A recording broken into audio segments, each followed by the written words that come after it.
Hello, bienvenue à tous, n'hésitez pas à commenter, à partager. Là,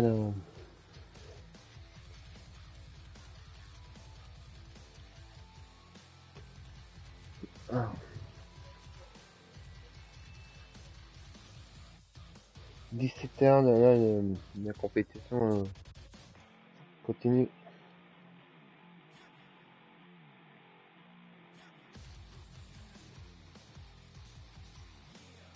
N'hésite pas à commenter, à partager avec des amis.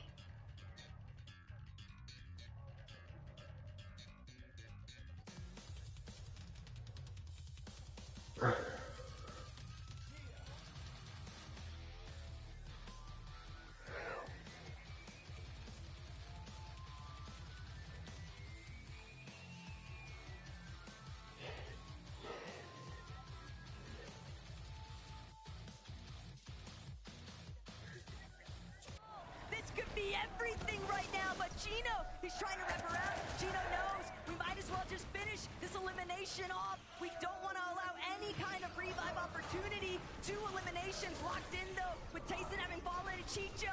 Chicho barely standing, but it's all for Noxie, Pablo, and Gino to win it out. Now let's see what they're really about for these end games.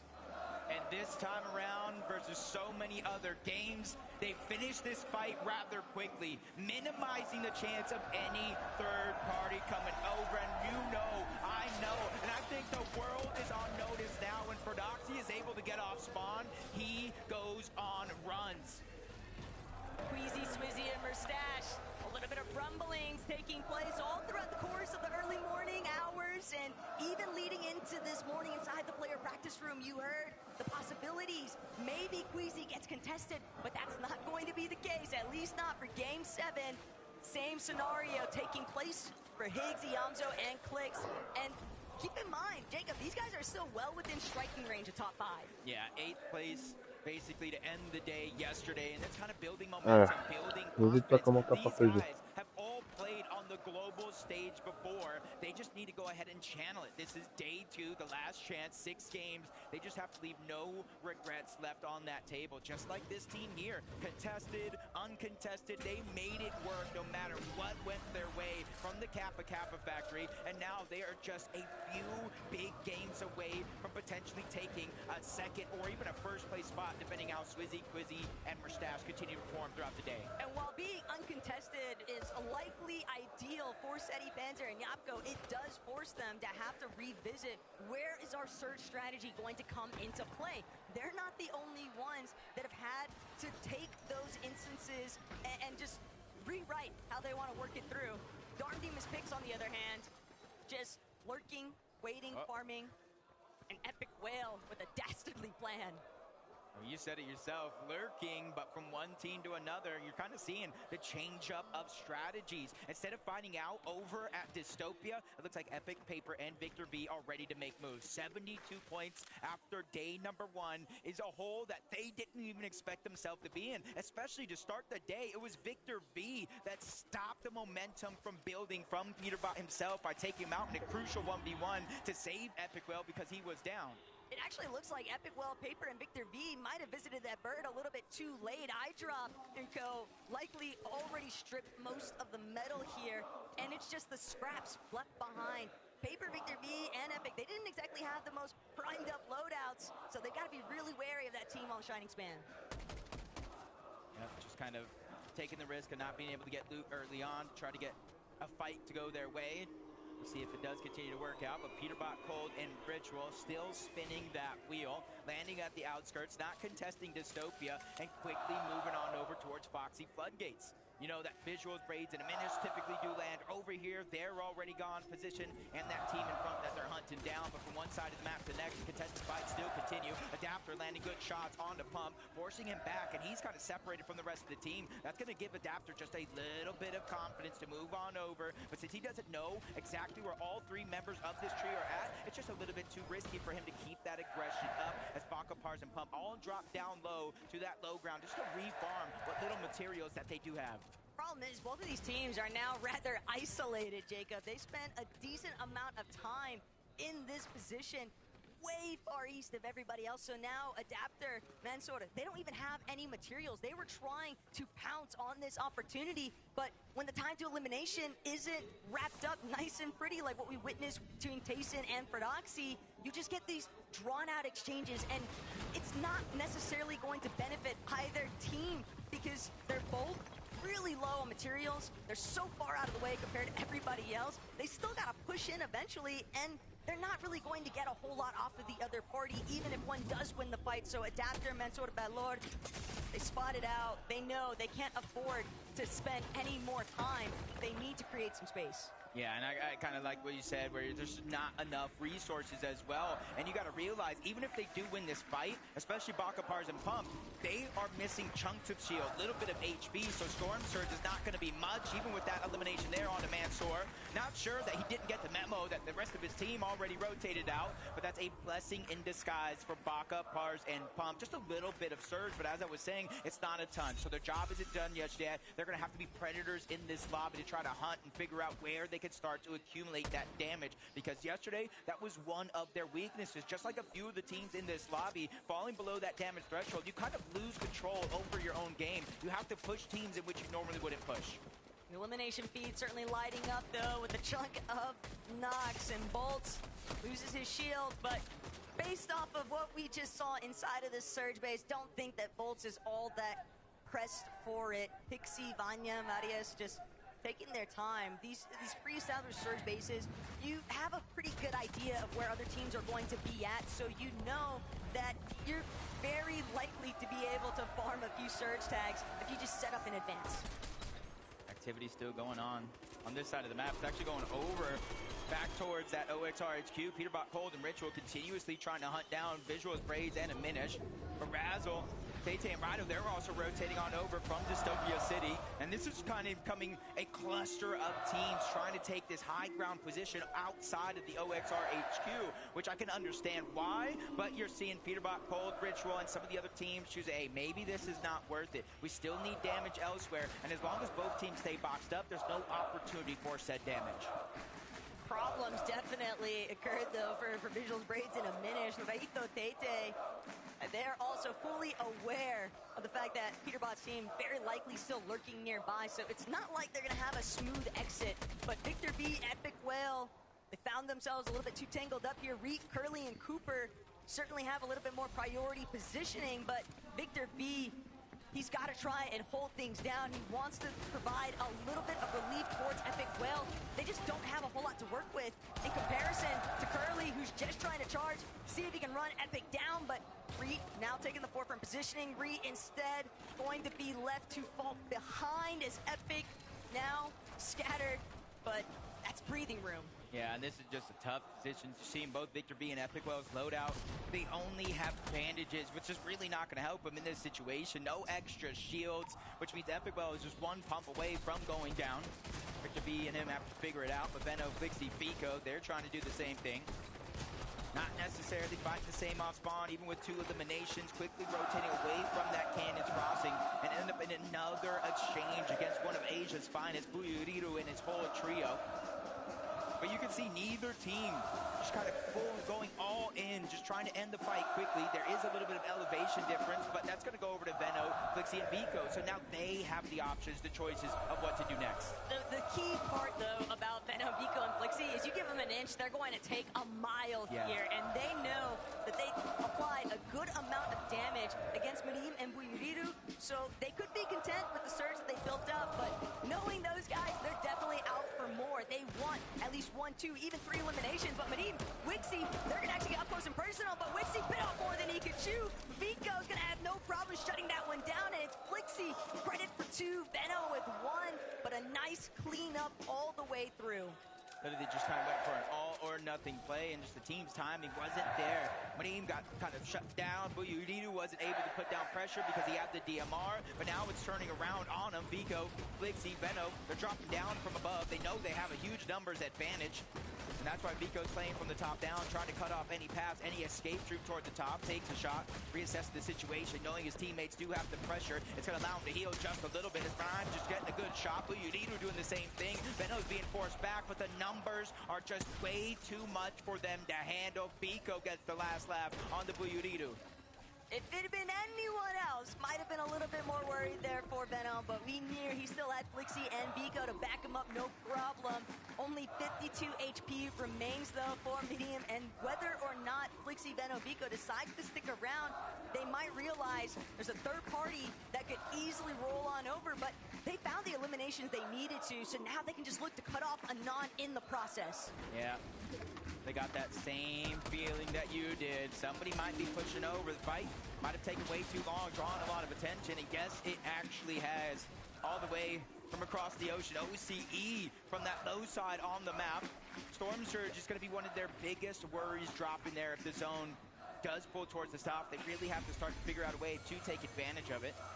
And with two teams here, Vico, Flixie, and Veno, and a solo player that they did leave behind down below, they're just kind of waiting here, getting information. They know Ager's team also lands on this side of the map, so they're trying to figure out where is the easiest possibility to get that damage. It's just no secret. Anon was very vocal about the fact that he is not a fan of the way Surge has been working zone by zone. Up 1,001, down 300 and another.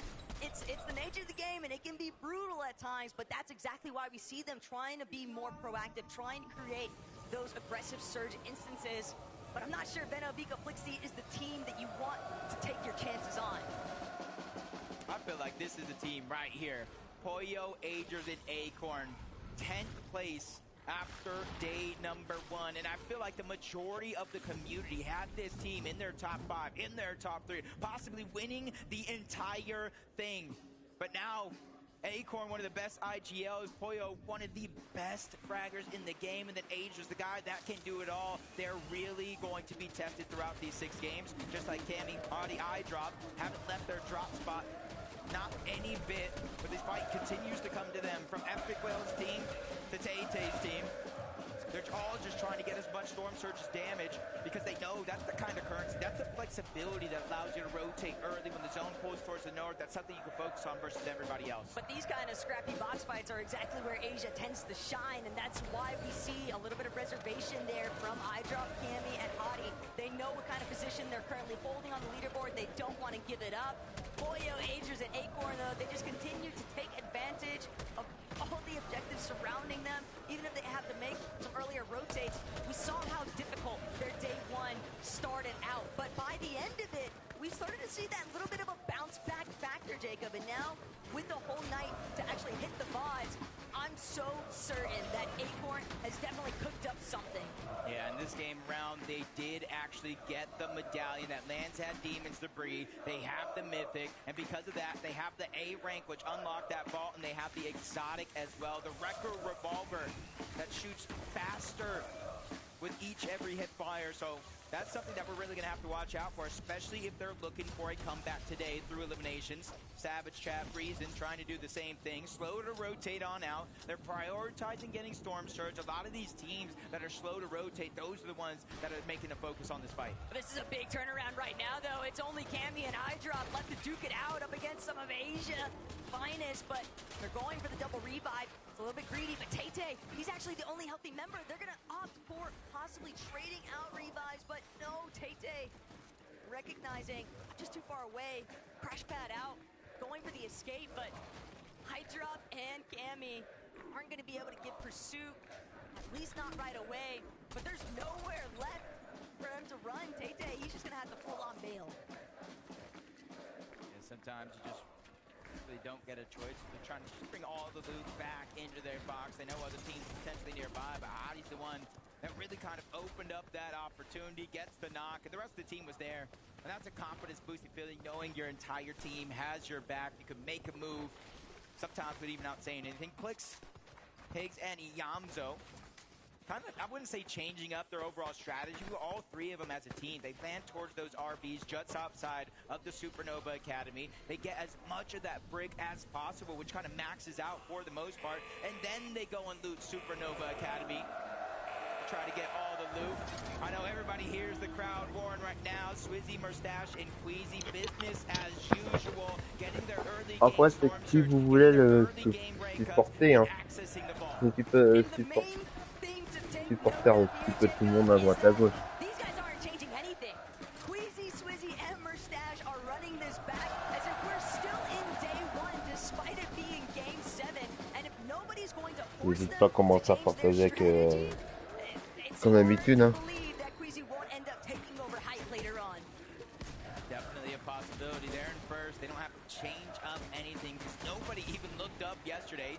But Cooper and Curly find themselves in a peculiar situation. 2v3 versus the NA West champs, Baka Pars and Pump. But Curly's doing a good job of holding down his walls, holding down his defensive and fighting back, forcing the Flowberry Fizz out on the other side. The triple hill is going to get him back into action that much quicker. But they're just at the edge of zone with not far to rotate before they make their way in. That's going to give the luxury to stay a little bit longer, but a massive haymaker onto Pars. That's going to slow things down just a little bit and continue to build the confidence for Cooper and Curly. Cooper and Curly are really having their mettle tested this weekend. It's so unfortunate that they had to leave Reed behind, but they are still a powerful duo that can definitely pop off with a strong performance here. One singular clutch could be all the momentum shift that they need. Cooper has been here so many times before, Jacob, and he knows that they've got to try and capitalize, but they have no idea what kind of duo is crouch lurking behind them. By Lord and Adapter, they've also encountered some early struggles, losing Mansour since he didn't get the memo. And Adapter, Valor, they don't even get the chance.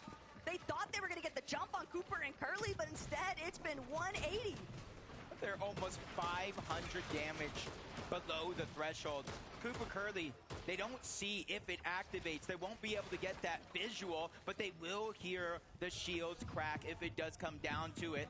But they're just kind of hunkered down below, biding their time as much as possible. Time that they may not necessarily have. They have extra shields in their loadout, but they don't have any extra HP heals. Sooner or later, they might be pushed Déjà into a 8 millions situation where they have to get elimination, dans especially les now events. that a whole nother duo starts to make their way in. That's Tay-Tay and his teammate, but up goes Ouais. Cooper without Donc no il y a HP. des nouvelles Exactly du what jour. I said, they have to go for elimination, but Valor, he's at least going to be able to steal away one. That's one less chance, but Storm Surge activates, making it just a little bit easier as Cooper and Curly have to go, and they have to go now. It's a 2-tick. They're on the clock. If a Cooper does it, he dunks on him from above to get the siphon.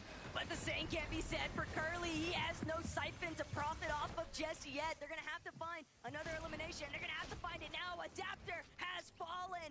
Cooper and Curly just continuing to make something out of nothing here. But Valor, that surge tick is just destroying him. The shield crack goes up yet again. He's using every single bit of healing resources he has, and it's still likely not going to be enough. Yeah, like I said, the shield's cracked. That's a giveaway for Curly and Cooper, and immediately turn around, tried to land shots. Valor's doing just that, and he barely gets himself above that damage threshold, and he knows he cannot go back for his teammates' reboots card. This is a solo journey from here on out for him, and he does some good damage yet again. Will he pick up the elimination? We'll wait and see, but Pixie, Vanya, and Marius, you can see the zone just outside of OXR HQ. These guys have been smooth sailing so N'hésite pas far à in this commencer à game. partager avec des Marius potes. and Pixie being the top two players for shotgun damage and moving zone says enough, Jacob. These guys have been getting fraggy, and they plan to continue their streak, especially with all the company that's starting to dogpile around them. Like we saw in the distance, Baka and I believe Pars both going down, looking to get cleaned up by Chap, Savage, and Reason. 410 damage above the threshold, slap dab in the middle of the zone as well. Cold, Ritual, and Peterbot. I was talking to them before today. They didn't have too many game plans other than just play better. They know their performance yesterday was abysmal, and that's just a huge fire underneath their belt to do just that and have a good comeback. And Chino's just fighting on the other side. That's Anon all the way from OCE, but his teammates are coming in. Backup has arrived. Chino's just getting pushed back further and further. Resign's starting to feel that confidence, but there's too many players all around. For Doxy, surprising Resign's catching him off guard. Multiple players just trying to push in, but for Doxy making sure to save the day. Down goes Resign's, and up goes their chances to win this fight. Just look at the way that Ferdoxy and Chino played this box fight, though. So many separate angles opened up at once. Resign's HP just disappeared. Ferdoxy and Chino still looking to try and hold things down too here, Jacob. They're fully aware of the fact that they've done enough to at least push Oshi back temporarily, but that's not to say that it has had the same effect on the Polish counterparts directly next to where they're located. They do have that extra med kit down below, just in case. Renan, Alex, they're trying to come back for revenge. Chino's going to be the first one to go down. Well-placed shot by Alex. He had all the power behind that one, forcing Ferdoxy to try to back up and get the revive. The audio-visual is coming out. Ferdoxy trying to reposition. He has to let the cone go. He has to let his teammate go down. That one's quickly cleaned up, but that doesn't mean he has to stop fighting back. With 2 versus 1 in this situation, and him being slightly on the edge of zone, if not out, he has to start getting information that is vital to his success. And even one more team going down, he'll start to get placement points on top. Problem as a solo, though, is that there's only so many directions you can look at once, and overhead, Swizzy, Merstash, Queasy, they're already starting to break through. You saw that first knock take place right now for Swizzy, and he's still after another Ritual and Peterbot. They don't even realize they're being chopped from underneath, but it's actually Sphinx who's taking down Peterbot in this lobby. Shadow from behind, never sees it coming. Swizzy's got that elimination, and Muzz trying to save his teammate's life, but can the double revive actually come to fruition with Swizzy applying so much pressure? Yeah, multiple players, and he has that exotic, which is so much damage, just tearing through those builds. But you can see as Sony was his own, hold on over, they kind of brought themselves back. Probably Queasy making the call. We have to start to rotate. This zone is vital for our success. If we can get high ground here, that could be our 4th game win. But while one team's having an easy game, Iamzo and Clicks, with one of them being down, Iamzo's trying to get him back up. They have 1 crash pad left in their inventory, 6 splashes for the HP if they need it, some Flowberry Fizz, but it is a far pull for a duo to have. A little bit sad there for Merstash. He really wanted to see if he could get a good chunk out of Acorn, Agers, and Poyo on that rotate, but crash pads are out along with the Flowberry Fizz. Iamzo's immediately going to try to claim a position towards the front side, but holds back for a second here. A little bit split from Clicks.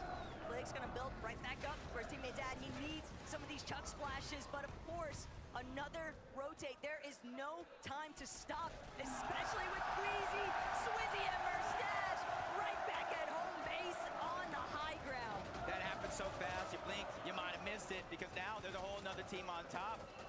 They're getting battled out, chopped down even once, but the consistency for them to remain in the clouds is absolutely amazing. Swizzy, Merstash, and Queasy making it look easy down below. Everybody is at their disposal, and this is where we know what they do. They just target out second height over and over and over. They reconnect along the way, so teams are going to have to think of something different here compared to yesterday. Savage Chef and Reason seem like they're a little bit more intent on just trying to stake out these front side rotations, but for Clicks and Iamzo, it's likely going to be a backside of zone play. They're going to have to find a refresh. They have hardly any materials to work with. Iamzo doing what he can to drop whatever builds he can for Clicks, but there's nowhere safe to tarp out through inside of these lower layers. Everybody is frazzled here. Yapko, Panther, and Seti also in a very strong top 3 position, and they want to hold on to it, Jacob. They don't want to let it go. They worked way too hard to get this far. To go down here in 15th place. Storm Surge still active, forcing players to fight one another. Even though they have to rotate to the zone, they're trying to keep their 3rd place spot intact. They're only 8 points behind as we stand in this game, but Merstash, Swizzy, and Queasy are just double tarping, making sure to reinforce the Veno. Their Doe are trying to look up. At one point or another, maybe 2 zones ago, they were the team on high ground, but it got stolen away. Up goes Encore! They're ready to battle it out! M8 versus M8 as Poyo's ready to take on the competition, but towards the backside of zone, they chop it all down. Queasy, he saw that one coming from a mile away. That's exactly why they had Merstash overhead, still looking to try and build things out here, but Swizzy blocking off Acorn so professionally. Everybody's been chopped up. They're all falling down. Agers has been eliminated. Poyo and Acorn trying to go right back up on the height, but it's Malabuka, it's Lux, it's Ping. They're the ones that have fully overthrown the high ground. They're the ones that are ready to find their first victory royale. Merstash, Queasy still has gonna go down. Only 3 of the teams in our top 5 still alive. Mustache, Queasy, they're trying to be heroes, but Queasy not only takes a big shot, he loses Swizzy across the way. Mustache has to figure out a way to reunite into the same box. They do that very, very quickly, but it's not gonna matter. Queasy goes down, Mustache gets the elimination, but he's all by himself. The family sacrifice might have been everything that they needed, though. Mustache tarping like a madman, just trying to block off every possible angle. He knows there might be an opening, a teammate underneath that's just so much worse off than he currently is. But instead, it's both Kanata and Rapid. He's looking to play spoiler, but he can't get enough damage applied. Mustache still, somehow, some way, tarping through this middle layer, and nobody seems to be cutting him off just yet, but he's running out of material, and Malibuga watched him overhead. They've lost Ping. Ping thought that he could take out Darm in the process. Instead, he loses his own life. Somehow, Rapid, Kanata, Bolts all still alive on the low ground. Even with Bolts going down, they got the front side of zone and a chance to get the revive. A couple eliminations being cleaned up. Biko trying to stay alive. Malibuga and Walk still on high ground, raining fire down from above. They get that knock onto Kanata, and you see the Flowberry Fizz coming out. They're getting ready. The inevitability, the drop down from above, it comes in. Kanata gets cleaned up. The Siphon comes into play. Walks is doing damage. Malibuga is causing pain. Watch and Malibuga, they might just be able to do it, Chap. Not going to be able to withstand the pressure here. Malibuga with a huge cleanup shot. Watts now just needs to seal this one out. And just like that, Malibuga and Watts, they take down Pixie. And that's going to be the first victory. GG ça, bravo. Félicitations. A night and day difference when it comes to how these end games played out. Yesterday, not a single team looked up. Today, 1, 2, 3 or more teams try to fight. La première Watts and Pings that took it all, Frankie. Let's get you up on your feet! Your fans want to see you! The Havoc fans want to see Wops! The mates want to see Ping and Malibuga! Malibuga, just one question really from me. What took you so long? I don't know. We're not sure what to do on Thursday, but maybe we'll figure out something today. We definitely figured something out. You managed to take the high ground from the high ground kings, led by Queasy. Was this something you worked on, managing to take high ground from the top spot? I mean, it was pretty high ground this game, so we just go with it. So do you have the Americans to thank for taking it first and chopping the boys on top? No, we just saw. Just everyone. So why would you? I'm gonna actually head over to Chopper. What? Do you have a word for this crowd that are supporting you and your teammates? Yeah, appreciate you guys coming out, supporting us, and watching us play. It means the world. Hopefully we'll be able to clutch up and come back today. And do you think you'll keep the consistency now that you start the day with an amazing victory royal? Do you think you'll keep your consistency? Yeah, of course. If we just get some good samples, I think we'll be able to win this day and come back. Malibuga, just before I let you get ready for the next game, have you got anything you'd like to say to the gentlemates? Might win. And the gentlemates are on their feet, and I think they're probably going to be there for the entirety of this ad break.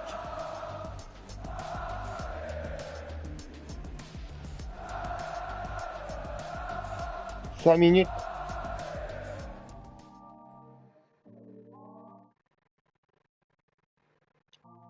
Do you get scared? Do you feel lost? I can smell fear. I've been there before. But you made it through the storm. Attends, profiter quand même. Et quitter à relancer.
Ah, si, c'est bon.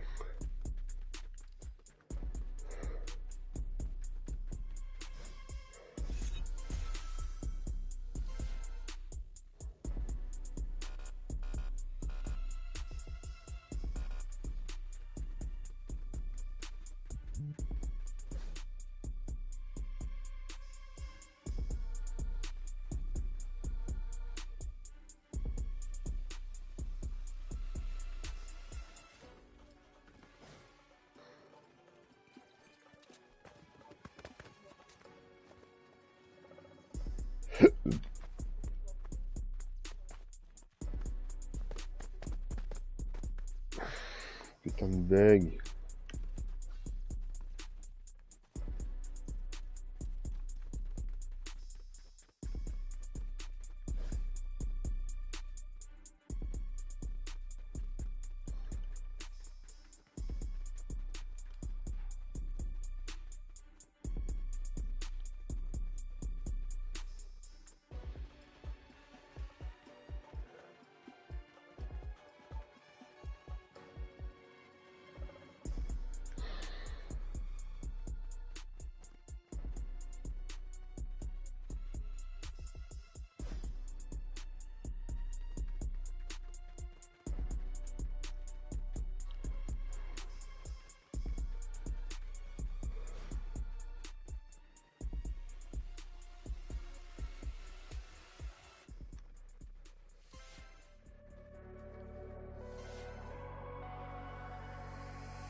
Voilà.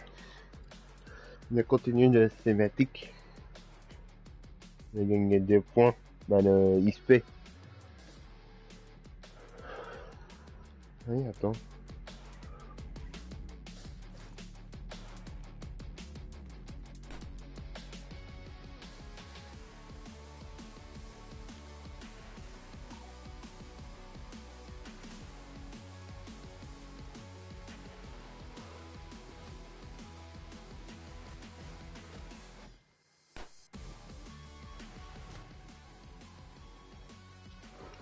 N'hésite pas de cinématique continue. What is going on, everybody? Welcome back to the Fortnite Global Championship. This is day number 2, Game 7, the first of the day. Malabuka ping walks, get a victory royale. They take away high ground from Queasy. We've only seen some attempt that incredible task so many times, but in game number 1 of the day, to start things off, Malabuka sends it? I can't believe it is even possible, right? We talked about how secure we thought Queasy was as soon as he was able to get up on the high ground. I can't lie, though, Minnie, it kind of felt like it was the team effort, right? Multiple teams kind of going for it. At the end of the day, though, Malabuka walks and ping. They were the ones that waited for the exact right moment, and oh my gosh, man, Malabuka got to the high ground. He quickly was like, nah, I don't want to be up here. I want to get in the mix. I know I need these eliminations to soar up the leaderboard. Yeah, and what was crucial about this height take, of course, we saw Queasy on right at the beginning of that end game. Then we saw Acorn's team going up to try and take it. They actually were successful in that height take. The crucial thing that actually ended up allowing Malabuka to take height was that zone pulled back. That 10th zone pulled back over all of the old builds that Queasy's team ended up making. And then, of course, it allowed Malabuka to save all those materials that they would have expended by extending out. They could then use that to then take height. So really well played end game from these guys. More of the same needed. I think they made a few adjustments early game as well because things were going a little bit wrong for them at the beginning of the game yesterday. And this is what they can do when they make it to end game. So insane, man. I love that we're starting to attack high ground, right? Like, we know high ground wins games, in some cases wins tournaments, and now as we turn attention to those standings, look at this. This lead is not what it once was, right? Now we're starting to close up. We're trying to say, Queasy, hold on a minute. Let's not get crazy here. 570 points. Oh, man. I mean, look, we still got a lot to do if we're hoping to catch Queasy. Yeah, I mean, you know, you're talking about it. The lead isn't what it once was, but it, like, barely moved, I'm pretty sure. Really, 170 points, still very, very comfortable for them. And this is kind of what Minnie was talking about as we were watching the game, because he was like, yeah, I mean, you know, they're down, still potential for Mustache to go ahead and solo clutch, but this is kind of the exact game they need. They don't need to soar ahead. They just kind of need to pick up enough points to kind of fend off the competition. Yeah, this is technically their worst game of the weekend, right? I think they got a 7th in this game, but still, I know. Oh no, we'll wrap it up. But still, it's still a good game. They made it to endgame. They took height. They did what they know how to do. Again, unfortunate, as I mentioned at the beginning of the show, day 2, people are going to go for height, so things are going to look a lot different. Maybe that's now an adjustment to their playstyle. They might need to think, oh, maybe we need to go down, play mid-ground a little bit more, but it's not bad for them. They're still getting points. They're still clutching when it matters.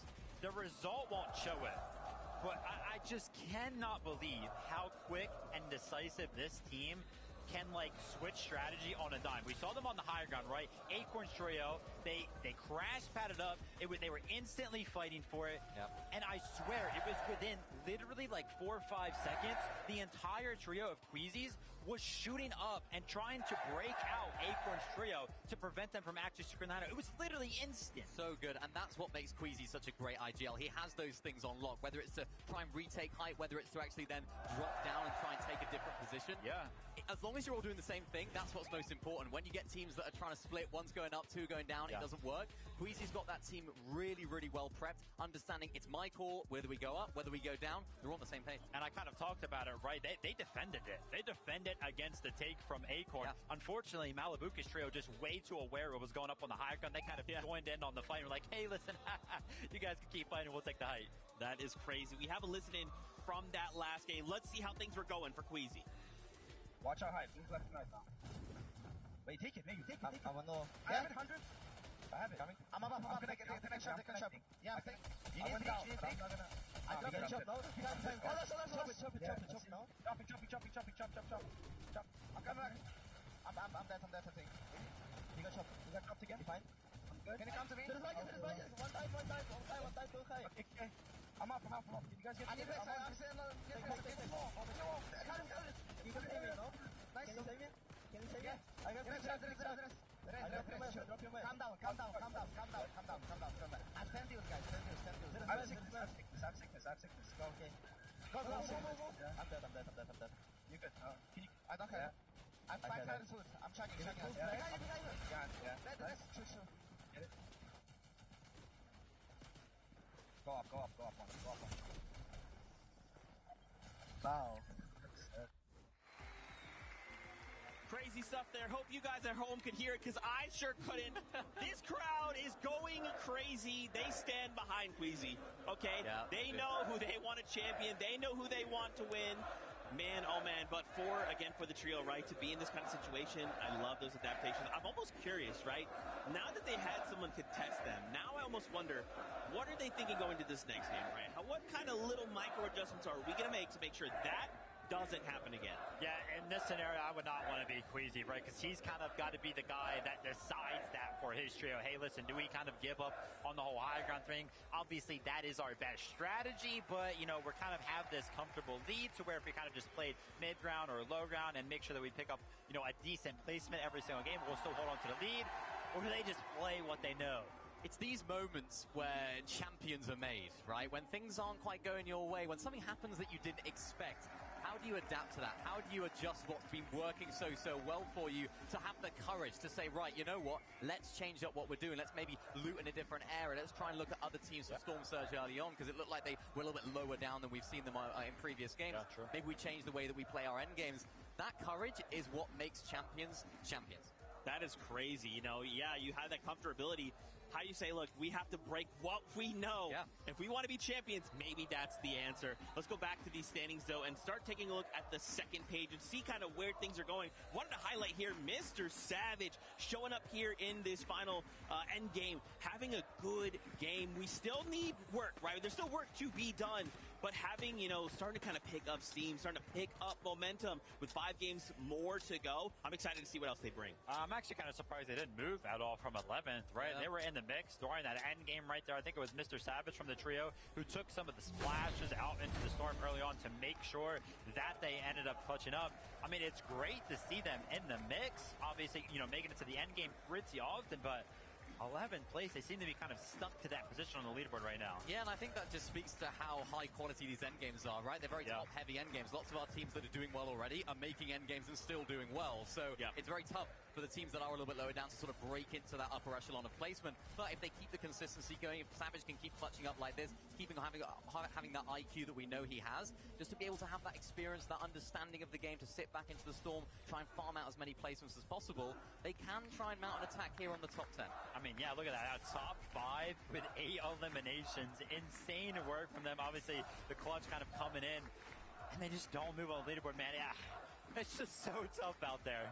You know what's crazy, too? Think about this year, right? Mr. Savage comes in, he's like, guys, wiping my hands, I'm not competitive. Yeah. And then here we are on a global stage putting on this performance. I'm interested to see whether this can sort of reignite that sort of love that he has for the game, right? The grind factor that he has, his burning passion, desire to want to win an FNCS, because I really hope it does. I think this is a great opportunity for him. You know, they're not doing bad. They're in 11th place. It just came off the back of a really good game. They have the firepower. We've seen them performing very well in the end game as well. Maybe this is sort of a beam of hope, if you like, for him for going forward. And we want to see him. Everyone in EU, we all love him. We were all very sad when he announced that he was retiring, but very happy when he came back. And now he's here. What a story. Oh my gosh. Also, we can't forget Clicks as well, right? NA. He's coming back. Don't even worry about it. He's putting on a show for us here. Again, though, the job is not done, right? We do have 5 more games, but 5 is going to dry up so quickly, Vivid. So for not only Clicks' trio, but for every other trio, we really need to make sure our strategy is locked tight. It felt like yesterday I was almost begging for a game from Clicks' trio here to just please make it to the end game as a healthy trio. You know, give them an opportunity, give yourselves an opportunity to show your game plan, show how good you are, show how good of a year you've had over on the NAC region. Again, right there, game number 7, a whole night's of rest, opportunity to go over it. Higgs is down early. Yeah, it's tough. I mean, it's not the ideal start for them. They've made it to the end game, which they've been doing quite consistently well so far. They're not in a bad position by any means. And I think they just need that one big game. Ideally, sooner the better, right? Because they're a team that does thrive on hype. I know Clicks is, you know, one of the biggest streamers, if not the biggest streamer in Fortnite. He lives off of the people watching him. He wants to be in the spotlight. He wants to have that moment to himself. And that could almost catapult them. That could give them that confidence, instill that confidence back in them for the rest of the games. For them, they've just got to try and make something happen in the end game, more so, as you said. Stay as a trio, make something happen, and hopefully feed off of that hype and confidence. Maybe that's a VR and getting rallied by like the crowd, right? Like having them to push you over the line to kind of start to build that momentum. But I like what you called out, the sooner the better, right? And it's not even just them, it's everyone, right? These little strategies with only 5 games. Guys, it's only 5 games. If we're going to try and pull out some kind of strategy, if we're going to try and swap our drop spot to land on someone else, it has to happen now, right? Like if we're not in this top 10, we got to get ourselves in there. I mean, the best time to do it would have been last game, but the best time is now, right? This is the time to switch things up. I think this is an important moment for the teams, right? They've had a little feel as to what the lobby's looking like, well, what teams are doing around them, which is so crucial for the Surge meta. So now they can really make those adaptations. It's all well and good looking back at the games from yesterday. It's a completely different day. Everyone's doing different things. Yeah, and touch on a last couple of few points here from that game specifically, right? We even saw Venno. He was kind of up on the high ground. He was kind of, you know, tutoring with the idea that he could maybe take it from like 8th zone or something, kind of build up for it, and actually end up like fighting for it or trying to defend it. But hey, listen, they were kind of thinking about it, and then obviously Kanada's trio finding themselves in the mix towards the end game as well. Guys, I love breaking down things between the games, but I'm getting word it is almost that time to kick back into all of it. Never mind! That's the battle bus, so you know what time it is. Game 8 starts now.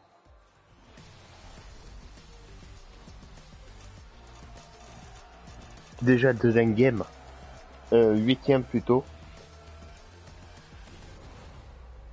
Having a little bit too much fun with it, but you know there's so much fun to go around. We just couldn't Déjà keep 8e. it all to ourselves, Jacob. So Levin, why don't you give a big hug for Game 8. I had to get involved in the action, Taco. I mean, the games have been way too good. I couldn't watch for too long. I just wanted to jump in for at least the one game, if you'll have me. I'll have you, bro. We could be here for the rest of the day. We could just put a day 3 tomorrow, and we could just cast all those games. But Levin, this fight, one that's been going all weekend long. It's been relentless. Prodoxy's trio have had the better of them of late. But can they do it again? We know both teams can do incredibly well when they survive off spawn. But the surviving part is the hardest. And that's the real issue here, Levin, because Tyson, Chicho, Atris is the most split that we've ever seen both of these teams drop, but we know exactly what comes next. If they're not quick with these eliminations, if they don't clear this out fast enough, somebody else is bound to roll on over. That one looked a bit different. We're used to seeing these guys get to scrapping straight away. Both teams getting some time to loot up. And Benno actually got that first elimination onto Coyote. It looked like Yuma was trying to play aggressive and try to clean it up, but Benno just created so much distance, it made it too much of a risk to continue to try to push it down. But back and forth, these off-spawn battles looking to get chaotic more and more so. Tayson almost piecing one up, but they found an exit. Chicho is in a struggle. He goes down. That's the first one knocked, but Prodoxy's down as well. That's going to be a 2v1 situation with Tayson getting knocked. It's all a Trish to try to get away. He's scrambling around. He evens the fight up with a knock onto Pablo. But the damage has already been done. Chino's just not healthy enough to stick around. He can't even attempt to play for that revive onto Pablo. And this is why these off-spawn battles between these two teams have been happening so quickly. Both teams are aware that once they take a second too long, this trio is going to roll on in and make it a nightmare. Again, Chino able to get away, and maybe his trio still has hope in this game, but not the start either teams would have wanted that. And they're still going to have to revisit some other method to reestablish all of that lost surge from those full eliminations. But Chino, still, bit of a mastermind play there. He knew the fail was the perfect moment. This is it right now. Uncontested yet again, but the biggest difference from that last game to every other game before, there's more and more players looking up. There's more and more teams ready to contest it. They realize there's only 6 games left throughout the entirety of the day. 5 now with 1 already done. And their chances to overcome that point deficit is going right out the window.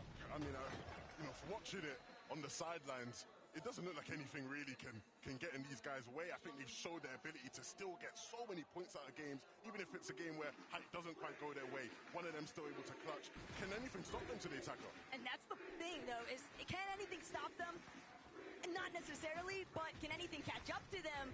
There's nothing scarier, in my mind, than a wounded animal, and that's exactly the position that Peterbot Cold and Ritual had been in after yesterday. But Gabzetta away, Scarpa, they picked up exactly what they needed to. Chino's not going to have that opportunity to try and play hero. Uh-oh, the third parties, maybe in this case, going to be a 4th party overall. They're trying to move in. Braids, Visuals, and a Minish. They realize with 105 points, that's not nearly enough, or at least not close to what they thought they'd have. So they're now just going on the hunt. Eliminations, 4 points each. They look at Gabzetta. They look at Way and Scarpa. That's 12 possible points. 1 less team in their path, and a chance to try to at least steal away some of this loot and XP.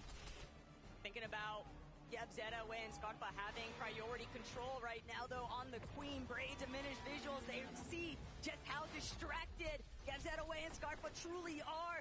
They are lurking. They are creeping up ever so steadily, perfectly concealing themselves. But this is where patience and trigger discipline really come into effect. But another team. That's a 5th party. A 5th party is now coming in towards the side. So even though Braids and Minish and Visuals are trying to lurk and grab some eliminations, surprise attack 1, they could be the ones that's happening to them. Mikado, Tisco, Striker, instead of going for a lurk, they just immediately take the high ground. They said, hey, if you guys want to rotate out of Ranger's Ruin, you're going to get tagged up the entire time. I still have no idea about a Minish's team just waiting in the wings. When that opportunity opens up, they will be ready to take it. But which team is going to play their hand first? Who will make that first move and knock the domino over? Just in a little bit of a stare down currently. Gadu, Tisco, Striker. While they had seemed initially so intent on getting involved, the way that they've now just put everything to a pause, surely this has got to work out for Visuals. We've got to start to think so, right? We know in this lobby the thresholds for Surge are so high. Time is such a valuable currency. The more time you spend doing nothing, the less time to have to get Surge later on. Someone has to do something quickly, and I think they're starting to realize that. Oh, but yeah, I think everybody's realizing things aren't pushing. They're not happening as quick as they should. The third parties don't got their opportunity to lurk for elimination. So Striker, Kadu, Tisco, they're going to be the first ones rotating on out. But Arc School and Salco, look, instead of going towards the south, typically they were fighting that team. Kadu and his entire trio. This time they're pushing up towards the north. Vortex, Goofy, and Mountain are going to be in their line of sight. School missing a crucial shot. They are in the zone, so every second is just more damage being ticked off. Salco's going to be the first one dropped, though. NA West is now in danger. Arc, he was doing so much to carry his team yesterday, but School not going to have that opportunity. Vortex, Goofy, and Mountain defend their current hold, but it's also making you wonder what happens to Queasy now that they've been interrupted. Yeah, this is going to, again, be a real test. Will it be a chink in the armor? Will it be another walk in the park for our OXR HQ team? Things looking like a walk in the park. I mean, we've seen them do this many of the games so far in this competition. And the crowd will chant for Vanya Brubu. They know things are looking good for their M8 boys right now. Oh! Uh-oh. Pixie will be fine. I'm sure the revive will come through. Got me excited there for a second. You know me, I like action. I like seeing the knock. You were excited till you noticed that it was done by both, and then immediately you key back in. I quickly remembered, Taco. A little bit of that sort of race action. But it's okay, there's a third party, there's a fourth party, the fifth party's towards the north. Okay, we got a sixth party now joining Rangers Ruin. Honestly, when Rangers Ruin first appeared, this is the team that said, hey, we're ready to take a triple contested fight against Prodoxy and Taste Trio. They ended up changing things up a little bit, but now they're going back to that home base where they first called it. And now they're just trying to get damage onto anybody, and this might be a good plan for a team like Cold, Peterbot, and Ritual that's had struggles throughout the first 6 games on day one. They're trying to figure out the formula for success here. It's less about the struggles, it's more that they've just been homeless. There's nowhere on the map that they've been able to establish themselves, but the crash pad from overhead, getting the jump onto Scarpa, that is a big opening factor here for Peterbot, Ritual, and Cold.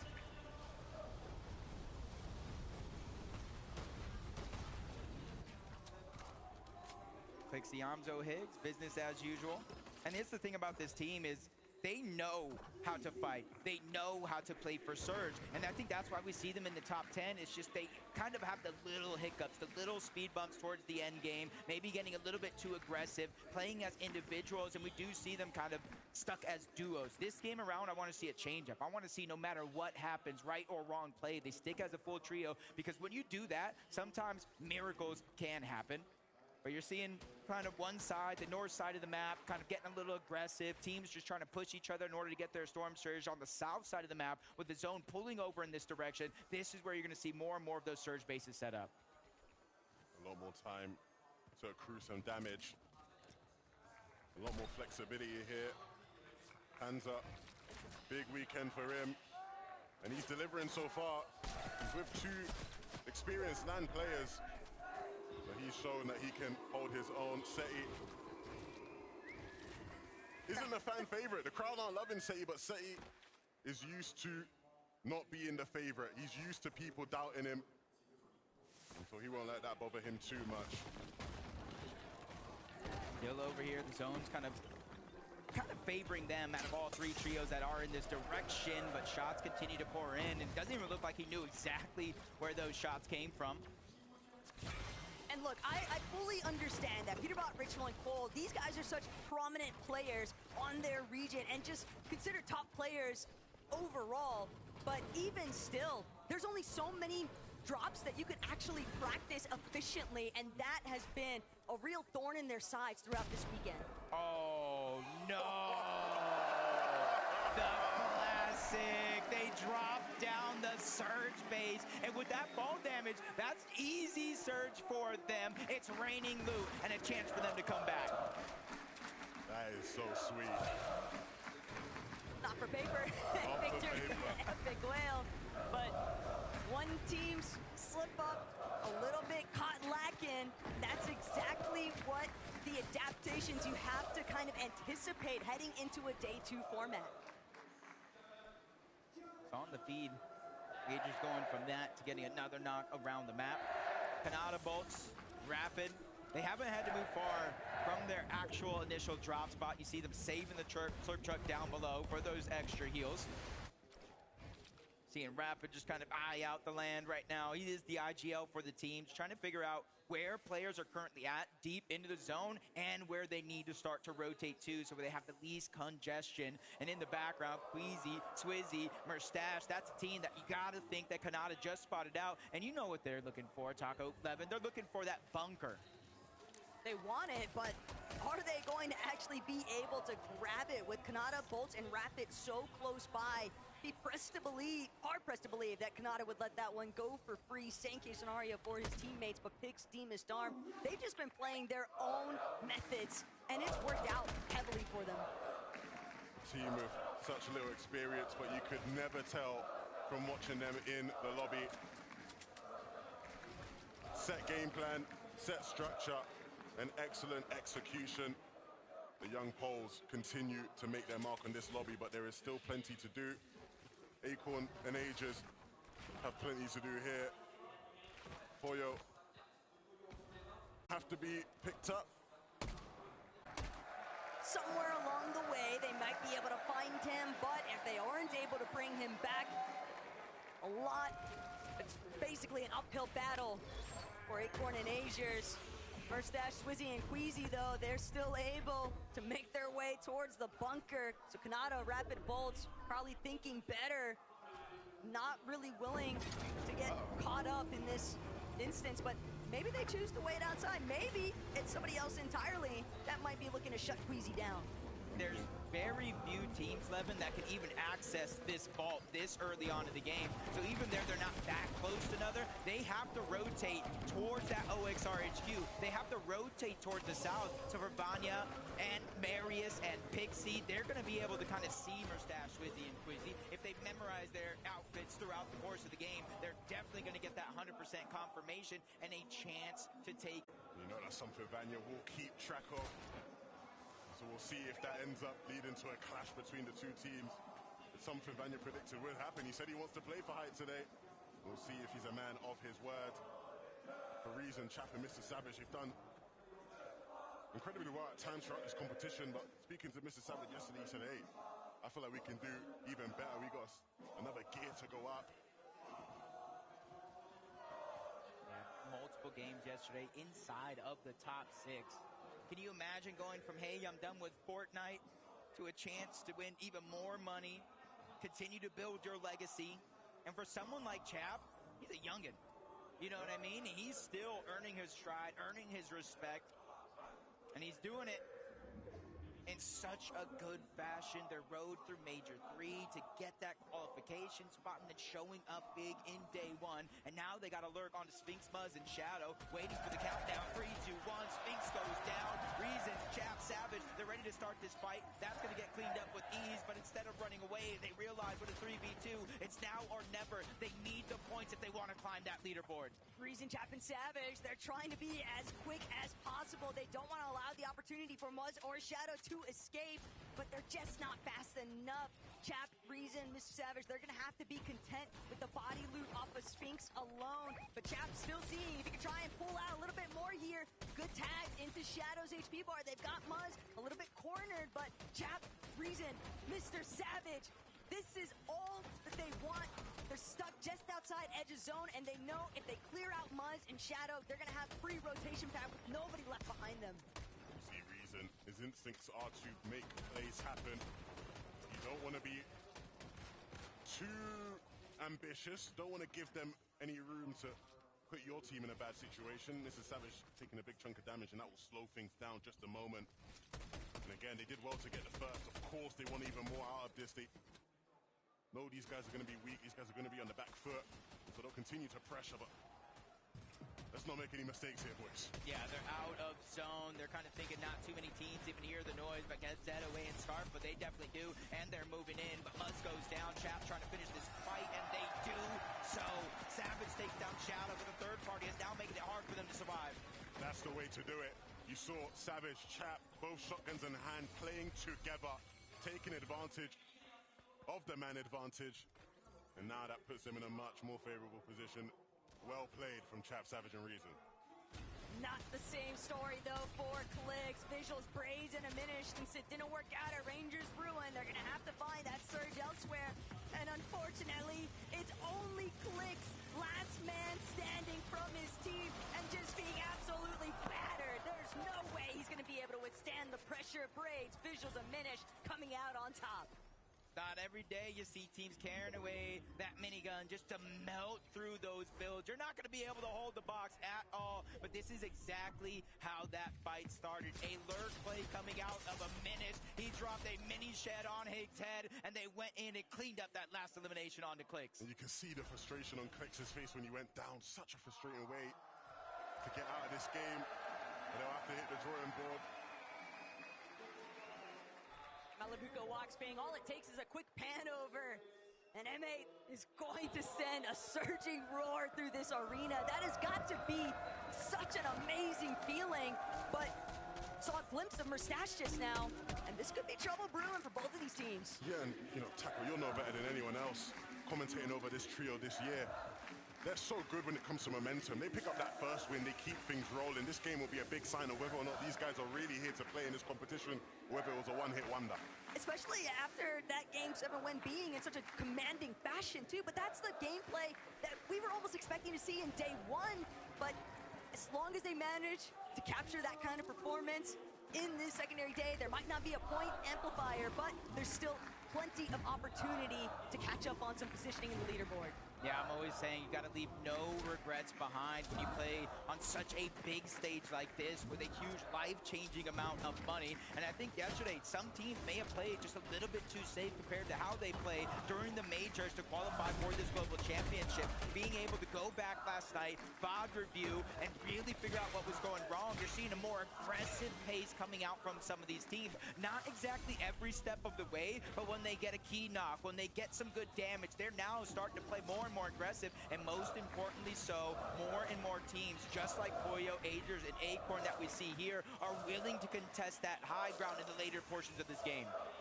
Gentlemates will certainly be happy to see Poyo back up and in the running, but you have to wonder, Levin, what does their surge actually look like? They seemed a bit desperate there, trying to find some additional surge trades with Agers, Acorn, and Poyo, but it's the backdrop pressure. iDrop catching Acorn completely off guard, but there's such a direct path that they have to take into zone. They can't sit outside any longer, and it's just making them too prone to being picked off in the process. Yeah, this is going to be a tough game to fight your way back into. So many of our teams here just set up so well.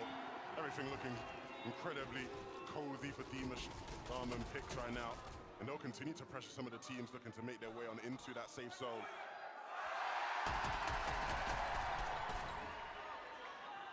Just gotta let it sit and appreciate it after all. But Poyo, Gentlemates, they can hear everything surrounding them. But Poyo, he's gonna look to try and close in on the surge base. Again, desperation factoring in, heavily 500 below. They've got to get damage online. They've got to do it ASAP before they find themselves being taken out of this lobby entirely. Poyo, Agers, scrambling, but it's not enough. They can't stand tall. Cammy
a lot of confidence that's continuing to brew in that trio. Same here for Pickstorm and Deem. As I said, underdogs to top dogs. Levin, this team is probably one of the biggest surprises in EU, right?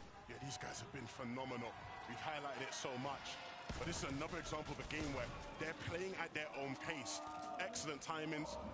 I know when we've spoken to Coach Sven, he's always talked about the preparation of these guys being so important. They understand how to play this lobby. And again, this looks like a game where we will probably see them in that top 5, top 4 towards the end. Pixivania and Marius, they want this. They're starting to get a little bit of posturing now. 8th zone. They're ready to maybe try and make that approach towards holding height, but it's still very early. Is this the Vanya Boo high game? Are we finally getting to see it here online? We finally got a chance here. 411 points. These are the ones that are essentially hot on the heels of that first place team. They're building out, looking for opportunities to reconnect. You see Marius focusing down that second height. It may not be an AR, but the damage is still there. But Flixie and Benno, they both go down. Vico's still 59 below the damage threshold. He does have minis. He does have some big pop. Even a med miss. But the miracle thing is that Storm Surge is going to turn off. It's going to reactivate later on in this game, but at least he knows where he stands. But they were just constantly teeter-tottering for far too long on that surge threshold. Mr. Savage in a very similar position. He's just trying to get out of the low ground, but he won't get the chance. Chap falls directly after him, and that's going to be a little bit of open ground now for somebody else to try and roll through in this ultimate lower layer. But still, Swizzy, Mustache, Queasy, they are plotting for that height take. Yeah, it's never a good sign when you see a team fighting on zone transition. You want to be ready to rotate. These guys are Queasy scouting out the rotate. Where can he find an angle to use that crash pad? Gonna have to create more space to do it. That one's going to be easy. Gets to the other side with ease. He's not even distracted by the other players in his path. He knows, get to the front side of zone, control the pace, control the tempo, worry about it later. And there's very few players next to him on that side. Camby, iDrop, Hottie going to be one of them. But on the high ground, there's not been very many teams that can contest them. Pixie, Marius, Vanya, this could be their chance to get that VR. And they get another elimination on the pump. Can they clean it up, though? I like this from Vico, though. Still just out of sight, out of mind. But he might be able to make a huge play if he can find another elimination. Said no, Vico jumped on first. That's going to be the dream ending here in Game 8 for Benno's team. But Alex resigns. They've just got a little bit more time, a little bit of an extension here. They're going to take the crash pad front side zone, but lower layers have already established themselves. They've got to be careful of not getting chopped out. Pixie, Darn, Demas, waiting to the last second, crash pad into the front side of zone. Swizzy, Mustache, Queasy, they have the materials. They did not play for the high ground. They're okay being down low in the dirt. They know they're the most dangerous team at this event, especially if you run into them. Kanata bolts, rapid, scrambling around, trying to heal up. The splash is coming out, but that's the last of the white heals that Kanata has in his inventory. Up above, there's a team trying to put pressure down. You see them scrambling and forcing them to split up momentarily. The respect, though, from Queasy to still make the commitment towards the low ground. Meanwhile, Bolts, Kanata, Rapid, just doing everything they can to try and keep themselves up and in the running here. But iDrop, Cammy, they're still looking to break through. They recognize there's an opportunity here. There's a team that might be weak, but they're shooting into a box that nobody's even inside. Zone's put into the south. They got lots to figure out. Swizzy, Queasy now as a duo. We've seen them dominate from the skies. But how good can you guys take it? Swizzy wants it, looks to chop. Pixie, Marius, Vanya. They've held on well for now, but this is the hard part. Can they continue to hold on as the 11th zone ends? See the double pump coming out from Marius. That's not going to deal a ton of damage or even pressure. Marius is dropping down along with Pixie, staying to the backside of the zone. They're making sure nobody can flank him as Bolts takes down Cammy. He is a solo champion on land before, and third parties is looking to have a masterclass performance here. 600 points. Swizzy is just trying to keep them going across that finish line, scrambling in and outside of the zone. The slurp juice just a little too late. He just can't do it. Storm sickness coming into effect. They spent so much time outside of the zone, but now Watts trouble on the high ground here for Vanya. Boo-boo. Watts still trying to see if he can commandeer it for himself. Gonna have to use the Flowberry Fizz. Probably only a matter of seconds before he might get chopped down or force the drop and enter the fight down below. Panzer, Seti, and Yapko, though, 11, they're so healthy. Yapko, they're looking strong, but can they close it out on the low ground? Demas will fall. And so now, Seti, Panzer, Yapko looking to remind the rest of the competition that they are in it for the win. Wox has no more HP to hold on. The tree will be the only thing stopping it. They just need to connect with the final shot, and the Storm will do the job. They are the favorites, but right now in Leon, you must give them respect. They win game number 7. Seti, Yepko, and Panzer. I started the day saying just a few big games away from that top spot. Frankie, they're just a few games away. On your feet, boys, on your feet. Seti, it felt like it was just a matter of time before you got your victory royale of the 2025 Fortnite Global Championships. How did you manage to do it from the low ground? I mean, I just have the best teammates and we have very good chemistry, so it just works. But the chemistry has come so quickly for you guys.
And his trio, this is big, right? This is momentum, Kelly. I mean, this is huge, and honestly, I think all three of these players deserve all the respect. Panzer coming in here, never being in a land position, and now coming out on top. But really what I want to talk about, Levin, watching this team, zone 9, dead side rotate, look at the congested side on the western side of that zone. Everyone was over there, and they just kind of snuffed by on that dead side. And when you see a dead side rotation, that's usually earlier on in the game. But they did it zone 9, and they did it so cleanly, and they kind of avoided all the other aggression on the low ground, which allowed them to make it to the end game. And I mean, those are the type of rotations that, you know, Seti has been synonymous with in his career, right? He's always been able to execute those, especially in late game scenarios. I think the big thing with this team is, again, they had such a strong start yesterday. A lot of people sort of would have looked at them and gone, are they going to keep it going again today, right? Can they really get a foothold in this competition? Seti showing right here. He's here to stay. He won't let that crowd affect him. And that's going to be a big game for them in the standings. You see them now securing a position in first place. Man, they are moving up, dude. But, guys, look. Yeah, I mean, 438 points. If that was all, you know, that was the top, would be fine. But when we look at the top, Queasy, Merstash, Swizzy, 606 points. It doesn't matter what situation they're in, right? They don't need to be winning the game as long as they kind of hold on to that lead, right? Keep buffering that as long as possible. Kelly, eventually that game is going to show up, and they're going to win that game, and then that's it. GG, everybody else. It's just so hard.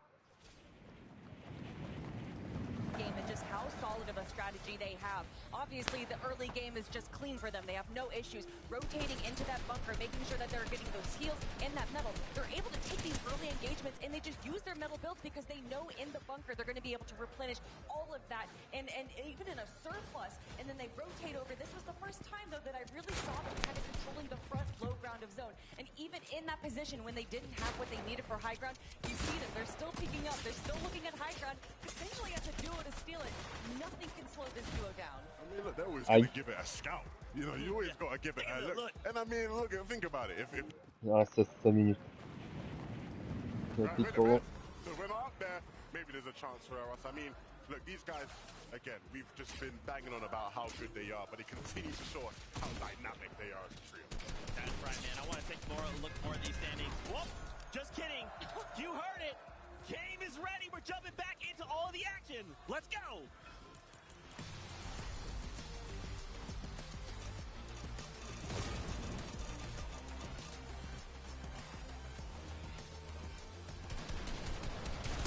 Just when it looked like teams would get a chance to catch up, they have another phenomenal game. Even without wins, it's looking like teams aren't able to slow down the masterclass performance of Queasy, Swizzy, and Merstash. It's almost going to take somebody or a full trio or more to take matters into their own hands. We've still seen a little bit more of a stumble, though, from Queasy's trio in terms of managing those end-game instances, and Storm Sickness has definitely played a heavy part into how they're able to manage some of these moving zones. But right now, we got to worry about what's happening with Prodoxy. Jason, Atris is going to be the first one knocked. Prodoxy knows, though, he can't afford to let up the pressure anytime soon, but he can't get close either. He doesn't have a shotgun. He's only got this hammer assault rifle to work with.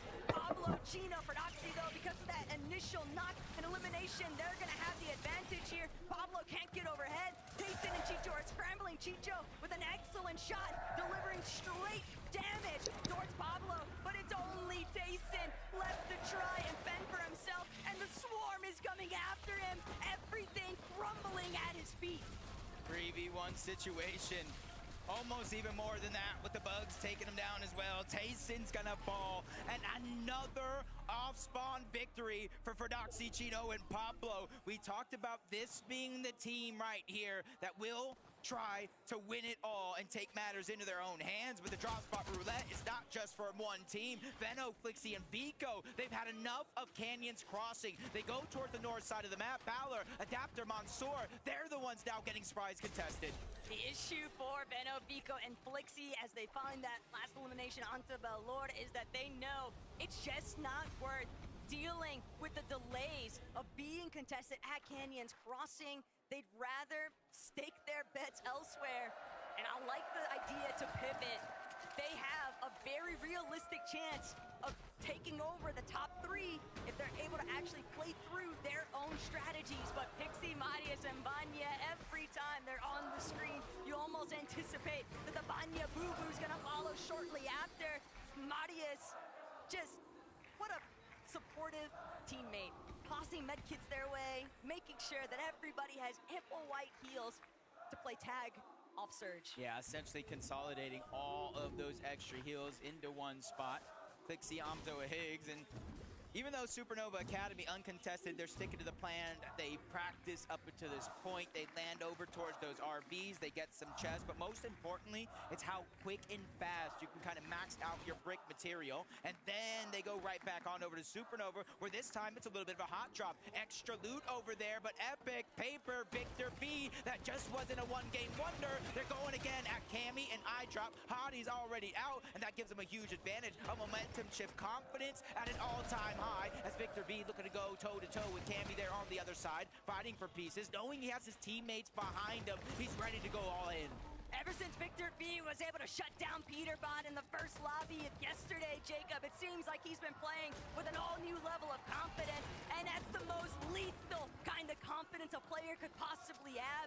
Victor V still looking to close in onto Cammy and iDrop, barreling at the walls here, and Paper directly underneath. It's a lot of pressure, and there's nowhere to run. That is until Pump possibly decides to enter the exchange directly overhead. Victor V closes off the back wall, though, but he's scrambling. The fragger is down. It's all up to Epic Whale and Paper to recover this. The aggressive nature coming out of Pump. He's the one that locks in and gets a lot of the damage and eliminations. He was the one, that one major 3, forcing that spot to roll down to Victor V, Epic, and Paper, but at least 2 of them are still alive. The IGL, the 6-time FNCS champion, and with iDrop, Hottie, and Cammy rotating out of this, they have a chance here. It might not be a massive one, but a chance to survive, get Victor V back into the game. But you can see on the minimap, the zone is kind of telling. It might kind of center up this game instead of leaning one side to the next, but it's all about that north or south pole where these teams are going to have to rotate quicker than ever. Different scenes for Chino, for Doxy, and Pablo.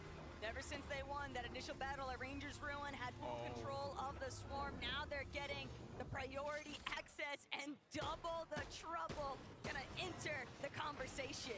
I feel like that was best case scenario in terms of exotics, considering their playstyle. Yeah, Slapberry Fizz could be good, extra heals. Yeah, a Wrecker Revolver, the exotic could be good. But the way these guys fight, 2 different one-pump shotguns could possibly change the game, especially since they ended yesterday with a win and 19 eliminations. They're trying to channel that. Art continues to take the fight towards the north side of the map. Goofy, Vortex, and Mountain, they're the ones they had enough of throughout the day. And Arc, yeah.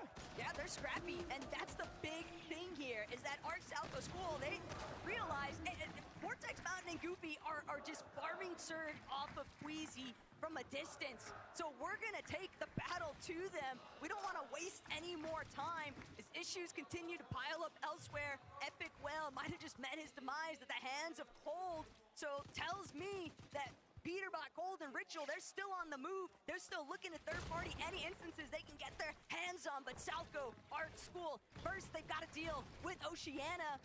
And the longer this draws out, Jacob, the worse it is for both of them. Yeah, when they won their major championship in Major 2, it was through aggression. It was through running down teams, forcing them back to the lobby, whether they liked it or not. They're trying to channel that here, but it's just not that easy because every one of these teams, regardless of the region, are one of the best teams in the world, which is how they qualified to this stage. Goofy, Vortex, and Mountain, they're just not going to roll over. They're going to fight with every fiber of their being.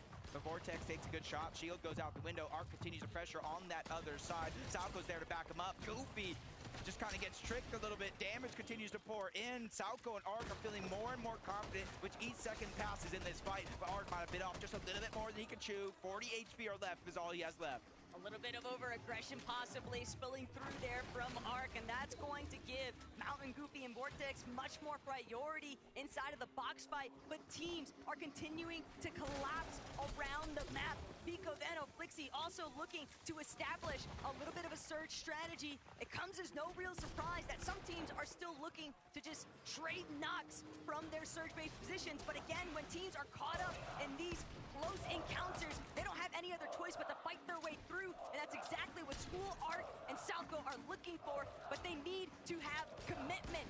Vortex, Mountain, and Goofy just continue to delay. It is a worst-case scenario for both these teams. From the off-spawn fight, taking down Tayson, they're now putting their aggression onto Agers, Acorn, and Pollo. They got that first elimination already on the IGL, leaving Agers and Pollo on the back foot. And it's not only that team they have to worry about. If you look at the minimap, the north, the south, even the east has third-party potential written all over it. Pollo's taking a lot of that pressure, and this is exactly what I warned you about. When you have that one-pump potential, they're immediately going to put it to use. Down goes Pollo. Doxy, Pablo, and Chino are looking to take over Game 9. It's less about the one-pump potential for me, Jacob. It's more if you see Doxy, Pablo, and Chino win that off-spawn as quickly as they did, you never know where they're going to come from. These guys are experts at executing the roam strategy and finding their surge through sheer elimination firepower. And Agers left to pull back the Demon's debris. But this is like starting from square one. Two builds. We can see a little bit of where things went south here. Checking back in with Prodoxy, finding that initial knock, leading into the elimination onto Pollo. It's just disastrous right now for Acorn. Not just them, though. No Savage, he was knocked. Chaps are trying to get back into it, but he's going to fall as well. Him and Reason just go down to Snowy and Sod. Ryu, he was eliminated early on, but they have to watch out. The third party's now looking to crash. They know, they heard it. That's Reed Cooper and Curly trying to make up for lost time.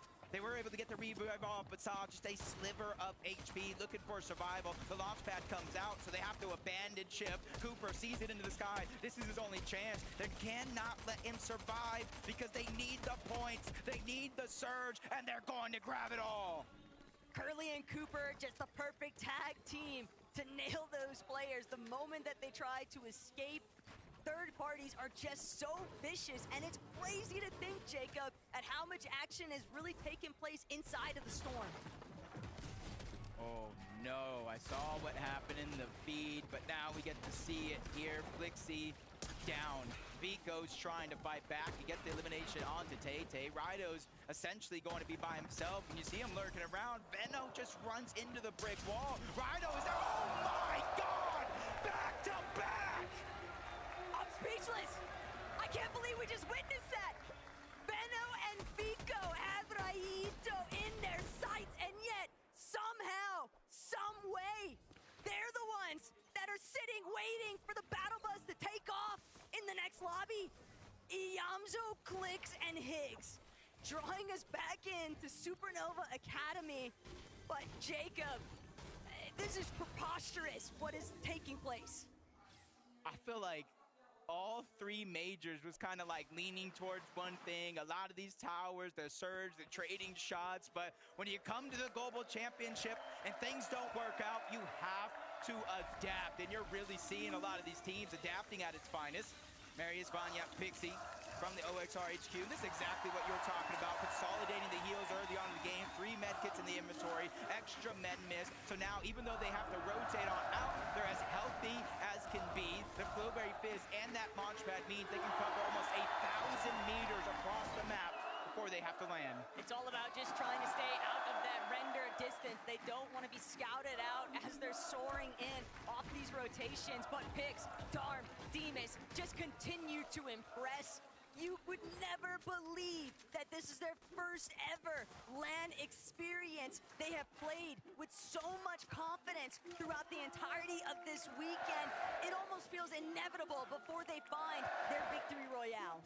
See, Darm clutched 60 points as a solo, the most of any other player. Taco, we have 8-time champions. We have 7-time champions. We have 6-time champions. We have some of the best players in the world, but it's Darm, the new kid on the block, that's really putting on a show here for his team. If they can continue this pressure, you know, I think that something can happen here when the score is over at the end of the day. Only time will tell. Non-resign and Alex, they haven't moved away from their drop spot 2 yet. The zone has kind of helped them out, but now they're going to get a farther pull than they've ever faced so far. And the only big question, seeing nobody else really around them, is how much surge do they have?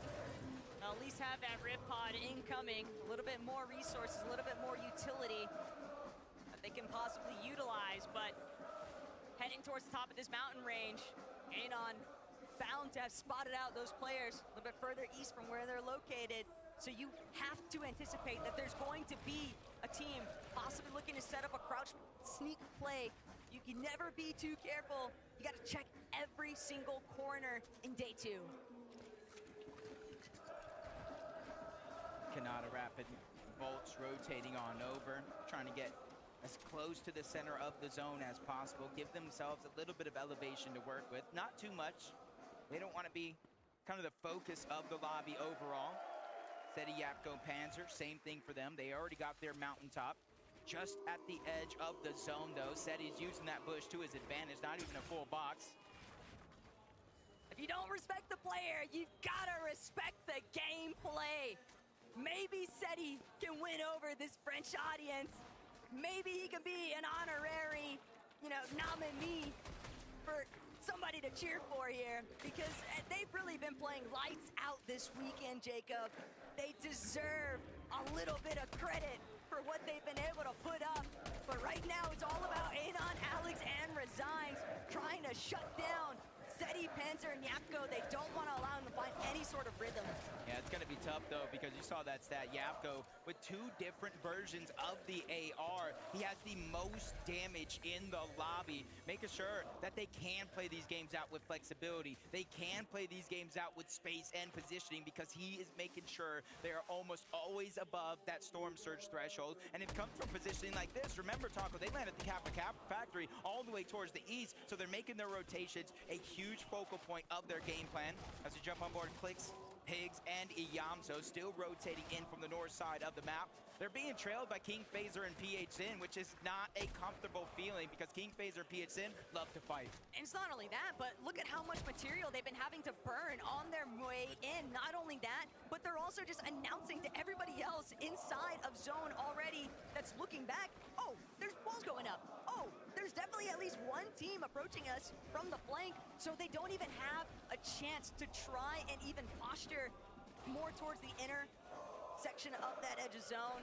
And Phaser, King, PHN, that is the last team you want behind you, because for the reasons you just mentioned, Jacob, they love to fight. And they do so as a full trio. So it's almost like a hope for Clix, Iyamso, and Higgs, or any other team positioned nearby, that they're above the damage threshold, because that's one less aggressive team that you do have to worry about. But you're seeing when it comes to our top 10, 2 more teams have went down. Still got Malabuka's team alive, 332 points. He's only 2 points down from 8th. 2 more points after that for 7th. A little bit more of a run to get into the top 6, but with that player and team already down, it's a realistic chance. Uncontested has proved to be fruitful, but oh my gosh, the Daxter strikes somehow, some way. Panzer, Yapko, they're both down. Seti, the invitational champion, has to figure out a way to fight back, but that Praise on the other side. Visuals diminished. They have to be nearby, and especially now, more and more teams are closing in on the distance. Seti has to figure it out, and he gets denied. There's just nowhere left for Seti to run, and France is going crazy. Watching Seti be eliminated, but the action isn't done just yet. Anon resigns. Alex still overhead. Underneath, Buyuriru and Wixie, they're trying to prevent Braves, Visuals, and the Minish from actually leaving this territory. But for how long can they actually stop them? The moment that they move out of here, Visuals bound to take notice. He's immediately trying to apply a little bit of additional damage, maybe get some good shots up, but revisiting what was going down with Clix, Iyamso, and Higgs, they're actually going to be the ones to get the jump onto Asia.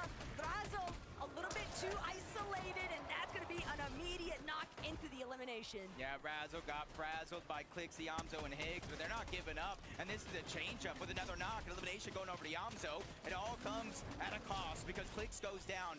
Higgs is trying to stay alive, and he does just that. Iamzo helping save the day, and that's the big part from this team, because remember, there was a moment yesterday. They got a knock. They got an elimination on the Kanata. Higgs wanted to push over. He wanted to fight that fight 3v2.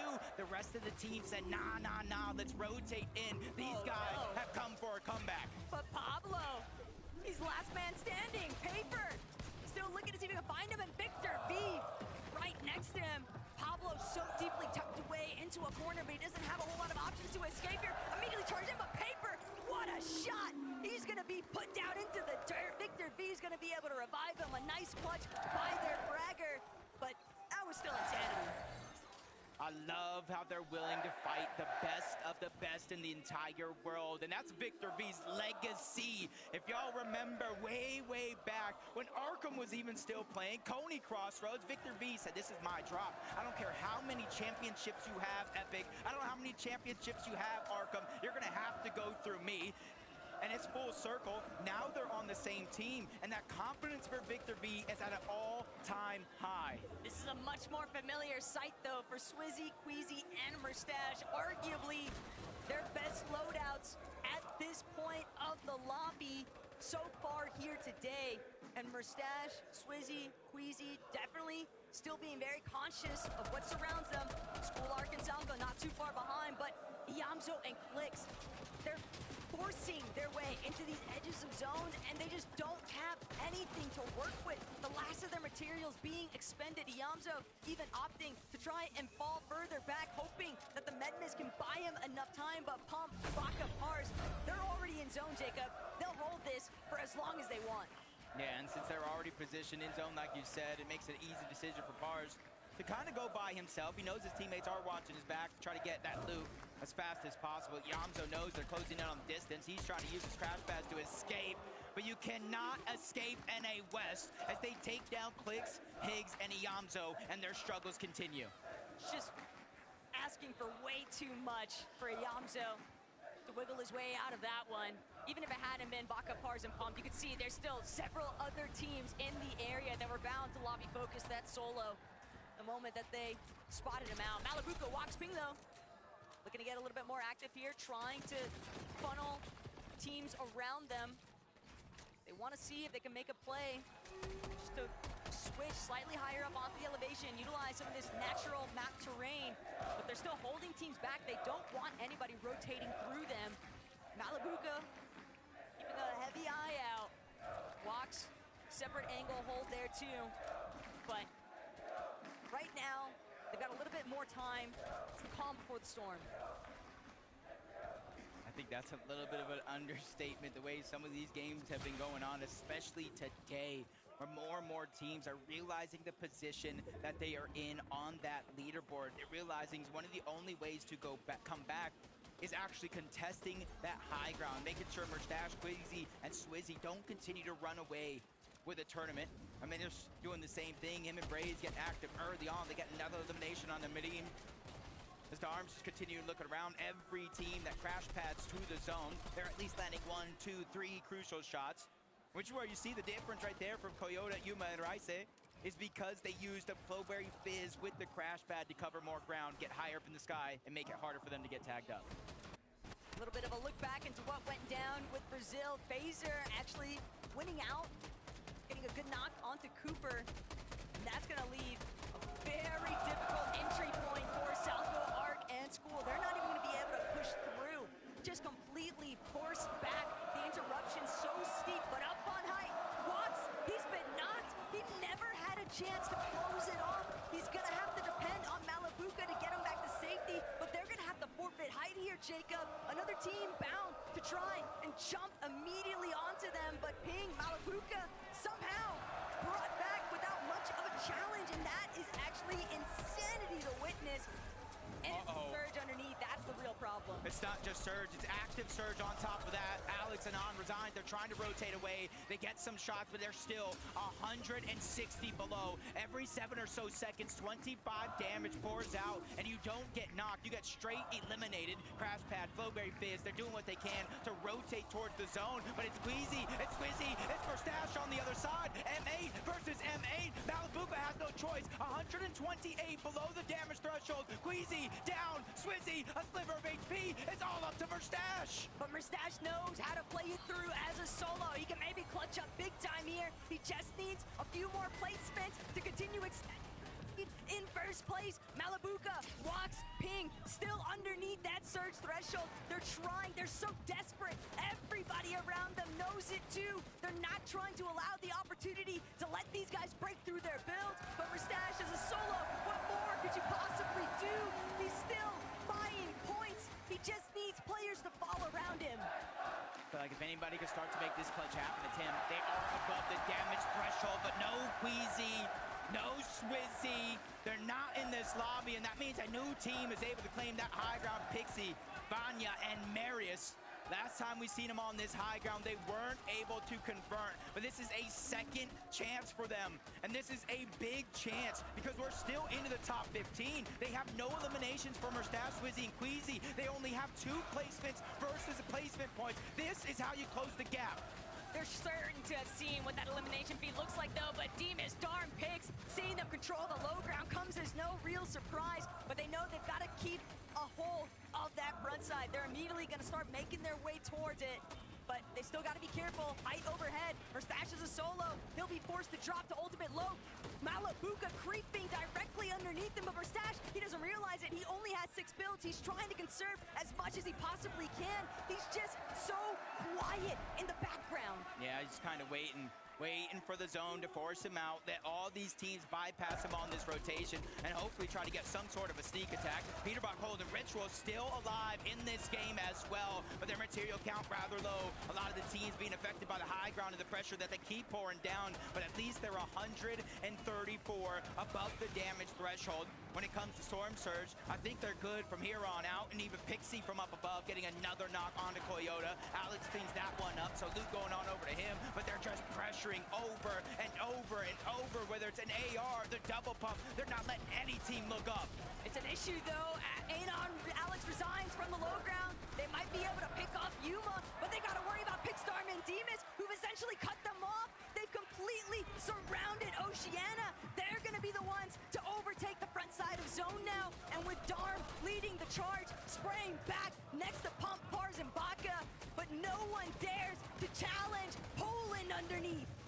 That was a good time to take him out. There are 12 placements worth of points still left, more than half still on the leaderboard. Resigns trying to go in. They lose Alex along the way. Underneath, they have to turn back. That's Kanata. They're wreaking havoc on the low ground. Resigns falls all the same. The whole team gets sent back to the lobby. Even Baka's feeling it. Pars has to go on by himself. Vanya's taken down Peter. Nobody has had a chance to look up. They're denying opportunity after opportunity. Marius, Pixie, and Vanya could go all the way. Without Encore or Queasy in the lobby, we knew Height was probably going to default to Vanya instead, but darn, Demas, Pix, they refuse to give it up. They're still looking to bring this one home. Kanata as a solo, Marius with another elimination, just carrying all of the resources back to his Tarper. Vanya down to his final couple of builds, but thanks to that refresh, a little bit further, he can extend that Height take. Pixie thought he could maybe drop. He's got Marius right next to him. They're causing so much catastrophe, but Pixstar and Demas, that's a fight they might be willing to take. I could count on one hand how many healthy teams are still left in this game. Kanata has no shot. He's trying to get as many placements before he eventually does go down. Vanya, I'm not sure what happened, but he gets knocked. 2 players up on the high ground. Sphinx trying to battle back, but Pixie gets dropped. Marius falls as well. Pixstar and Demas, the underdogs, are looking to take it all because they might be one of the only trios left in this lobby, but I spoke too soon. Darm goes down. They have to get the revive. They're the only team on the low ground in the zone. Sphinx and Shadow, they don't have a chance. They can't push through. They know they need to find a way to break open, but Darm, that's a big shot. That's all that they needed. Phaser, last man standing on Height. Pig still trying to see where's his last player. He's looking to chop out Phaser. Whether or not Phaser can even drop, does he have the Flowberry Fizz? Will he fall before he gets the chance? He was hoping somebody else would deal with Poland, but Pix and Demas, this is it. Polska Góra raining through. Pix, Demas, and Darm bring it home. From underdogs to top dogs. And with Queasy, Swizzy, and Merstash going down early, that shoots them straight up that leaderboard. They look like they have been here for years. Frankie, we need to know their secret. I don't know what their secret is, but I have to say, all year in Europe, we've been looking at Pix, Stum, and Demas. This trio that seemingly came out of nowhere and have been impressing us ever since. I mean, this has been just an incredible event for you so far, Dom. Yeah, it was incredible, to be honest. Like, I mean, GG à eux par contre. It's crazy. Félicitations. And tell me how you've worked on your game through the year, because when we first saw you competing in Major 1 as a trio, you were so aggressive, and now you know how to not over-aggress. You know how to play the game right through to its end. What have you learned along the way? I mean, we worked with our coach Sven, so like we learned a lot and what to do and what to not do. They gagne des points. I have a huge question, but just before, je crois que Avoc a beaucoup de fans ici, faites du bruit! Pix, you have a lot GG of par fans contre there. avec. We have a word for them. I love you all, thank you for support. Merci beaucoup pour le soutien, ils vous adorent! Faites encore du bruit pour leur trio! Demas, playing in Majors online is one thing, but how do you manage to achieve this success on LAN? We played the game actually like the best as we can, like, and we just won it. Do you think you can go even further and do the back-to-back? I'm sorry? Do you think you can win the next game too? We see in 20 minutes, no? We will see. You're going to have a bit of a break and a well-deserved one. Please, Leon, Havoc fans, show your appreciation. Pit Stum and Demas! We have to take a bit of a break, but don't go anywhere, because in a few minutes, we're going to assess what we've seen so far.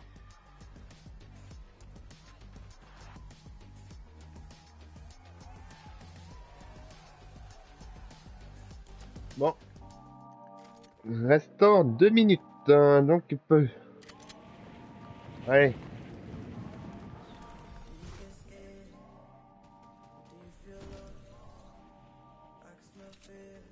Bon, il faut aller jouer un peu quand même.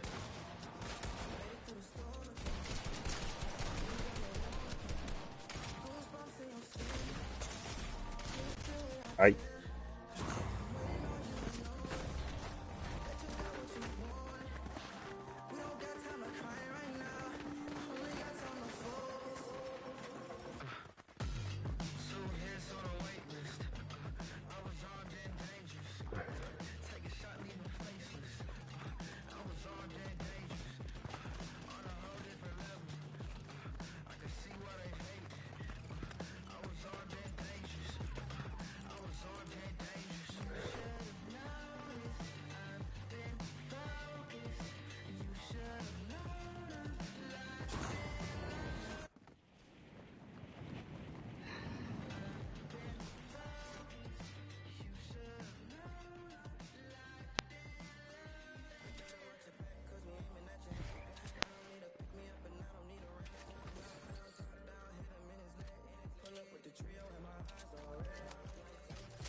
Ah, d'accord.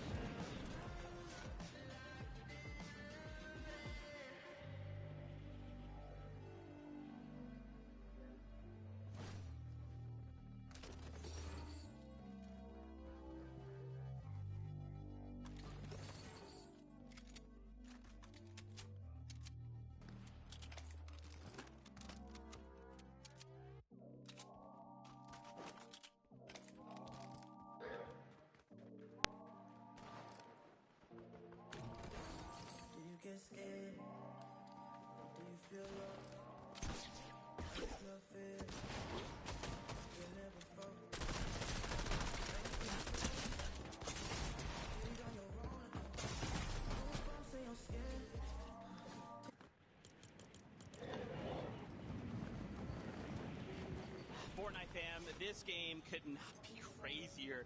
Pigs, Dimas, Darm get a victory royale at the halfway point of the competition. Game number 9 going their way. It is getting more and more chaotic.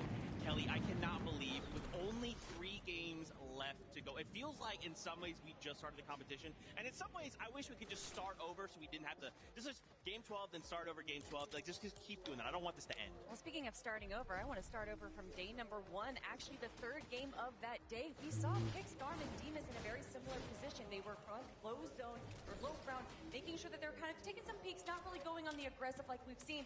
Unfortunately, though, the team that was on high ground was Queasy's team. So although they weren't able to get the victory royale in this game, in that game, to see them make just those tiny little adjustments, understand what they need to do to take down the high ground team, and then come out on top, that's what I love to see. I love watching these guys play Fortnite, you know, and I can say that for a lot of teams in the lobby. But these 3 in particular, they just have a poise about their game, right? They don't play like a lot of the other top teams who have been, you know, fighting at the top of the leaderboard play. These aren't a team that are uber reliant on playing high gun, but when they are on those mid and low layers, they are so devastating. You don't want to be caught anywhere near them because Dimas might hit you with a shot like that. Hicks might be waiting around the corner with a big one pump in hand.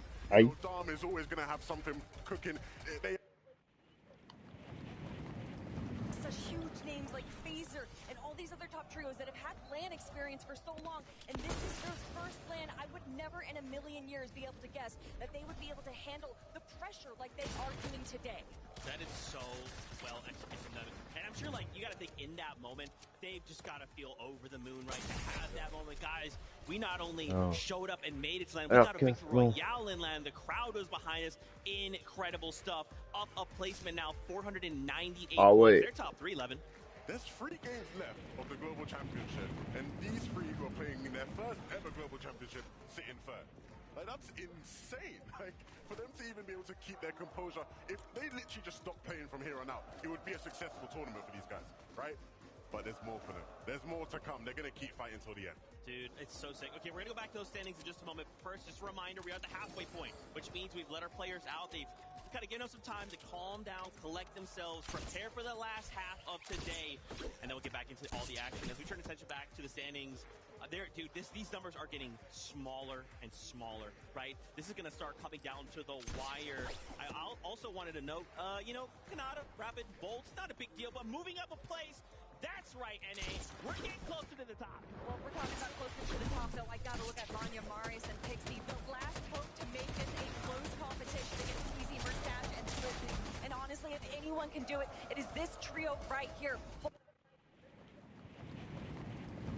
They can get on height, they're going to take that away from Queasy. I'm very excited because these 2 teams have been involved throughout the year in EU of writing the story of FNCS majors, and I trust these 2 to write a good ending here today. Queasy Field didn't have the best of games that going into the halftime show. It was a great to close the gap, and although I think you could say they did a great job of taking that opportunity, there was more they could have definitely got out of that game that they'll look back on maybe in regret moving forward. I do appreciate, though, you can see that those mats are getting low. They understand that there's still a lot of viable teams in the low ground there, so they probably shouldn't be able to hold an extreme height like we've seen other trios do. So they drop down, try and get as many refreshes as they can. Unfortunately, didn't go exactly their favorite, but still, I appreciate that effort. And the thing I loved, right, is obviously all the players came off the stage. Vanya walked past, still looking cool, calm, collected. He gave me a little cheeky smile. He's like, we're coming. That first place slot, it's not safe just yet, Queasy. Oh, man. Well, you brought him up. We might as well talk about him, right? Queasy still in that #1 spot, at least for now, right? Continuing to hold on. You know, again, I kind of talked about this earlier about a game or 2 ago, but the fact that we haven't seen them have that game yet today, right? Today it's kind of just, hey, let's just kind of hold on. Let's just stay the course. Let's just make sure we're kind of trying to min-max as much as we can with what we have. But Kelly, I feel like that game is coming, right? It's so funny because, you know, we're like, oh, this day it's not going that well for them, but they're still making it to every single in-game. And even when Merstash was down as a solo player, he was playing so smart, making sure that he was staying in the back of zone, making sure that he was staying in the mid-ground to not deal with all that aggression going on in the low ground. Even when things aren't going well for them, they're still playing so smart. I agree. I think this is going to be an interesting sort of finish for them. Yesterday, I sort of described a lot of their games as looking very easy, right? It's not like they were playing an easy game. Didn't look like there was much challenge at all. Today, the games look tough. Like, it looks like they're playing at the Global Championships now, right? And we'll see how they adjust to that. I don't necessarily even think that we will see a game like yesterday from them, but like Kelly highlighted, they're still having good games, good enough games to keep your lead if you can stay as a trio. Yeah, it's almost like, obviously, this is us being, me specifically, being hypercritical, right? Again, we watched 3 games, 3 VRs back to back, and I'm being like, I want that again. But it's like, no, you guys are right. They're having great games. I just want to see another Victory Royale. Bolts moving up. And again, if we just look from like 4th up to 2nd place, right, the point differential isn't that crazy. Kanata, he won game 1 yesterday, right? We've seen it happen. So I think as long as they can continue to kind of pull that consistency up a little bit, maybe we see a VR from them. Maybe they see them slowly continue to rise up the standings. I mean, Kanata, Bolts, Rapid.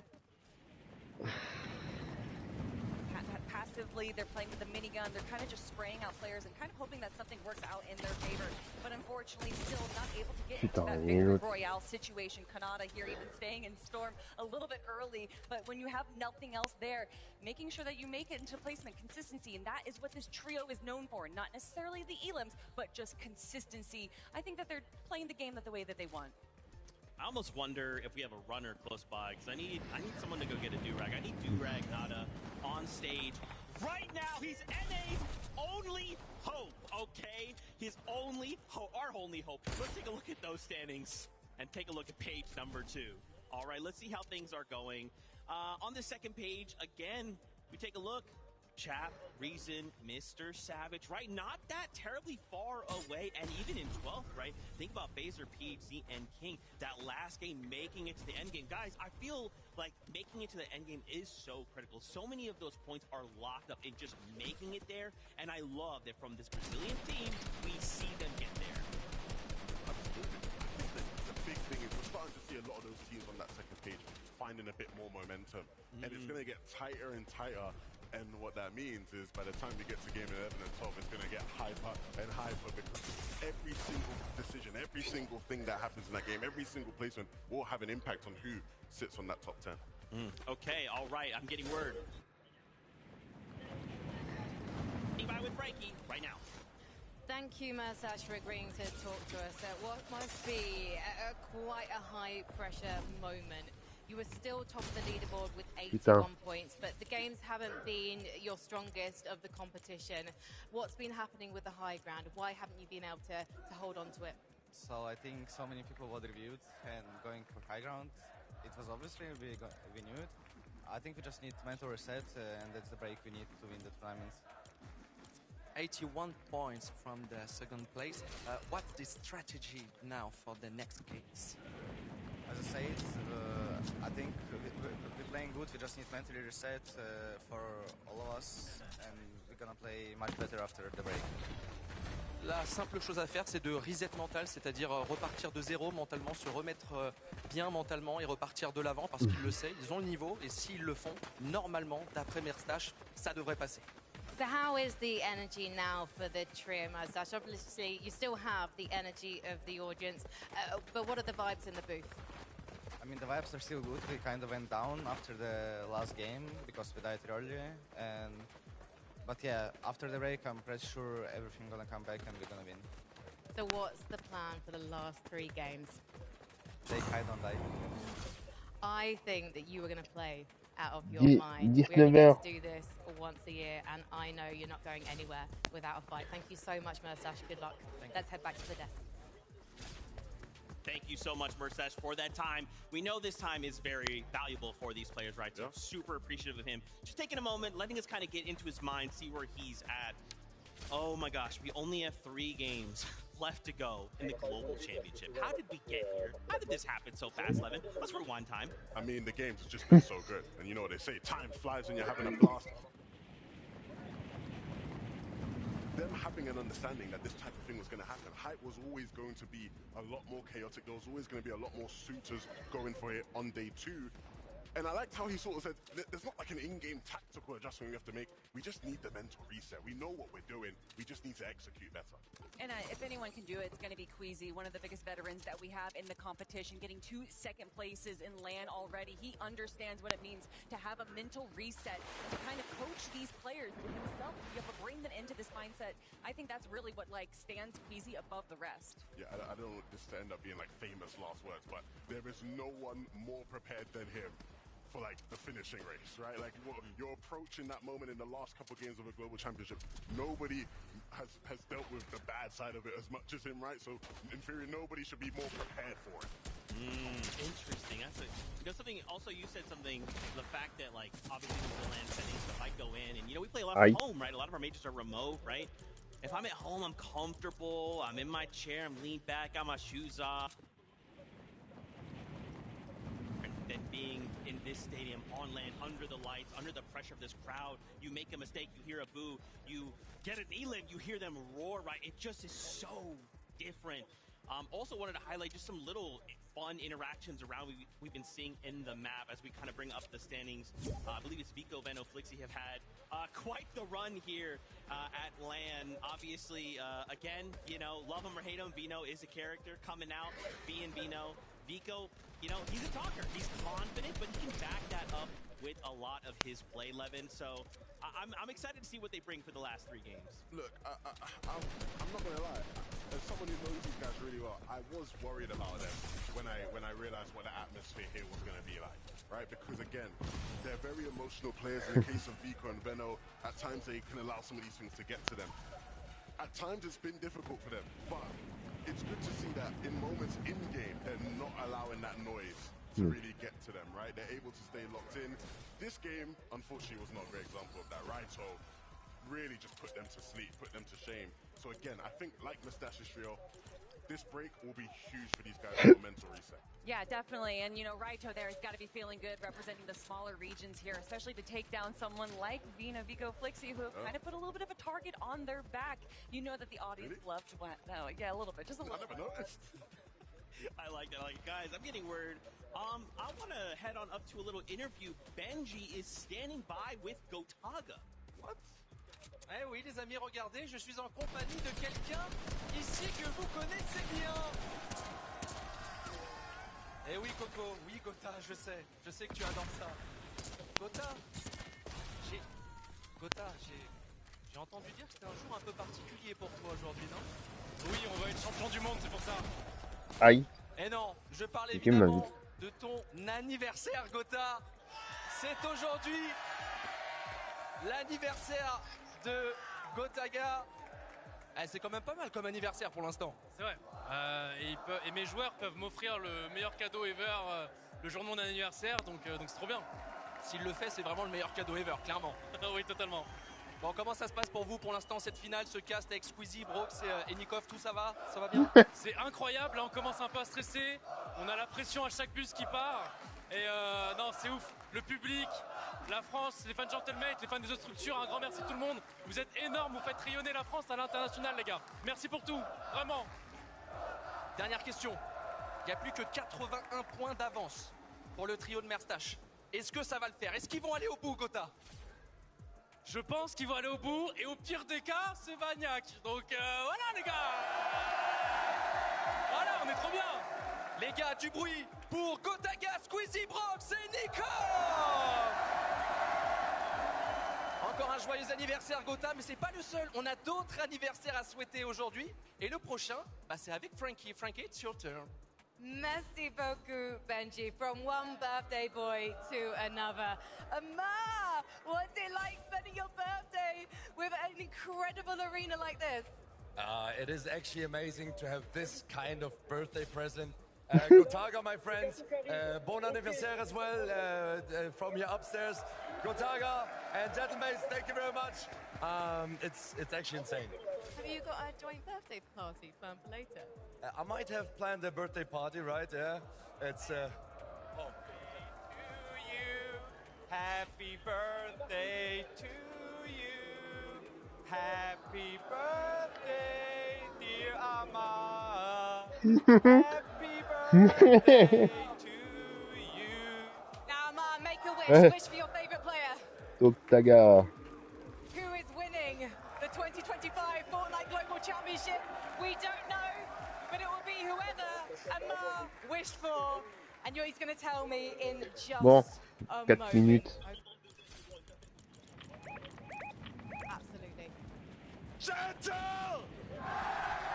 Gentle! Gentle. Let's go. Thank you very much. Happy birthday, Amar. Who wants some cake? Well, I think we're just going to go and we're gonna go and have some cake here, and you guys enjoy this. The trophy, that's the best part of it. Hearing the crowd cheer you on and casters, even the pros. كاس يعطيه زي ما نقول جائزة اللي هو يستحق التعب اللي هو سواه. Yeah, a lot of players dream of lifting the trophy at LAN. Yeah, raising the trophy at LAN was definitely the highlight of my career. Hearing all the crowd and all the people like yelling when I walked out, like that's an experience that I won't even get to do again. It's just such an amazing feeling to complete the dream, the best moment of my life, 100%. Honestly, lifting the trophy at LAN is something I can compare that to. I don't know if I'm ever gonna feel anything like that again. The trophy's looking clean. Yeah, that's a good looking trophy. I mean, that trophy's 10 times better than mine. شعور اللي في الكرة ما تنساش وانا قدمت في الكاس شعور غريب شوي. يجيني شعور داخلي من ليش انا ما رفعت كاس الى العالم. I really want to lift the trophy. Hopefully this year I can win it.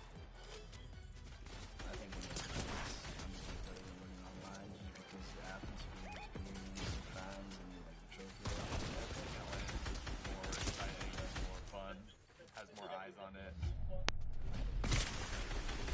Yeah, having some feels like this every time you go in the LAN. You just chase that team over and over again, clutch after clutch, win after win. I don't think anything in life could make me more happy. And I also want my teammates to experience it. Like I said, I'm such a one-on-one feeling. If it's not a win on land, then it doesn't really matter. So to win here at Global would just be a great feeling on moment, honestly, because it's something that I've had on my list for a while now.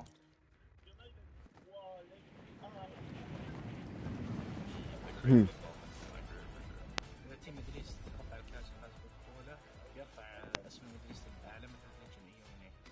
It's just gonna be a beautiful addition to the collection. I've already won before with a different teammates, so I can win again. A lot of people said I'm an underdog, but I felt them out. أتشوق اللحظة اللي أوقع فيها.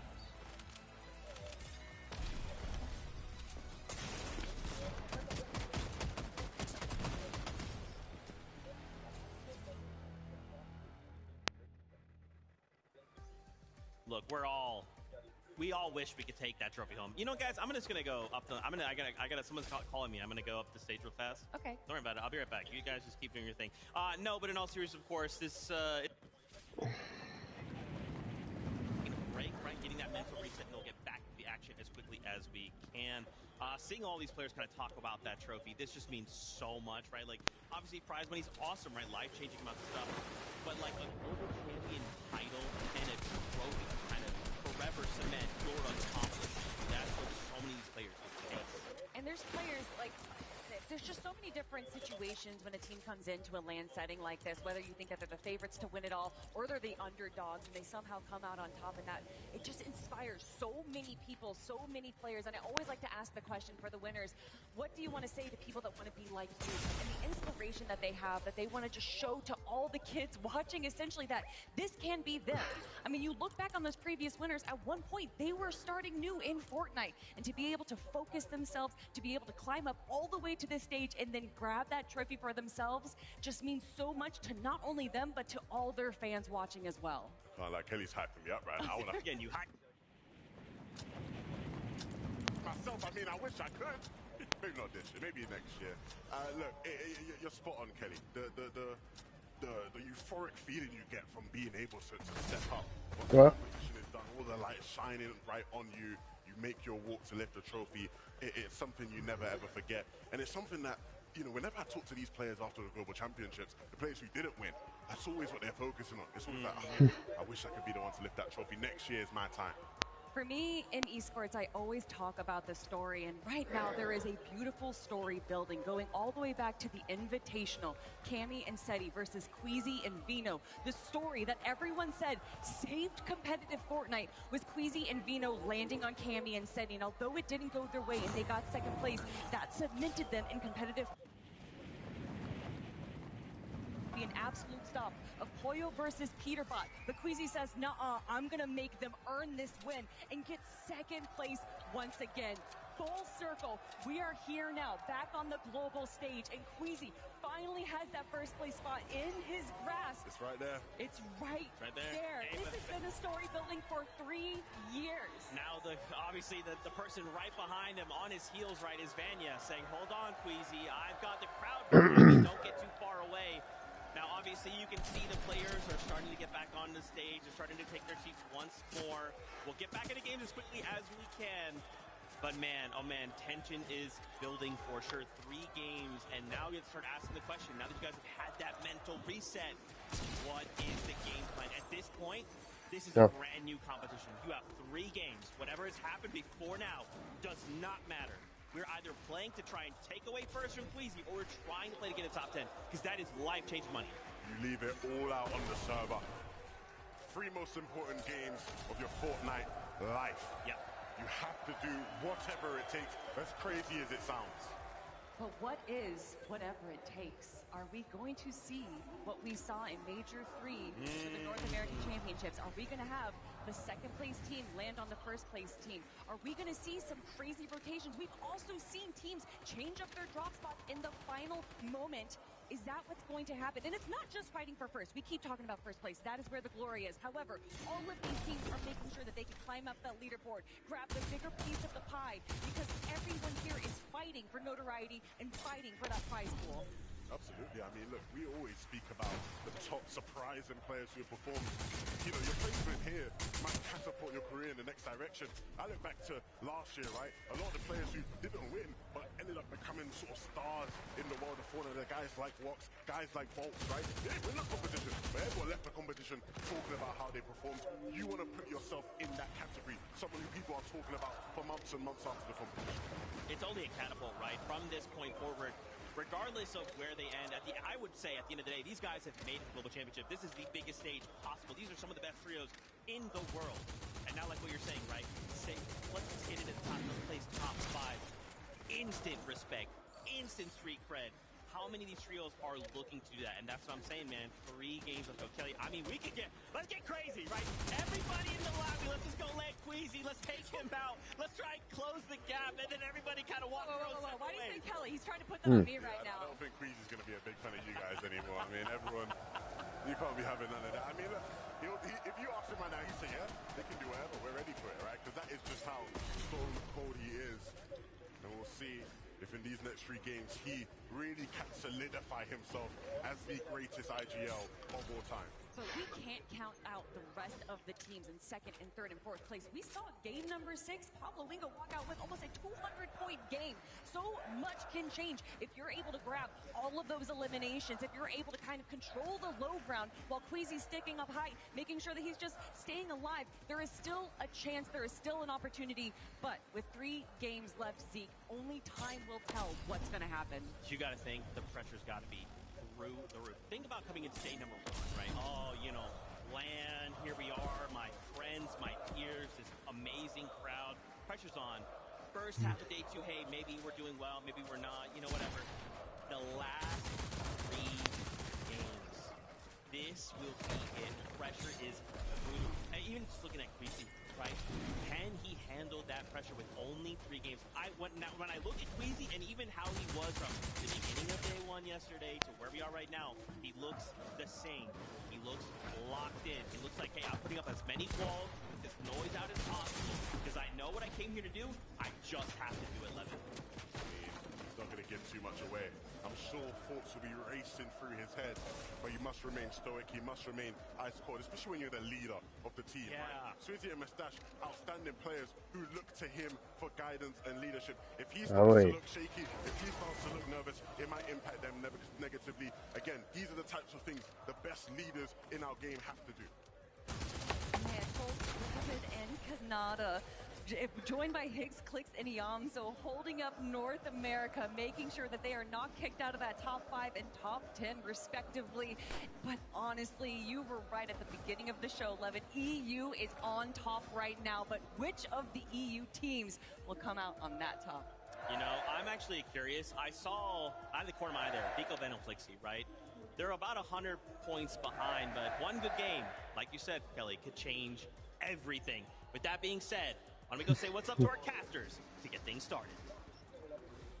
Thank you guys so much. This is the final stretch, Bon, on the continue. last leg of Day 2's competition here at the 2025 FPTS Global Championship, Jacob. And anything could happen because that top two started to get uncomfortably close. Yeah, anything has happened already. 185 points to start the day. That was the lead for Queasy, Swizzy, and Merstash, and it has been decimated. Only 81 points separate first and second place. You gotta give it up to the EU teams all weekend long for performing great. But the next game is ready. Let's get right into the action.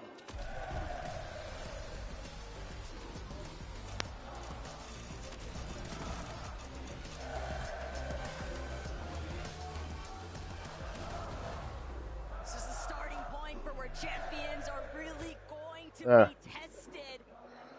The battle bus taking off here in game 10.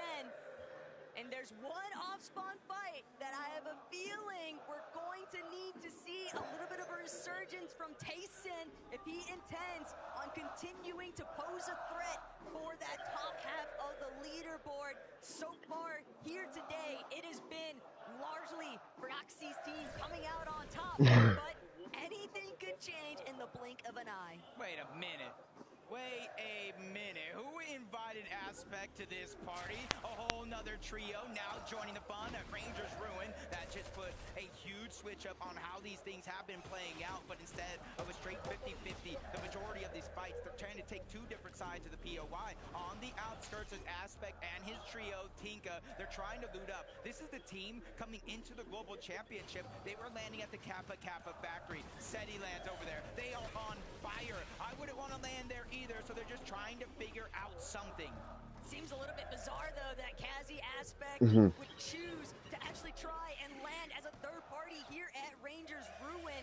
This is preposterous. Pablo, Chino, Proxy, they fully understand. We've got to create a little bit of a gap here. They're already splitting this POI slightly with Tayson, Chicho, and Atris and Aspect. Bon bah, bon compète à ce deux dernières.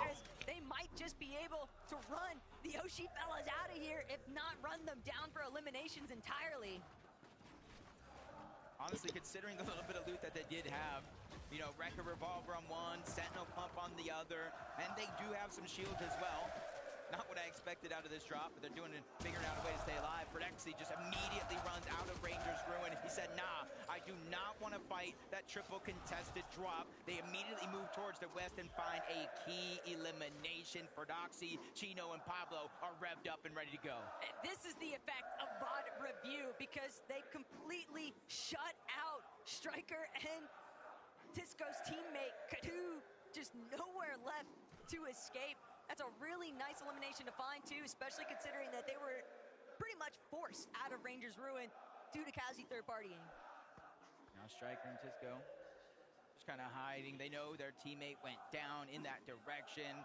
All those builds, and he's trying to figure out, assess the situation. Can we get those revives, boots back up? Apico, Benno, Flixie returning back to their throne. The first elimination's cleaned up. Toyota figures out a way to even the fight, even landing some crucial damage on the Flixie as he tries to run the way. Toyota finishes the job. 2 straight knocks right off the start. It's definitely going to be a bumpy road for Benno's team if this storyline just continues to hold strong here.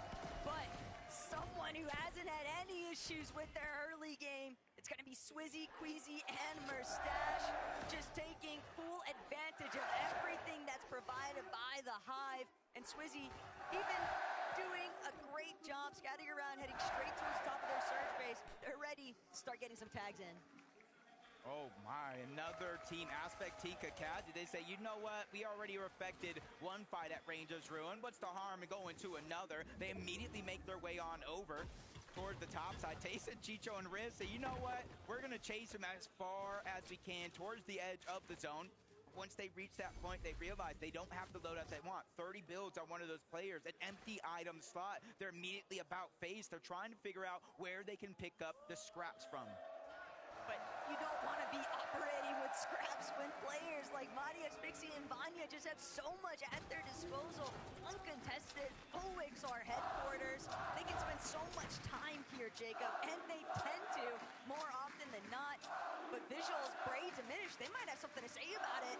They went for an attempt at a sneak plan last game. It was delayed, but they're still able to, follow through that last lobby. But now, Big Star and Demas, a little bit of a fickle position at Kappa Kappa Factory. No one else in sight. But I wouldn't be too worried about these guys just yet. I mean, they're rolling off that momentum from the last win. Yeah, and I know we're talking about it, but to start the year, Pigstorm and Demas haven't even played a single game in a regional FNCS final. And now you look at the end of the year, they've not only won a game on the biggest stage Fortnite has to offer, they're in contention of winning the Fortnite Global Championship. If I've ever seen a Cinderella story, this will be one right here. But they have so many juggernauts in their path. Not just Mustache in the trio, not just Pixie, Vanya, and Marius, but Seti, Yapko, Panzer, Kanata, Bolts, and Rapid as well. But something that took place in the last lobby, Jacob, is that we saw many of our top 10 players on the leaderboard getting eliminated early on. And Pollo, Agers, Acorn, well, they're still looking to try and break into that in the first place. Agers going to find the first elimination onto Wixie. And sure enough, Gentle Mates letting everyone know just how much they support seeing Pollo prosper as he continues trying to apply damage, trying to apply pressure. Alex nowhere left to run, just getting shot at from every direction. Agers, Acorn, and Pollo, that's been one of the biggest thorns in their side. They kind of thought they would have multiple teams in the distance from Demon's Debris that were building surge towers to trade shots with, but they're getting pushed. They're forced on a roulette drop spot and having to force and fight just like this. So a huge change in the game plan coming into the weekend, but Pollo's not going to slow down. He doesn't want to stop or be denied this opportunity. Acorn picks up that elimination on the Resides. OCE is out of this lobby in Game 10, and that's continuing to build the confidence for Pollo, Agers, and Acorn. And the main reason why they're even pushing this far south is because the team that they've been typically trying to establish a little bit of surge trading action with, FKS, Hero, Halad, they have not been faring well off spawn. And so with that trio being eliminated, well, Acorn, Agers, Pollo, you've got to look elsewhere. So where do they end up? Tackling Alex in on Resigns. That might be a recurring theme. Hard to tell just yet, but they still got to make up for so much lost time, and they're not the only ones. Yamzo, Clicks, and Higgs. We've seen just how stone-faced they have been between each of these lobbies. They were starting off day 2 in that 8th place position, but they have been getting pushed lower and lower in that leaderboard. Yeah, more and more teams choosing to rotate early, not giving them the surge that they were looking for. But back to this fight here. It may not be off the drop on this spawn, but they're all looted up, ready to go. Back at Ranger's Ruin. Tayson looking across. Pablo's there, but he's going to go ahead and try to disengage as far as possible using the crash pad, even if that means going further and further away from where the zone's actually at. And you can see why Gazzetta, Way, and Scarpa have been third-partying Ranger's Ruin all weekend long, but they have that awareness to watch out for it. The difference, though, is that they've been third-partying a weekend Proxy or a weekend Tayson trio, and now they're having to deal with Proxy, Pablo, and Gino perfectly healthy and ready to strike. Not only that, but they're still also tangled up with Tayson underneath them. Ping with Malabuka, though, on the ropes here, trying to see if they can battle their way out of this box fight position, but Kappa Kappa Factory, this is all just spilling over and against them. They're seeing whether or not they'll even have the opportunity to go for an immediate fight here, but Victor B, he's immediately cranking up onto height. We're all stuck inside of these early storm ticks. Yeah, he's gonna knight with Paper on the top side of this fight. Epic Whale kind of stuck down below as a solo, but with Paper and Victor B being a distraction, Vox is gonna get dropped down to own the HP. Epic Whale is moving up that high ground. They finally figured a way on the side of Malabuka, Vox, and Pings to converge into the same box. But this is their chance now with all those extra hills. This is their original surge base. Just gotta sit towards the middle and figure out the plan for Epic Whale, Victor B, and Paper.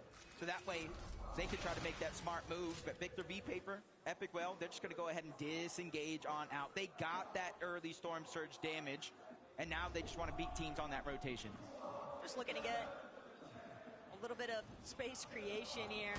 Because eventually, Ping, Malabuka, and Watts are going to have to move from this position, but might have been a little bit too ambitious, trying to just crash pad out directly in the line of sights there from Watts, Malabuka, and Ping.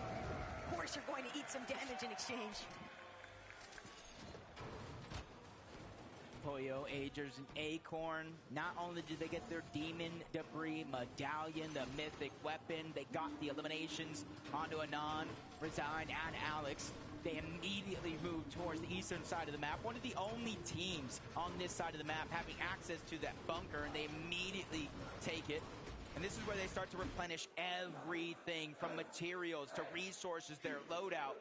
And since they're ahead of all these other teams in that path, they have the time to go ahead and continue to rotate toward the north. Same thing for some of these teams that are working their way from the top down. Savage Chat Reason, even though they are missing some shields, it's in the name of Storm Surge.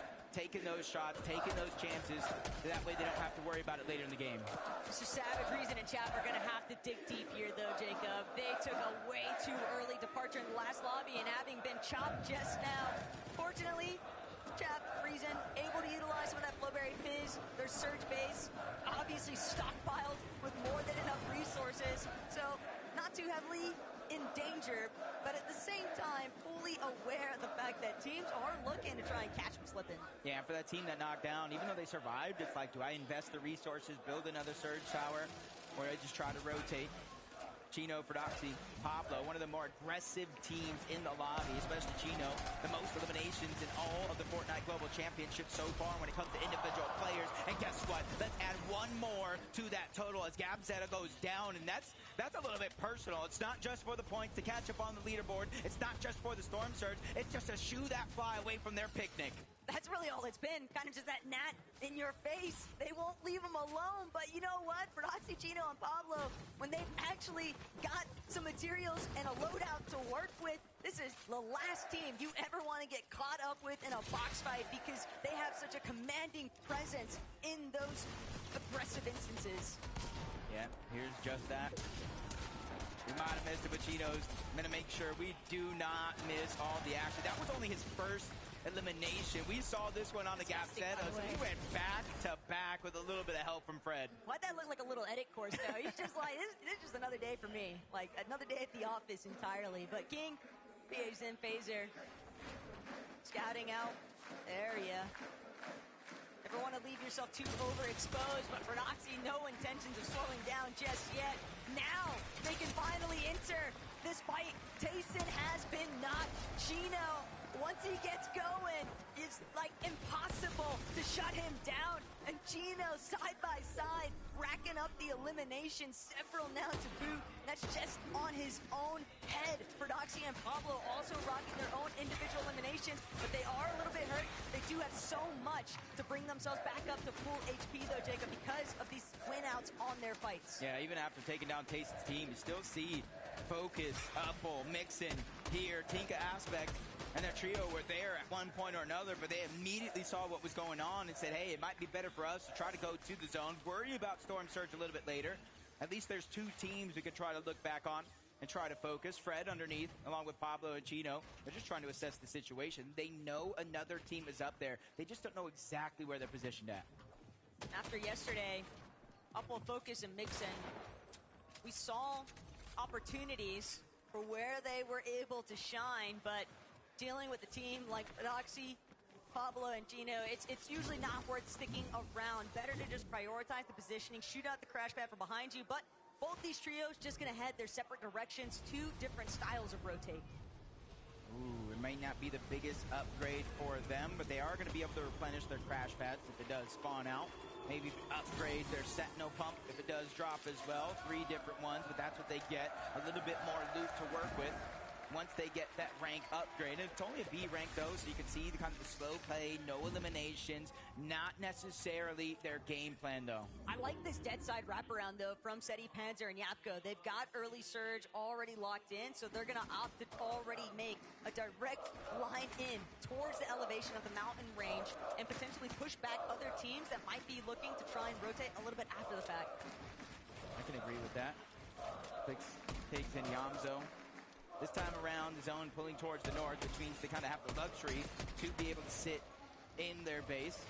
I believe this might have been the team that we saw kind of get chopped earlier on in this game, but as we tune in, Ager is feeling a little bit of struggle. That's Peterbot, Cold, and Ritual on the other side. They have to abandon ship in terms of getting Agers back into the game. So Boyo, Encore, they're going to have to work this as a duo, and that's a huge disadvantage going against NA champs, Peterbot, Cold, and Ritual, and they're looking to get aggressive. There's only one way back into this game, and it's through eliminations itself. This is starting to feel like Major 3 and NAC all over again right now, Jacob. Peterbot, Cold, and Ritual seemingly in the driver's seat right now for this box fight. That is up until Cold loses a good chunk of his shield. He's going to retreat back towards the high ground. Boyo, Agers, side by side, holding down this lower layer.